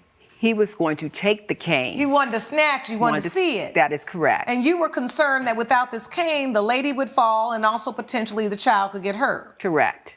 And so what happened? I'm looking at the family and I'm thinking, okay, at what point is someone going to intercede? And that's the worst feeling. So once you see this happening, you feel like, oh, I better, you give it a minute. Mm-hmm. And I said that's the worst feeling because I've been in many of those situations where I feel like kids are getting out of pocket, but the adults haven't intervened yet. Right. And now, what do you do, right? Do you say something to the kid or do you say something to the adult? And nowadays, times have changed, honey, because the adults might get an attitude if you say something about a child. Right. When it used to be that we were all a part of a village, and if something was going to happen, you could address a child. So you felt like you could address the child and you needed to. So what did you do exactly? What I did when I tried to find the parent and the guardian, and I saw that the family members were not doing anything, I then went over without any physical altercation, and I said, I need you to calm down. And she entered the room. Now wait, you told the son you need him to calm down because he wasn't just reaching for the cane, he was what, acting wild? He was rowdy. Oh, running all around? Running amok, and this was not the first time. There had been multiple times during Bible study that Johnny was out of sorts. And you want and children aren't blocked from coming to Bible study, and kids are kids. They're not necessarily able to sit still in the way that adults do. However, I think that's one of the greatest life lessons that you get as a child. At least I did. As a child, I think that's a valuable lesson to learn how to sit still or occupy yourself in ways that aren't disruptive when you're feeling a little bored. But instead, this child was kind of running around. Correct. Now, Ms. Anderson, you don't know any of this. So when you walk back in, what do you see? I see her holding my child in an attempt to, I don't know if there was a pushback or whatever was happening with this cane situation, but she had her hand on my child and was also verbally reprimanding him. And what was she saying? What did you hear when you came in? You saw her saying what? She was saying that you get and before I could even finish what she was saying, I went ahead and intervened. Coming up. How was she holding him when you walked in? By his arm. By his arm, kind of like this? Yes. Like grabbed, snatched up, yes. or like? She was grabbing him like this. Well, no, that's not a snatch up. If you'll be in the Los Angeles area and want to bring your case to court, call 1-888-552-6878. You're watching Emmy-nominated We the People with Judge Lauren Lake. We're back with the case of Michelle Anderson, who is fighting with Mary Lewis over lost wages and child care. So you felt like she was addressing your child in a way you weren't comfortable with? Yes, and granted, I understand that children do get a little antsy within the church. I know my son is a little bit on the boisterous, loud side. But so you're aware of this? I am aware, but he's not a bad child. And whenever I hear the story of even him coming towards the cane with an intention to take it, it just does not even sound like my child. And well, what did he say he was trying to do? He's old enough to tell you, Mama, I was just trying to blank. Well, he said he was just playing. And playing how? Did he want to play with the cane? Well, he didn't say the cane necessarily. I think he was just running around. And as far as my sister... And that could be a problem too, because if he ran and hit the cane, that also could be a problem. That is understandable. So he admitted he was running around. He was running around. What did your family say? Because you went and changed the baby, made it all the way back down the aisle in time to intervene with Ms. Lewis. What were your family members doing? They were sitting right there. Yes, they were present, and I wish they did do more. But Mrs. Lewis and I have an understanding on disciplining my child. Oh, what's the understanding? That she does not put hands on my child. She said she did not. And if she has any issue with my child, she comes to find me directly. She said she didn't put hands on him. And also, if you would like to verbally say anything to my child. She said she didn't put hands on him. But even if she verbally said anything as well. So your thing to Ms. Lewis is don't talk to my child. If you have anything to do with my child, let me or any of my family members know first. Well, your family members was watching. They was at Bible study. They didn't do anything. Honestly, I feel like How was she holding him when you walked in? By his arm. By his arm, kind of like this? Yes. Like grabbed, snatched up, yes. or like... She was grabbing him like this. Well, no, that's not a snatch up. Like this isn't a snatch up. By his arm. No, that's not a snatch up. Did anybody know what a snatch up look? Did anybody? Thank you. We know what the snatch up is. When you snatch a kid up, you know what that looks like.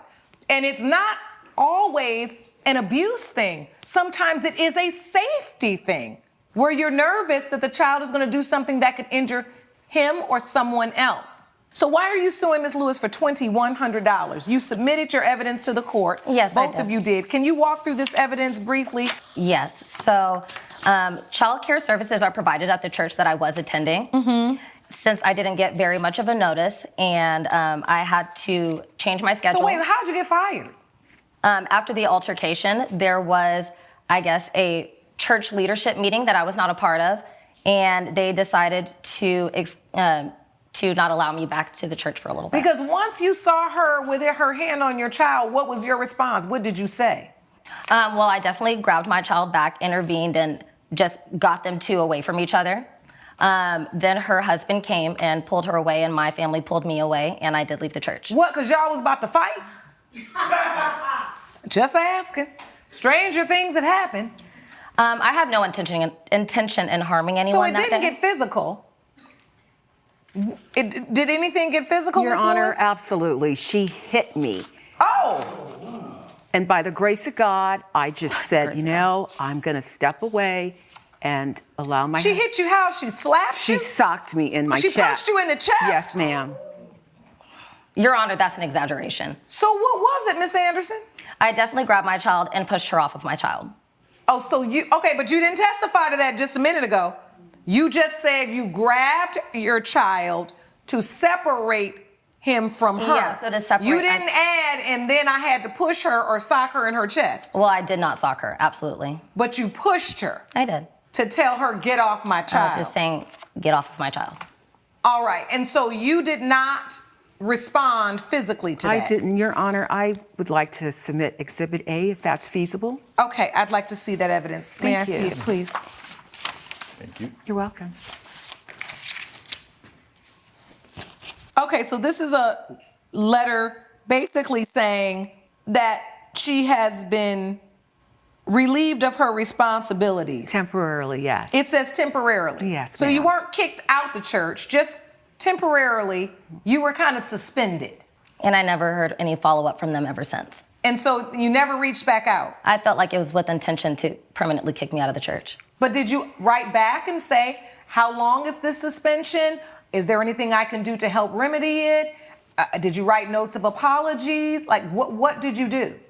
No, I didn't, because since I am a single mother, the first thing I had to do was figure out what else I was going to do for work to make sure I could provide for my kids and make sure that they were in some sort of childcare so I could be able to do that. Okay, so let me walk through these damages with you. Okay. So you say Wednesday to Saturday, $800. This is what it costs to get childcare. Yes. Because you no longer had it at the church. Absolutely, yes. So you're suing her, you want her to pay that $800. Yes, Your Honor. Because you grabbed your child back from her and pushed her. So she owes you this money. Yes, Your Honor. Okay, yeah. And so then you paid $650 to Michelle Anderson. What is this? Pending. So these are some of the payments that I should have been receiving as like back pay for what I've done in the church. Girl, stop. You cannot push a pastor at the church and then expect to still work there. Coming up. Just because you think your child's the cutest and everything they do is the cutest and it's just so funny. Ha ha, look at him. No, it's not funny. It's not funny. It's a lack of home training. Do you know what home training is? Yes, Your Honor. Home training is how you get yourself trained at home so you know what to do. You're watching Emmy-nominated We the People with Judge Lauren Lake. We're back with the case of Michelle Anderson, who is fighting with Mary Lewis over lost wages and child care. Let's stop this nonsense right now, okay? And look, I am not here to demonize you. I have one child, and honey, he's 15. He done gave me a run for my money for the last 15 years. And he's not a bad child either, but he's an energetic child, right? And when you know you have that kind of child, you have to be prepared as a parent. If you don't want your child living on the iPad like half these kids do, with their headphones on everywhere on an iPad just stuck to it, you have to think of creative ways to keep your child occupied so that your child is not in a church setting running around and potentially knocking over a woman on a cane, especially when you can't trust that your family members can monitor that child. Do you understand? Another thing I want to say to you, and this is an important lesson that you have to learn, and I'm thankful that my parents always shared that lesson. Just because you think your child's the cutest and everything they do is the cutest and it's just so funny, gallery, you've seen this, have you not? Oh, and it's just so funny for everybody. Look at him. No, it's not funny. It's not funny. It's a lack of home training. Do you know what home training is? Yes, Your Honor. Home training is how you get yourself trained at home so you know what to do. When we were kids, that's some of my earliest memories, is sitting at church trying to eat a peppermint as slow as I could that somebody done gave me, or playing hangman on the back of the tithing envelope with a pen that my grandmother or my mother, somebody done found in their purse. You figure it out. Write your numbers. Write your ABCs. Write down your numbers until mommy comes back. Let's see what number you gonna get to. Read a book. Coming up. Because that's how I am. I tell people, don't bring your kids to my house unless I can say something and they gonna do what I say. That's my rule. You're watching Emmy-nominated We the People with Judge Lauren Lake. We're back with the case of Michelle Anderson, who is fighting with Mary Lewis over lost wages and child care. The fact that people are at Bible study, that elders are standing around and your son is ripping and running around the room, that's not safe for anybody there. And I'm sorry, I don't blame Miss Lewis for going up. And if the child's one of them children don't listen, when you just say to them, hey, now stop now, and they don't know how to listen, and they're going for a cane of an elderly person, no, I think it's reasonable under the circumstance that you take them by the arm and say, now hold on now, and let your mother come. And I will tell you this, that's one of the things in this day and age that I think we have lost sight of, because everybody is scared to intervene on somebody else's child because they don't want it to turn into a fight. They don't want to get beat up. They don't want it to turn into a whole escalated thing. But at the end of the day, this is your church village. And if you've been going there 5 years, I would hope that you would be in a situation that even if you felt like Miss Lewis was going to try to do something to your child, your family was in there, they were going to deal with her. And most importantly, I'm hoping, and this is here right here, is where this testimony has kind of led me to believe. You didn't want Miss Lewis managing your child. See, it don't seem like your family thought they could either. And see, now we live in families where the aunties and the grandmas and all the people don't feel like they can do nothing either, because it's going to be a problem, right? When it used to be, if you leave them with me, then you leave them with me. Because that's how I am. I tell people, don't bring your kids to my house unless I can say something and they going to do what I say. That's my rule. Judge Lake's verdict when We the People returns.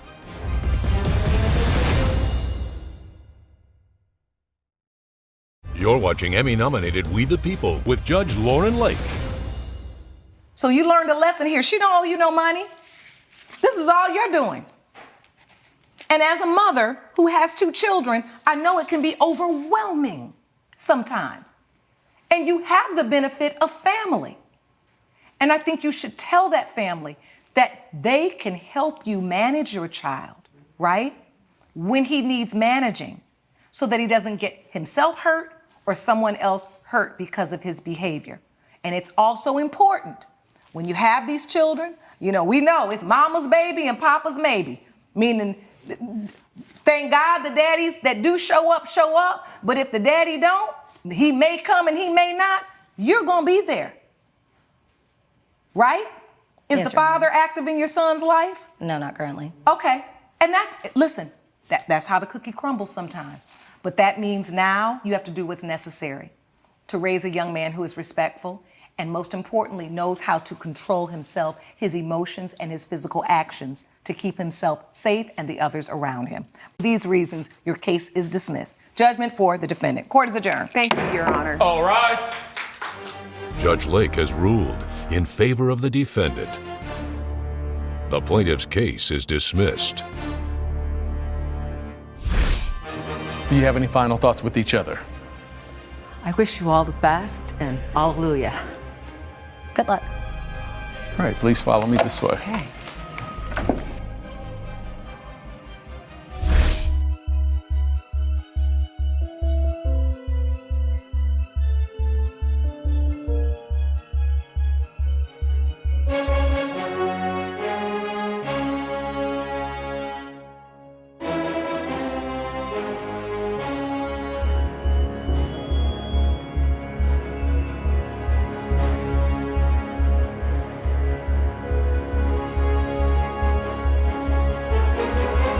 This has been a production of Allen Media Group.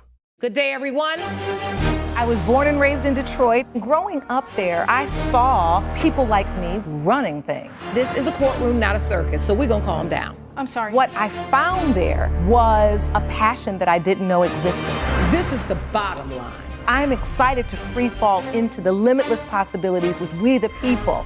So many are fearful of the law. They think it's something that works against them. I think you need to begin to accept responsibility for your mistakes. We are the people.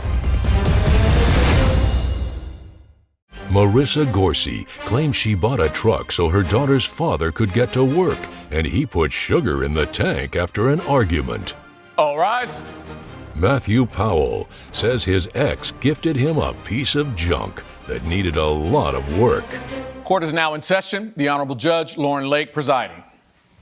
You may be seated. Hello, Your Honor. Hello. Thank you, Sean. Good day, everyone. Good day, Your Honor. This is the case of Gorsey versus Powell. Ms. Gorsey, you are suing Mr. Powell for $1,325 for breach of contract. You say the defendant owes you for the cost of a vehicle and towing. Is that correct? Yes, Your Honor. And Mr. Powell, you say the vehicle was a gift.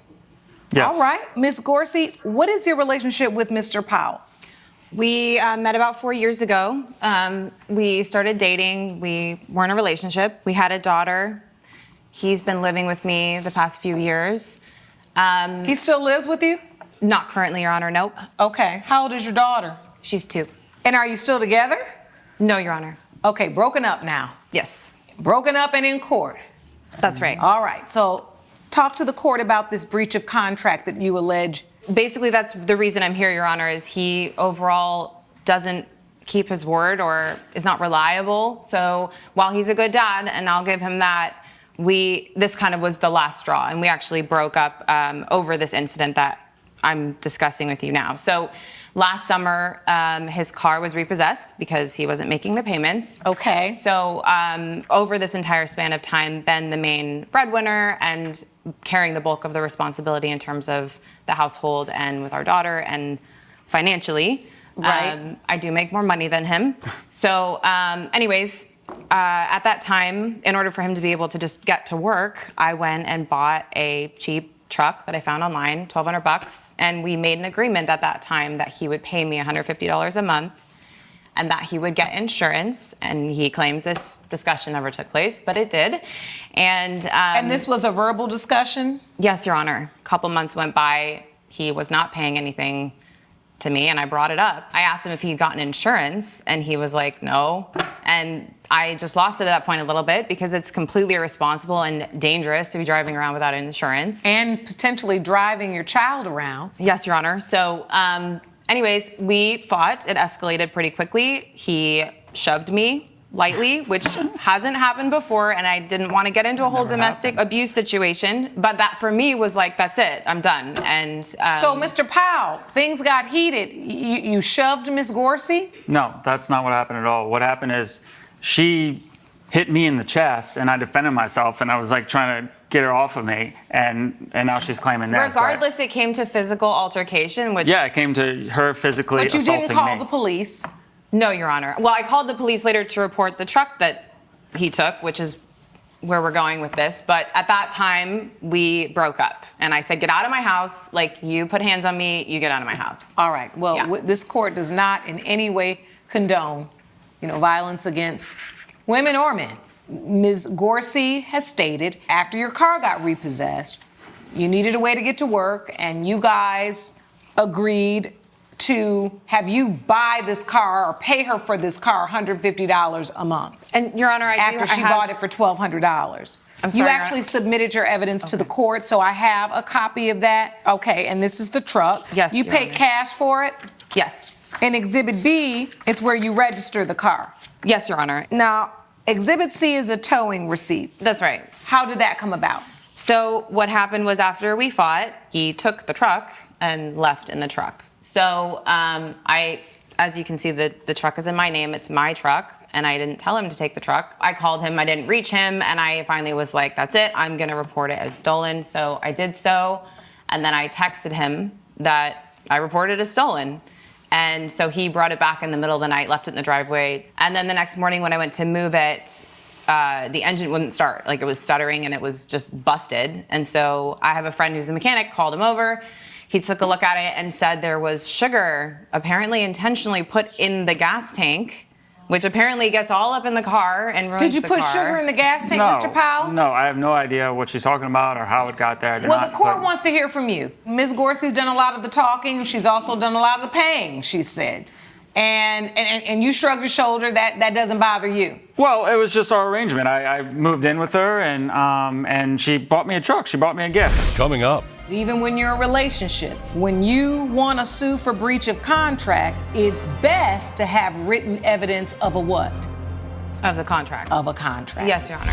And later. And that the card game was going to be outside. Everyone that attended the game said okay and agreed to coming to it's good weather, what's the problem? House. The problem is that he's a sore loser. That's all that is. No. If you'll be in the Los Angeles area and want to bring your case to court, call 1-888-552-6878. You're watching Emmy-nominated We the People with Judge Lauren Lake. We're back with a dispute between Marissa Gorsey and Matthew Powell over the cost of a truck.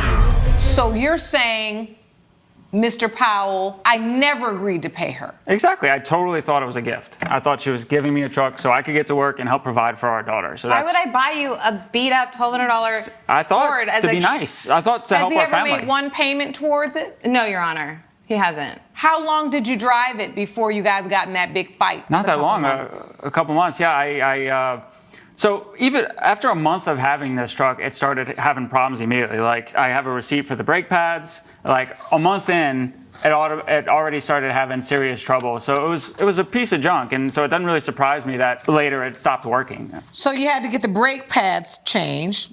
Right. So that was a couple $100. Let me understand this. Which bills did you pay in this house, Mr. Powell? Well, I was paying for the groceries. I was helping out and trying to help out with Haley, our daughter. What type of work do you do? I work in a warehouse, and I pack and ship and take inventory. About how much do you make per week? I make $20 an hour, so it ends up being like $1,000 a week, something like that. Okay, so there's no written indication that there was an agreement between you guys for him to pay the amount of $150 a month. That's correct, Your Honor. There was not anything in writing. We were in a relationship, and I didn't think that I needed to get a contract written down with him. We did discuss it. And here we have the first legal lesson of the day.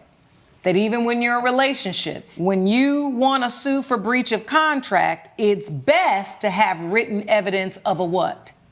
Of the contract. Of a contract. Yes, Your Honor.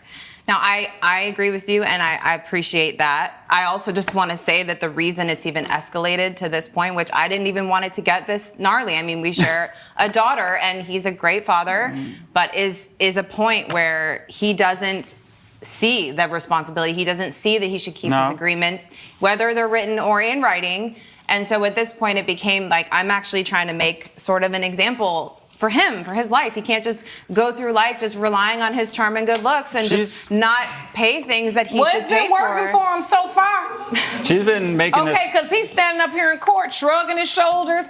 He's like, I don't got a care in the world. She bought me a gift. She brought me a truck. She brought me a gift. And I'm paying $200 a month. I'm paying $200 a month. And then when she told me to bring it back, I brought it back. Did you put the sugar in the tank? No, How no, did sugar absolutely get not. there if it was in your possession? Honestly, I have no idea. My only thought is, I don't know if she's trying to if she put it in there to strengthen her argument or strengthen her case. I'm going to do it and then I'm going to come to court? Yeah, you're making this a way bigger thing than I ever thought it was. So to get the sugar out of the tank, do you have damages to get all of that taken care of as well? Your Honor, it was not worth it. Like, the truck was already worth so little that to fix it would have been Where's worse. the truck now? I scrapped it. So that's the additional $125 was to have the towing done to the scrapyard, because it was it would have cost me 4 times as much just to get the thing fixed up. All right, it looks to me through these documents and evidence you've presented that you bought a truck and you let your then boyfriend, the father of your child, drive the truck. And he probably did say he'd pay, or you probably thought he would pay. The bottom line is you can't prove that he said he was going to pay. That's true, Your Honor. However, it was your truck that you let him use. And see, that's why I love so much sitting here, because sometimes I just give people enough rope to hang themselves. What we do know is that once he used your truck, that whatever happened during the time that he possessed that truck, he'd be responsible for whatever damage he caused your truck. So even though it was your truck, it got damaged when it was in his possession. So while this court may not find that a contract for him to buy the truck exists, what is clear to this court is the truck was damaged in his possession. When he returned it, it didn't drive anymore. It had sugar in the tank. It would have cost you more to clean that than it would to replace the truck, which means you were injured. You have damages, which means, Mr. Powell, you got to pay. And what's so crazy is if you would have just driven the truck and returned the truck back in working order, there would have been nothing this court could have done, because she doesn't have a lick of evidence to say that you said you were going to pay for it. But what I do know is that the sugar didn't jump off the shelf at the store, grow legs, walk itself, open up the gas tank, and jump inside. My name ain't Boo Boo the Fool. So let me tell you this one thing. They say love is blind. Yes, Your Honor. But if you let it, love just won't be blind. Love will make you broke. So now that this relationship's over, I don't have nothing else to say, but Mr. Powell, judgment for the plaintiff for $1,325. Court is adjourned. All rise. Judge Lake has ruled in favor of the plaintiff. The defendant is ordered to pay $1,325. She's lying and she got her way once again, and that's what I think. I think she gaslit me and now she's got her way once again. And here I am getting all emotional because I did love him. We have a daughter together. But you know what? That's the kind of guy he is, and I learned my lesson. Coming up. You know the wolf pack, you know the co-workers that we do this every time. Who all those other people that was there? I don't even know who those people are. Well, Man, she just said you don't know him because you're not invited to the real card game. You're watching Emmy-nominated We the People with Judge Lauren Lake. Giovanni Chambers claims he lost an outdoor card game because his coworker temporarily blinded him with bug spray. Shanti Stewart says the plaintiff didn't complain about his vision until he lost at spades. Good day, everyone. Good day. This is the case of Chambers versus Stewart. Mr. Chambers, you are suing Ms. Stewart for $1,250 for negligence. You say the defendant temporarily blinded you during a heated card game. Is that correct? Yes, she did. And the defendant, you say it was just an accident. Yes, Your Honor. What happened during this card game, Mr. Chambers? I'll start with you. We normally have an annual card game. We usually do it every people's house. How do you know each other? We co-workers. I'm her manager. So I've been with the company for 16 years. I oversee shipping, receiving, and just small counters. She's been with the company for about 6 years, just one of the associates. And we've had a tradition every Juneteenth. Around that season, we'll have our spade game. We host it at every people's houses. All right, so take me to the game. What happened? We normally have it inside of a house, but when we had her hosting this time, she was the host for this Ms. event. Stewart hosted at her home? Outside the home. All right, in her yard. I was assuming we would have, things set up, tents or anything like that. No, just a table, hot weather, and water. Okay, so Miss Stewart, you knew this was your chance to host the annual card game. Well, see, that's the thing, Your Honor. He says it's annual. That's because he only comes annually. We rotate every 2 to 3 weeks at whose house it's going to be at, but he doesn't come No. Those all are the your time. personal friends, okay? You know the wolf pack. You know the co-workers that we do this every time. All those other people that was there, I don't even know who those people are. Well, Ma'am, she just said you don't know them because you're not invited to the real card games. Coming up. You sprayed some spray. Yes. And next thing you know, Mr. Chambers, you start having what, an allergic reaction? Or it got in your eyes? I started noticing. I'm talking. You're watching Emmy-nominated We the People with Judge Lauren Lake. We're back with the case of Giovanni Chambers, who blames Shanti Stewart for blinding him with bug spray. He said you just had a table out there in the yard and some water. No beer. And didn't have anything No set beer. up and no liquor. Yes, Your Honor. So we had the game on June the 15th. Okay. So my family was in the house. So I told everybody ahead of time that my family was going to be staying over and that the card game was going to be outside. Everyone that attended the game said okay and agreed to coming to If it's good weather, what's the my problem? house. The problem is that he's a sore loser. That's all that is. No, ma'am. See, what she just said right there, that's a lie, because I did not get no information that you were having family or we were going to be outdoors. So you stayed for the card game, and then what happened? As we're playing cards, it's hot, there's bugs, there's things, and I'm trying to be part of the party. But I've noticed that I've been attacked by bugs. I let her know, like, hey, there's a lot of insect things going on. She says she would take care of it. Before I knew it, she's all over spraying, the bug sprays everywhere, and next thing you know, I'm itching, I'm coughing, and I can't see the game, and we got something going on here. Your Honor, okay, first of all, he didn't complain about the bug spray until he lost at spades. That's a lie. No, you just wasn't listening. You was not even listening. He played 3 You were hands calling me names the after whole the time. fact. You took that opportunity And to then after call me he everything lost, under the he book. said, I'm blind. He was complaining about bugs. You went and got some bug spray. And a little Centinela candle, yes, And a ma'am. Centinela candle. You lit the candle, you sprayed some spray. Yes. And next thing you know, Mr. Chambers, you start having what, an allergic reaction? Or it got in your eyes? I started noticing. I'm talking. What happened? I feel like it got in my eyes. I've noticed a blur, and I brought it to her attention. She was just ignoring me. Your Honor, he brought it to my attention after he reneged. I thought I saw the cards clearly, and now, next thing you know, I'm down the hole. Judge Lake's verdict when We the People returns.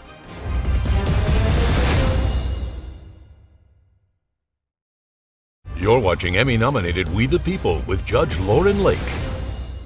What damages did you suffer because of this? All right, so we go to the emergency room. We're there for about a couple hours. The doctor said that there was some chemical speckles in my eye, and it could have caused blindness. Nowhere in the testimony did you testify that she got so close to you and sprayed that bug spray right in your face or in your eye. Well, that's where she court, was. She was over my right shoulder. This is ridiculous. But Mr. Chambers, you had more than one opportunity. If the conditions didn't align with what you thought would be enjoyable, you could have left. Your inability to have fun is really proven to me why they don't want you to come to the card party. Now, I don't want you to come back into my courtroom ever again. It was never a problem until we was in the house. He ain't invited She had it outdoor. It was indoors. We would have had no problem. You need air conditioning. That's what you need, okay? It's swollen in the hot. There's number of mosquitoes. Mr. Chambers, get out. But it's get ridiculous. out. Get out. Let's go, You just man. Sean, escort him out. No, he lost you're anyway. ridiculous. Right You're this way. ridiculous. Judgment for the defendant. Court is adjourned. Judge Lake has ruled in favor of the defendant. The plaintiff's case is dismissed.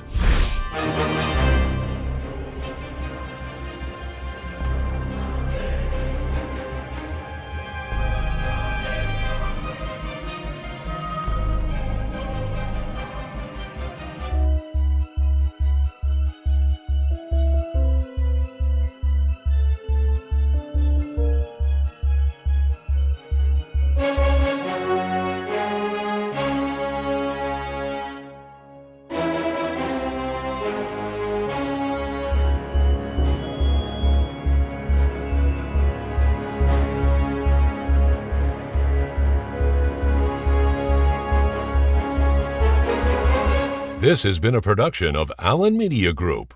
Good day, everyone. I was born and raised in Detroit. Growing up there, I saw people like me running things. This is a courtroom, not a circus, so we're gonna calm down. I'm sorry. What I found there was a passion that I didn't know existed. This is the bottom line. I'm excited to free fall into the limitless possibilities with we the people. So many are fearful of the law. They think it's something that works against them. I think you need to begin to accept responsibility for your mistakes. We are the people. Jonathan Freeman claims he hired a career coach to help him find a job, but the defendant abruptly ended their deal. All rise. Kyle Duarte says he canceled the sessions because the plaintiff had a hostile attitude. Court is now in session. The Honorable Judge Lauren Lake presiding. You may be seated. Hello, Your Honor. Hello, thank you, Sean. Good day, everyone. Good day. This is the case of Freeman versus Duarte. Mr. Freeman, you are suing Mr. Duarte for $1,250 for breach of contract. You say that the defendant hired you as a career coach and then terminated the contract early. Is that correct? That's correct, Your Honor. Defendant, you say the termination was necessary. Is that correct? That's correct. All right, I'll start with you, plaintiff. What happened? Well, Your Honor, I lost my job a couple years ago. I've been looking ever since. It's a really tough job market out there, and I've been trying really hard. But I realized I needed some help. Every job, this has thousands of applicants and AI robots spitting out applications. So I found Kyle. He had an advertisement as a career coach, and he worked at a PR firm that I was at for 15 years, Cutler Johnson, and I knew him from the past, so I reached out to see if he would take me on and help me find a job. All right, so you hired Mr. Duarte. Mr. Duarte, how long have you been doing this career coaching work? I just began just over a year ago. It's been Just a year 11 ago. months, yes. And what drew you to Mr. Duarte if he'd only been in this business for a year? Well, Your Honor, we knew each other from Cutler Johnson from a few years back. He was an intern there. We had a good rapport. We used to eat sushi together. He'd always make fun of me for getting the chicken teriyaki. Those are lovely familiarities. I'm asking you, why would you hire him professionally when you knew he was only doing the job for 1 year? Well, Your Honor, frankly, I felt like I was out of options. I have only had 1 or 2 job interviews despite sending out thousands of resumes, and they've always hired people younger than me. I felt like there was something I was missing. He's significantly younger than me, and so I thought he could help me out. And so you decided to hire him. Do you have a contract that you use, Mr. Duarte, when clients hire you? I do, yeah. You submitted that to the court? I did. All right, I'll go to defendant's evidence. Can you let me know where that is? It's Exhibit C. So it was for 8 consecutive weeks, 1 coaching session per week. Total fee $2,000, which is $250 per session. That's correct, Your Honor. If I happen to get a job during that time, You can cancel the remaining sessions. would refund the remaining I see that here. You'll provide expertise, feedback, and that the client acknowledges that career coaching depends on their own effort, follow through, and interview performance. Well, yes, Your Honor, it does say that. It also says that the coach will provide resources to meet the client's needs, and my needs were really to get hired at a PR firm. I'm a PR manager. I do public relations and not social media. This agreement was to develop strategies, and the scope of the services includes the coach agrees to provide 8-week career coaching program designed to assist client with professional development, job search strategies, and career transition goals. In the scope of services, I don't see land a PR job. Well, Your Honor, I also don't see anything in there that says he can just terminate for any reason. But you're deflecting now. You just said he didn't help you get a job in PR, which was your objective. I'm simply showing you what you executed in this contract. Well, yes. And it didn't say that. And in addition, the last clause says that there is no guarantee of employment. Yes. Let me let you respond, Mr. Duarte. How do you respond to these allegations put forth by Mr. Freeman? Yes, well, he's claiming that in the contract I said that it could only be terminated if he landed a job, which is not true. I put that clause in there that if he landed a job, he could terminate the contract because he would no longer need my services.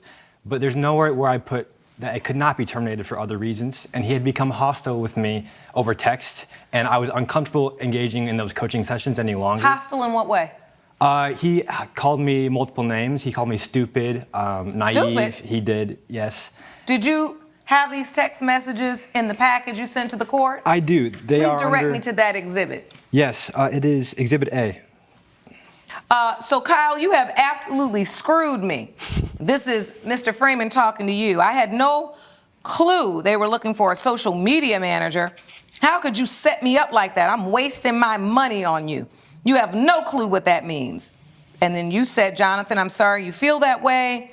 I thought I made it clear that they were looking for someone with a strong understanding of social media. Coming up. I work with people to help develop their message and help those people get their message. No, you actually weren't working. You don't work. That's why you hired him. If you'll be in the Los Angeles area and want to bring your case to court, call 1-888-552-6878.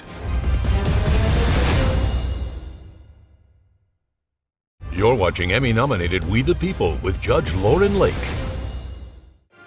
We're back with the case of Jonathan Freeman, who is suing Kyle Duarte for breach of contract. You said PR. Correct. And social media is the new part of PR, whether we like it or not. Well, Your Honor, at my firm, which I worked for 15 years. But you're not at that firm anymore. That's why you hired Mr. Duarte. Am I correct? Well, Your Honor, I hired Mr. Duarte to help me find a job in public relations. But my point is you're no longer at that firm, correct? I'm no longer at the firm, And you were correct. struggling to find employment, right? Correct. And then you hired Mr. Duarte to help you find that employment. You didn't like going out on an interview for social media management? Well, no, Your Honor, listen, I create messages for people. I help people deliver those messages to the people. PR is about the message, not the messenger. And social media is just a vehicle for getting the message out. I work with people to help develop their message and help those people get their message. No, you actually weren't working. You don't work. That's why you hired him.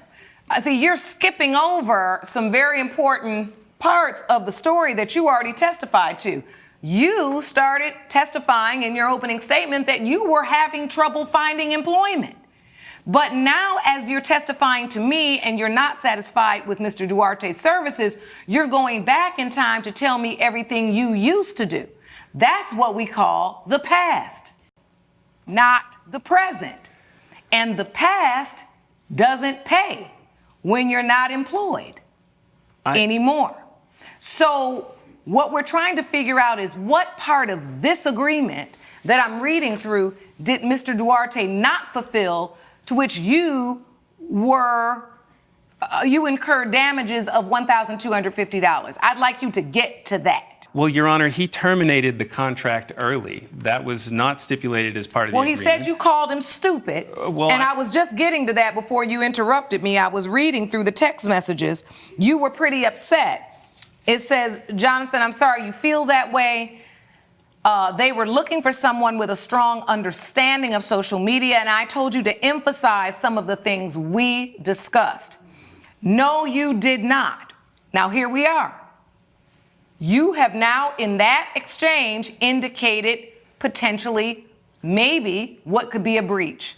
How did you feel like he did not tell you or prepare you for this interview? Your Honor, they asked me about my social media accounts. They asked me if I had any viral posts. I don't know what a viral post, I don't even know what that means. And I really wanted to be better prepared for this. I felt like he didn't prepare me. I tried to download these apps. You said you made me look like an idiot. That is exactly how I felt, Your Honor. I was embarrassed. Then you really went off. Kyle, I cannot believe I'm paying you to screw me royally. Do you have any idea what it's like to see my career come to an end after a lifetime of sacrifices? You are too young and naive to ever understand. All you want to do is make me look stupid. Okay, he didn't call you stupid. He said you made him look stupid. You won't listen to me when I say none of that matters. I'm wasting the little money I have left. Oh yeah, you were, as CJ calls it, the kids call it, crashing out. You and your generation will never understand what the hard work looks like. You're abusing me by taking my money with no remorse. And I feel like I have been robbed. Lord have mercy, honey. You were going in, okay? It was a tough day, Your Honor. So he wrote you back, remaining calm, but saying he's going to terminate the contract. Now, Mr. Duarte, I want to come to you because as a career coach, you realize people wouldn't hire you unless they were in a desperate situation, right? I do. They usually don't hire you unless they feel like they really need some help and this is something they couldn't do on their own. Yes.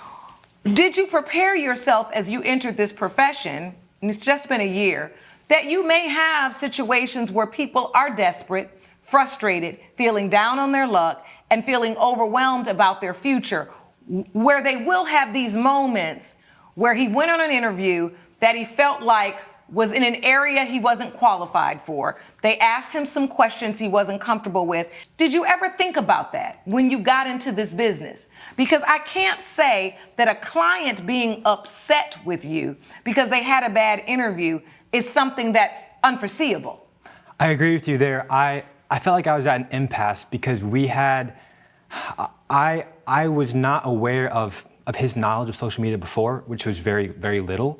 And so I had all these lesson plans planned out. And then when I started asking him what he knew about social media, he referred to TikTok one time as tickety talk over the phone. And that's when I realized that we were both in over our heads. And yes.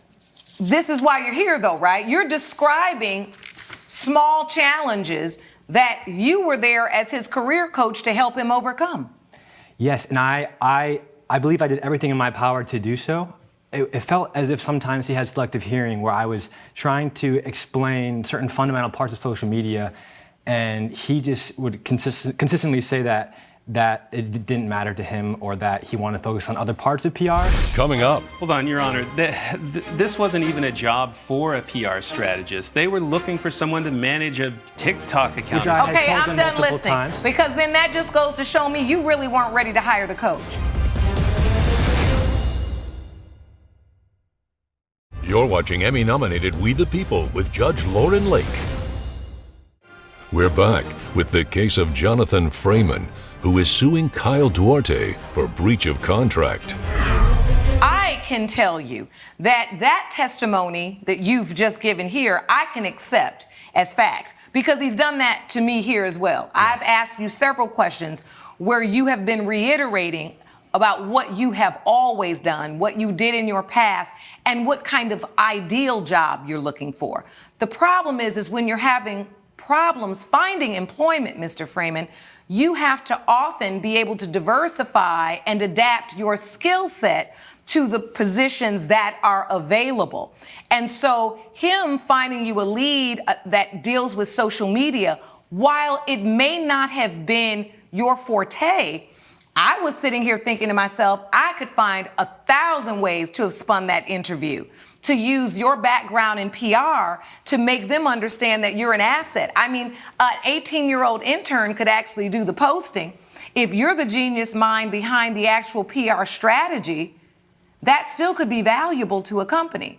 But you can't crash out because they ask you a couple of questions you don't know because you're used to always having the answers in your old job. Well, hold on, Your Honor. This wasn't even a job for a PR strategist. They were looking for someone to manage a TikTok account. Okay, I'm done listening. Because then that just goes to show me you really weren't ready to hire the coach. You weren't ready to, let me tell you something, because you're not going to waste my time today. You weren't ready to hire a coach because you hired a coach and then everything he's trying to teach you and tell you, you got something to say about. Coming up. You know what he could have done? Is just kept letting you yell on the phone, right? And taking your money. You're watching Emmy-nominated We the People with Judge Lauren Lake. We're back with the case of Jonathan Freeman, who is suing Kyle Duarte for breach of contract. There is nothing worse than somebody hiring you for your counseling and your advice, and every time you try to give it to them, they got to tell you every reason why it's not going to work. Well, Your that Honor, is exhausting. No. I see what's happening here. You can't even get in the present for this court hearing. Well, I'm not going back to do what he told 1992 me, with Your you. Honor. I tried to do what he I'm not told me. going back to 1992 with you. You hired him to do a job. He tried to do the job. And then he's not able to help you do the job because even as you're in here today, you're not allowing anyone to explain to you that if you want to get a job in today's market, you have to see how your PR skills transfer in today's market, and social media is a part of today's PR landscape. Full stop, period. Now, if you don't want to do social media, you can also use those same PR skills in other areas. And you have to be diligent enough, open enough, patient enough to maybe have your career coach direct you in some of those other areas, but you are irate. He felt like he couldn't work with you anymore, and he wanted to terminate the contract. Now, you know what he could have done? Is just kept letting you yell on the phone, right? And taking your money, which a lot of people would have done. But, Your Honor, no, he never. No, but that's what he could have done. So, Mr. Duarte, once you ended the contract, did you refund the sessions that he didn't use? I did refund him, and I was debating whether or not I would continue those sessions, but I figured they'd be unproductive for him, and I didn't want to, put him through that. Judge Lake's verdict when We the People returns.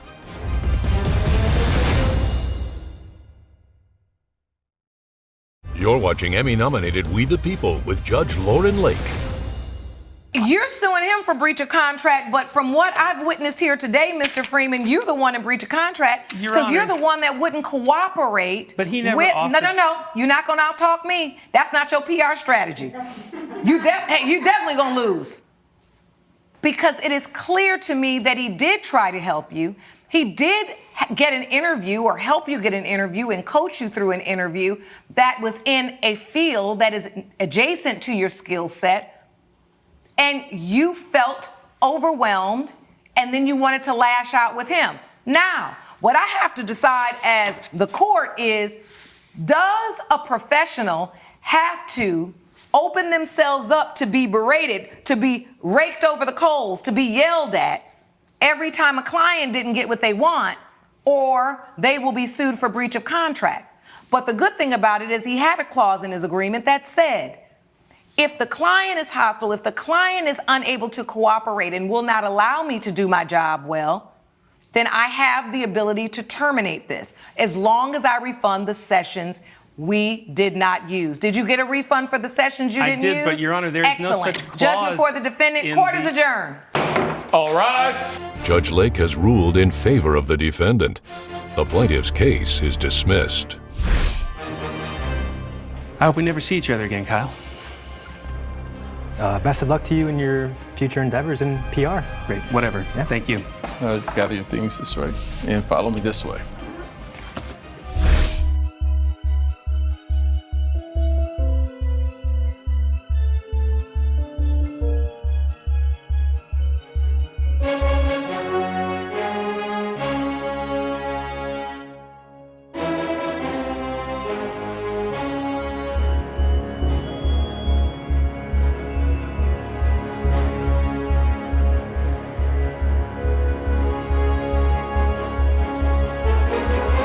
This has been a production of Allen Media Group. Good day, everyone. I was born and raised in Detroit. Growing up there, I saw people like me running things. This is a courtroom, not a circus, so we're gonna calm down. I'm sorry. What I found there was a passion that I didn't know existed. This is the bottom line. I'm excited to free fall into the limitless possibilities with We the People. So many are fearful of the law. They think it's something that works against them. I think you need to begin to accept responsibility for your mistakes. We are the people. Michael Faraday claims he missed the bus back to his cruise ship after an island excursion and says the defendant left him stranded. All rise.